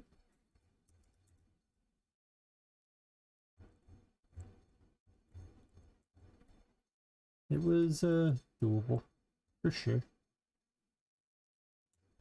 Hidden Grotto Pool. I do think that everyone there should have been executed. All the different teachers just executed, just outright. They were bad people, for sure. But that's okay. They're all dead now because they're old. Like, they would all be so old by now. Hey, Sarah, how's it going? I mean, like, how old would it be? Yeah. We had like a commercial break on there anyway. Okay. No, like all my instructors from like, man, that makes me feel old. Yeah, it'd been 27 years ago. A lot of them would be dead now just from old age. Jesus. They graduated high school like 27 years ago. Yeah, old. Yeesh. A fogey. Oh god. Ancient. These are the lowest IQ among university majors. Probably fair. If they were smart, they'd go get a job that actually pays money. Too true. Imagine getting a job that doesn't pay money. This is really dumb. Why would you do that to yourself?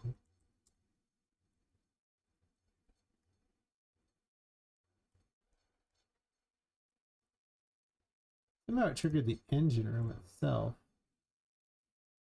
Not seem ideal. How was the engine room triggering?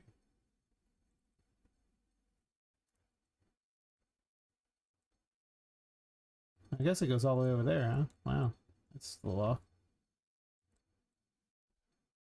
Raise it back on. We had a social work?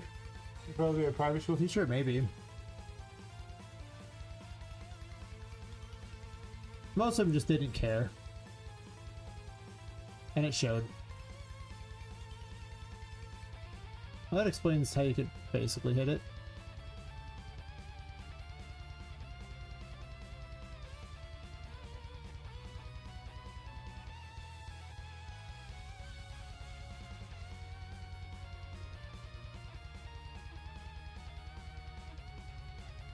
I don't mind fixing all the way down here. Seems unnecessary right now, but I don't know. I'm kind of working on things as I see it. I do have this delusional dream that one day I'll be able to run through this area. And it won't be the worst.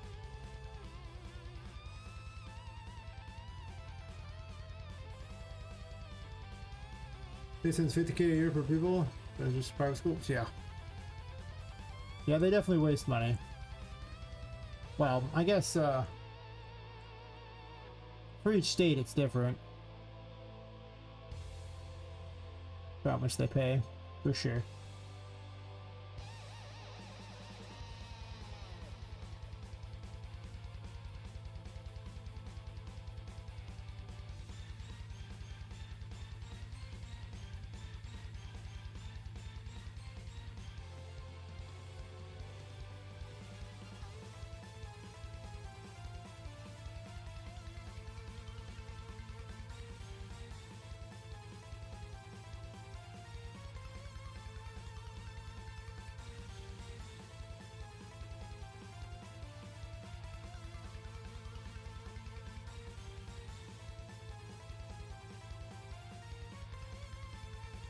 Probably be wrapping this up relatively soon. Started almost 4 hours.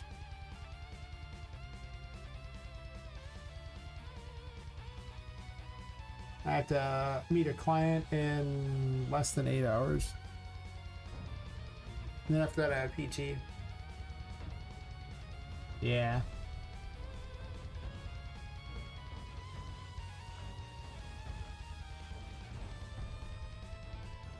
I have wondered if it's better to start streaming a couple hours later. I just picked this time because it's usually a time when I'm kind of most in the creative mood.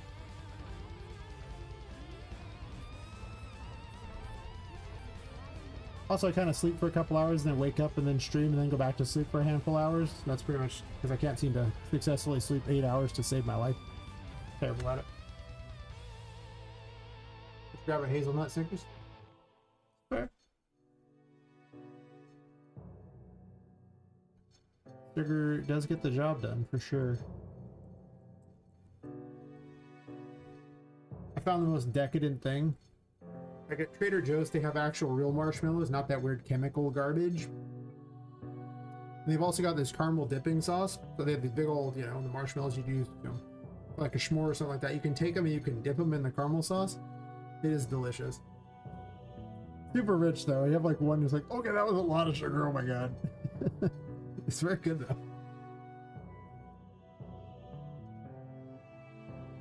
Yeah, pretty much. I think it's just to get more sleep. That's really what it is. Because, you know, if I sleep 2 different sleeping periods, they can combine for like 9 or 10 hours sometimes. That's very possible. But if I try to sleep 8 straight hours, I cannot do it. I just can't. Like, unless alcohol is involved. With some enough alcohol, I can sleep 8 hours, sure. But without alcohol, it's pretty tough. I sleep 6 and I was like, so awake. Oh my god. I sleep 2, so as long as I sleep another 4 hours, I'll be fine. But I'd probably like sleep another 6. 6 is like the magic number. I can sleep 6. Hopefully. Okay, maybe it's not that magic of a number. It feels like a magic number. But yeah, I definitely end up a lot more happy and awake and responsive. Otherwise, it's just like, that's pretty much like me the whole day, just a zombie.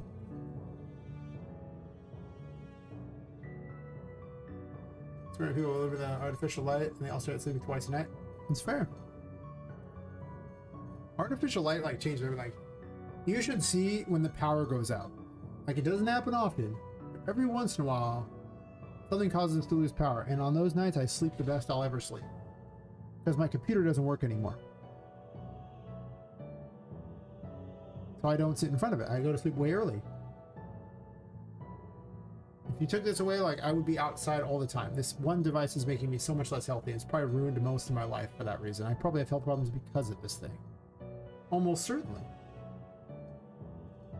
How much healthier would I be if I just never was never sitting in front of a computer? Right?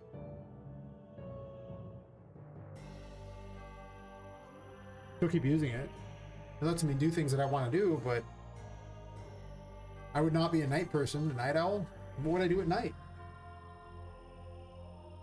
You're camping, watching movies on my phone most of the time? Well, see, the thing is when we run out of power, you don't know how long you'll be without power, so we're like, okay, well, how long are you going to use your phone? Because now, if you're up at night, you have to use your phone as a flashlight, too.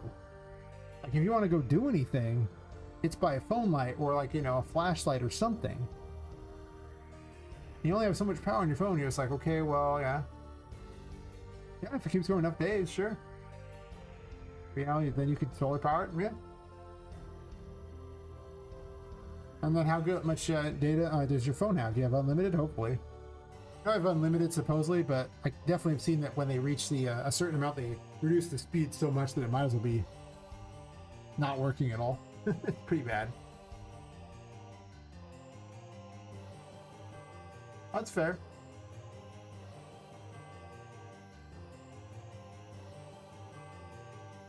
The thing about camping is if you're sitting up all night, then you're mostly just stuck in a tent. I mean, you kind of want to get up earlier because otherwise there's not much you can do. You just sit in a tent all night. It's annoying to go use the restroom. It's annoying to do food because you don't really want to have a bunch of snacks in there. You want to attract wild animals, but that seems like a bad plan. I see.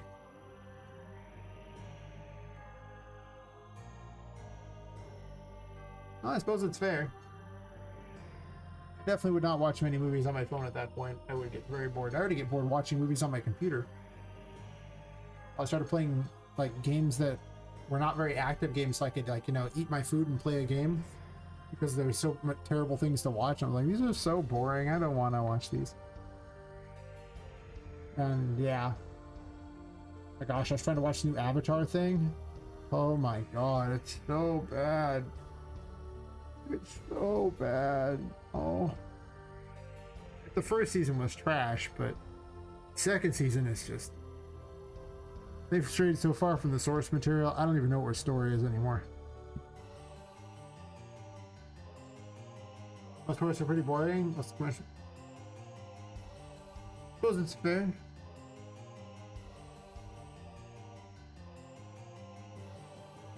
I mean, most of our time out, the trees are massive, so lots of crazy places to wander around, lots of mountains and things, so.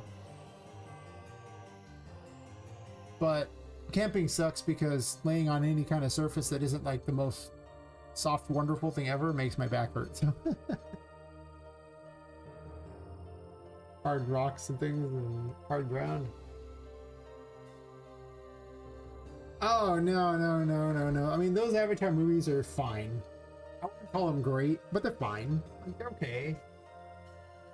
But, nah, the Netflix, that Avatar The Last Airbender live action thing in the first season was kind of a mess, but fine. It's kind of like they killed it and wore its, like, meat suit for a while. Like, it was kind of like Avatar, but kind of like not.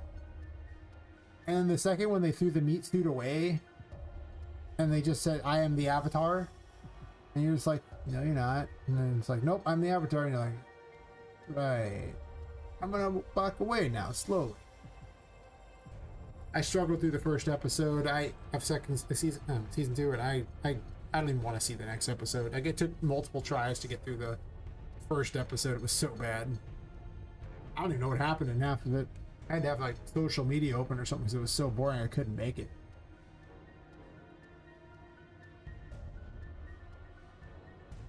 Not a good show. No. Yeah, I don't sleep on hard drink. Hard drink seems terrible. I'm too old for that. Too beat up. I have enough back problems. I don't want to do that. Seems terrible.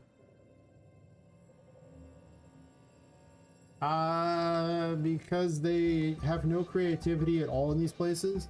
They just hired a bunch of DEI hires who pretty much exist to suck the life out of anything you've, you know, ever enjoyed in your life by just making a crappy soulless remake. And that's why Hollywood is failing. And why almost everything on Amazon and Netflix sucks. except for the stuff that was made, you know, not here in the US. So much of it's just the soulless remakes. It's like, there's no creativity there. Terrible. There's no talent. I think all the talent went into the gaming industry, to be completely fair. There's still a lot of trash in the gaming industry, but there's also a lot of good games in there where there's almost no good shows anymore, or movies. There are some, sure. There's just a lot of garbage. Like, I'm watching House of the Dragon.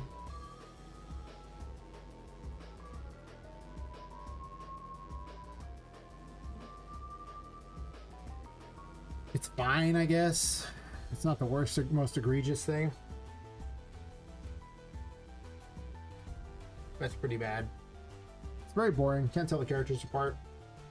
Also, I can't square off the fact that, you know, the Targaryens are like half the whitest people you've ever seen and then half the blackest people you've ever seen. But apparently they've been breeding for generations and somehow they still come out completely white and completely black. Because that's not how it would work. It's like, you guys have been breeding for thousands of years. Wait a minute.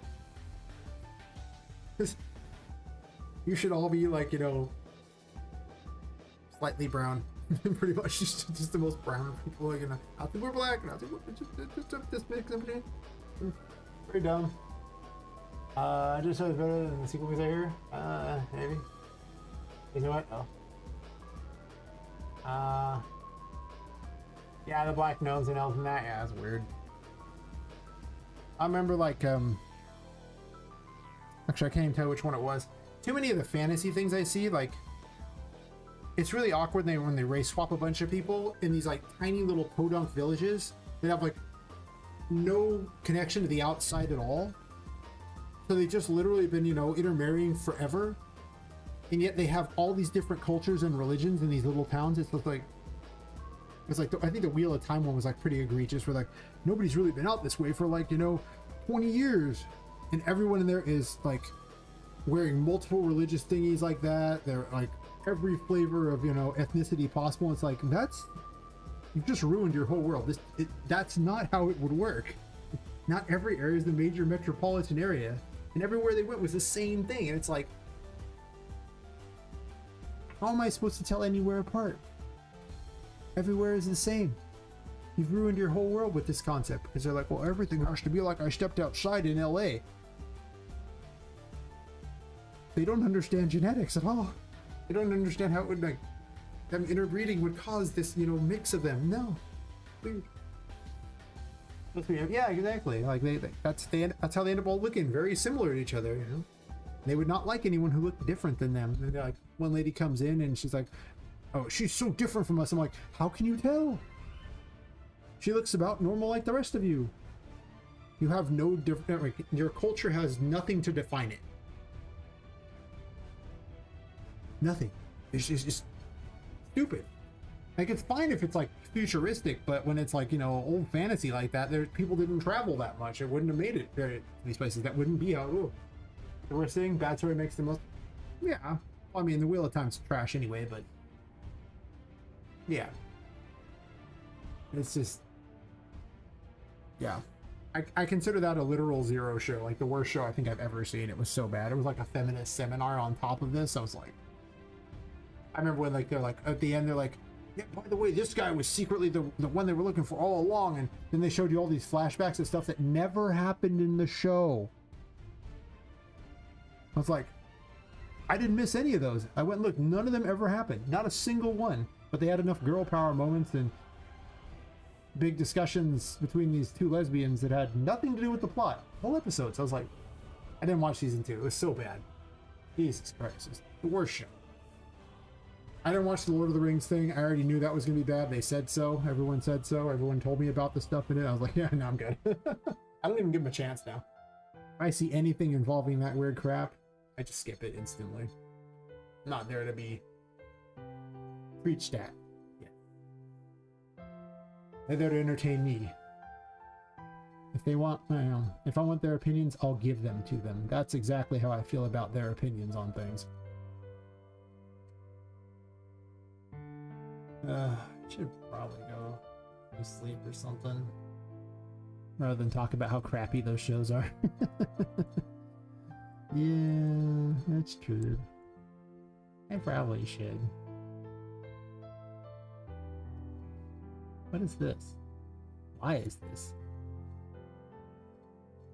Oh, it's a trigger box. Sure, sure. Okay. Okay.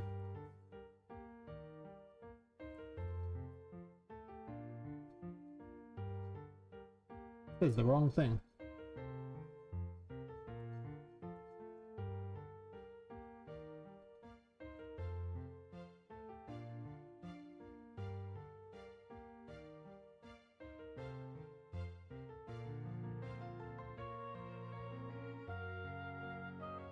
The right one. All these little stupid things that are just slightly broken.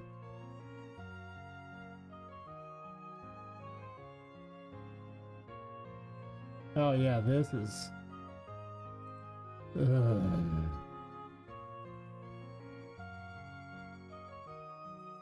I should have been fixing this. I don't know what I was smoking, fixing the other crap that's super far down the road. We gotta fix it all eventually, but... This is beyond the demo though, so it wouldn't be that big of a deal, I guess.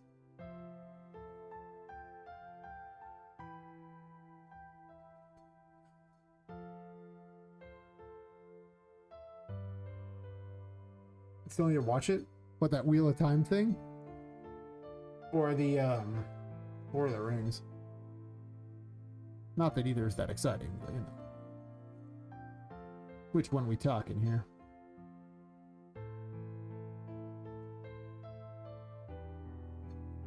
Oh, House of the Dragon,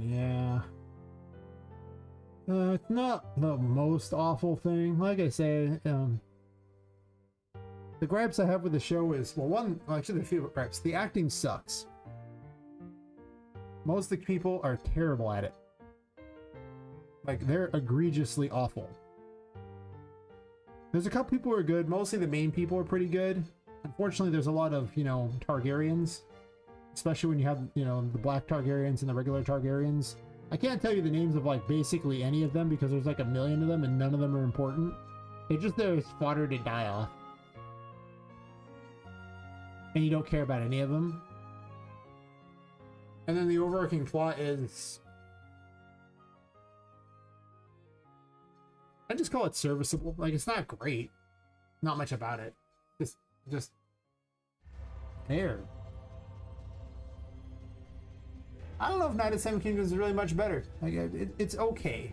At least you can tell the characters apart, and like you get to know them, and you get to kind of like them. It was really slow to start, but mostly my gripe with Knight of the Seven Kingdoms is first season was so short. Like, it basically felt like nothing happened. Like, it was like not epic or anything like that. It's kind of there, and they end the season really early. So it's just like, is this the first half of the season? No, this is the whole season.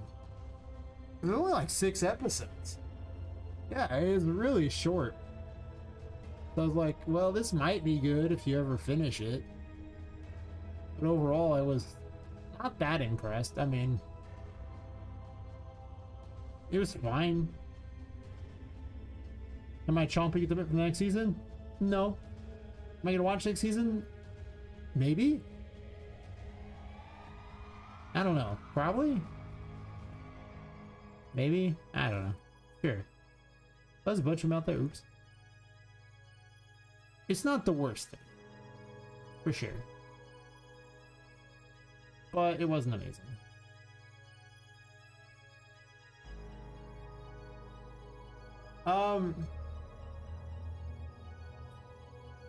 Early on, Game of Thrones was good. It was really good early on. Like, the first 5 seasons were gold. You could really see the cracks start to show after 5 when they started to run out of source material and they started getting farther and farther from the source material because there was no source material to work off of. And by the time 7 rolled around, it was not great, but it wasn't like awful, and 8 was just atrocious. Absolutely atrocious. But the first 5 seasons, I went and rewatched it not that long ago. Probably like about, I don't know, 7 or 8 months ago, and I was like, wow, you know, the first 5 seasons, they were good. I really wanted to see what happened. And then then it's very, very different as soon as 6 rolls around.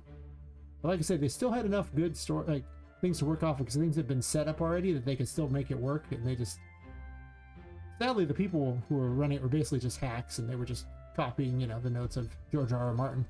But I blame George R. R. Martin for this one because he had, you know, 5 years to write the book to continue. So it's his fault that the story went to crap. He could have finished that book. He had 5 years. He'd already been working on it long before that. It's 100% his fault that season 8 was trash. I'm not blaming the other people. They worked with what they had and they were incompetent, sure, but he could have made it work. He chose not to. Hasn't finished it? Yeah. Exactly. Like I said, it's his fault, and I don't think that much of his writing is very good. I think that he actually, like, it was lightning in a bottle with Game of Thrones, and then he just can't write good books beyond that. Like, he has no talent beyond, he just lucked out. He can prove me wrong if he wants. I'm still waiting. I'm not very impressed with the other adaptations of his stuff. But hey, you know, maybe. I'd like to be impressed. Does that count?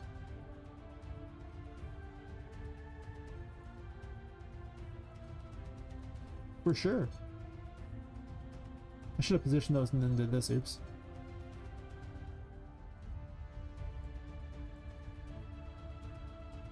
But I did not.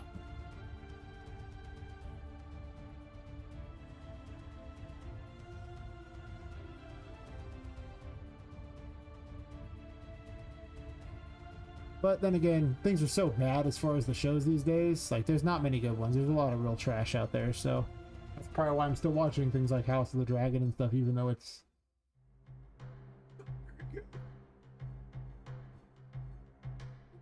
It's not like egregiously bad anyway, except for the random black Targaryens. That's weird, but I'll never be able to reconcile that somehow they've been interbreeding for thousands of years and they look completely black and completely white. That'll bug me forever.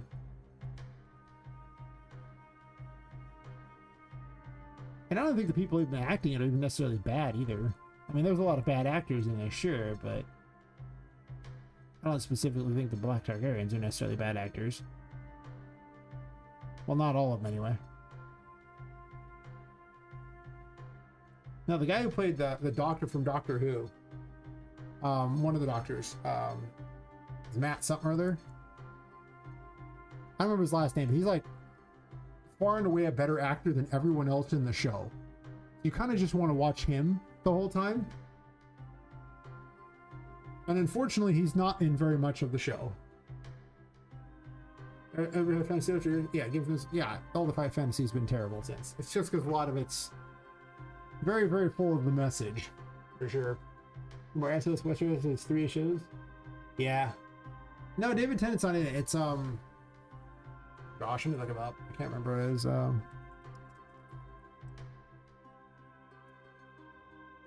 IMDb will tell me who it is. Blah blah blah blah. Matt Smith. This guy is like far and away the best actor in this show, and unfortunately, there's so many actors he doesn't get that much time. I mean, everyone else. Rhaenyra's fine. There's so many people that I'm just like, who are these people? I'm looking at them and I can't even tell you that. I'm seeing their names for the first time. I can't even tell you who they are because there's so many people. You just want them all to die because they suck. There's only a handful of cool people.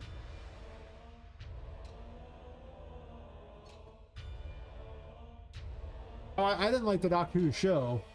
It's just that he's best known for being Doctor Who. I don't know what else he's even been in. I mean, he's in Morbius. Okay, fair. Yeah, like, I don't even know what any of this crap is. He was like a really long time ago in Doctor Who. I don't even know when that was, but... yeah, way back here. So, you know. But otherwise, it's just been I don't know. It's a serviceable show with some poor casting choices. Between the weird, you know, racial things backed up by the poor acting of so many other people, where you're just like, that's the best you could hire, HBO? Why? Yeah. He's great. Like, when you see him in the show, he's like, you want to follow the story of him. Like, you just really want to see him just go and just be a badass. And he's great. In every scene he's in, he just takes it over. And he almost has like a bemused look at how bad the other people are at acting. That's what I'm thinking he's looking at. That's the look in his eyes where he's like, wow, these people are so terrible that they make me look amazing and I don't even have to try. Like, just watch the scenes he's in, the look in his eyes. Like, you get the feeling like he is looking down on these people, but not because he's like, you know, a prince. He's looking down on them because they just suck at acting. I'll say it, they just suck. The first season had, like, you know, a bunch of like young people for the actors too, so they replace a bunch of people with older actors for the other ones, and that's, yeah, because the lady who played Supergirl played Rhaenyra when she was young, and then Supergirl movie that Millie Alcock, I think was her name. Everyone's been making fun of her, so her name's easy to remember. She's kind of dumb. It's fair.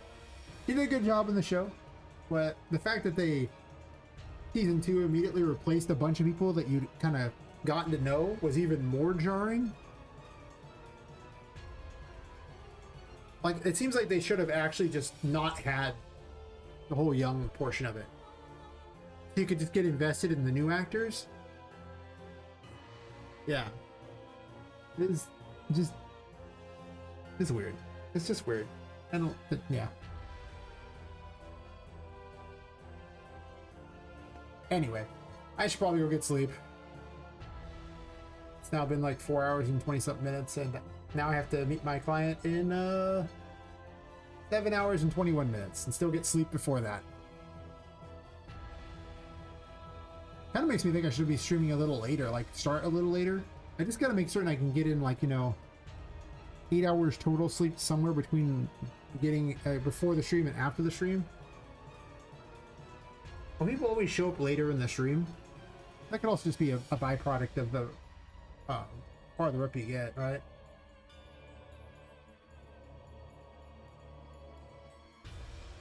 I don't know. It's like the first hour, a lot of people don't even show. It's not like 2 or 3 hours in and people start showing up. But, I don't know, I'm just going to keep streaming at the same time. Yeah, that's kind of the thing. I mean, I've been starting streaming at 2 a.m. because I just fall asleep for a few hours and then wake up and I'm like, what else am I gonna do? It's the middle of the night. Can't sleep. Guess I'm streaming. I've just kind of been sticking with it. Just sleep a few hours before the stream, then sleep a few hours after. Only problem is it limits, well, I can only stream so long anyway because of the health problems. I don't want to overstream. That's what caused, well, that's what made them worse last time, so. Yeah, I'm just gonna show up tomorrow around 2 a.m. Pacific, so 4 hours and 23 minutes before this. 4 hours and 40 minutes before this, actually. Showed up a little late. Guess I could read out to someone. There's not people watching.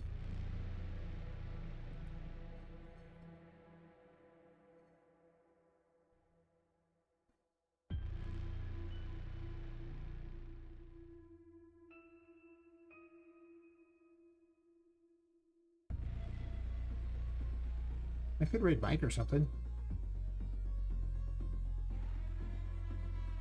It says 7 people watching, so sure. Alright, I'm gonna raid out and then send people on their merry way. So thanks for watching, everyone. We'll see, I'll be back tomorrow about 2 hours and 40 minutes before, okay, 4 hours and 40 minutes before this, so 2 a.m. Pacific. If you check the Discord, I let people know when I'm gonna stream anyway, so that I'll send them the place you can chat. Thanks, and thanks for hanging out. Huh? Yeah.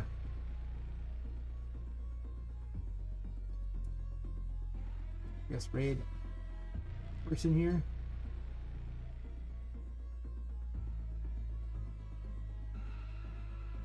Here.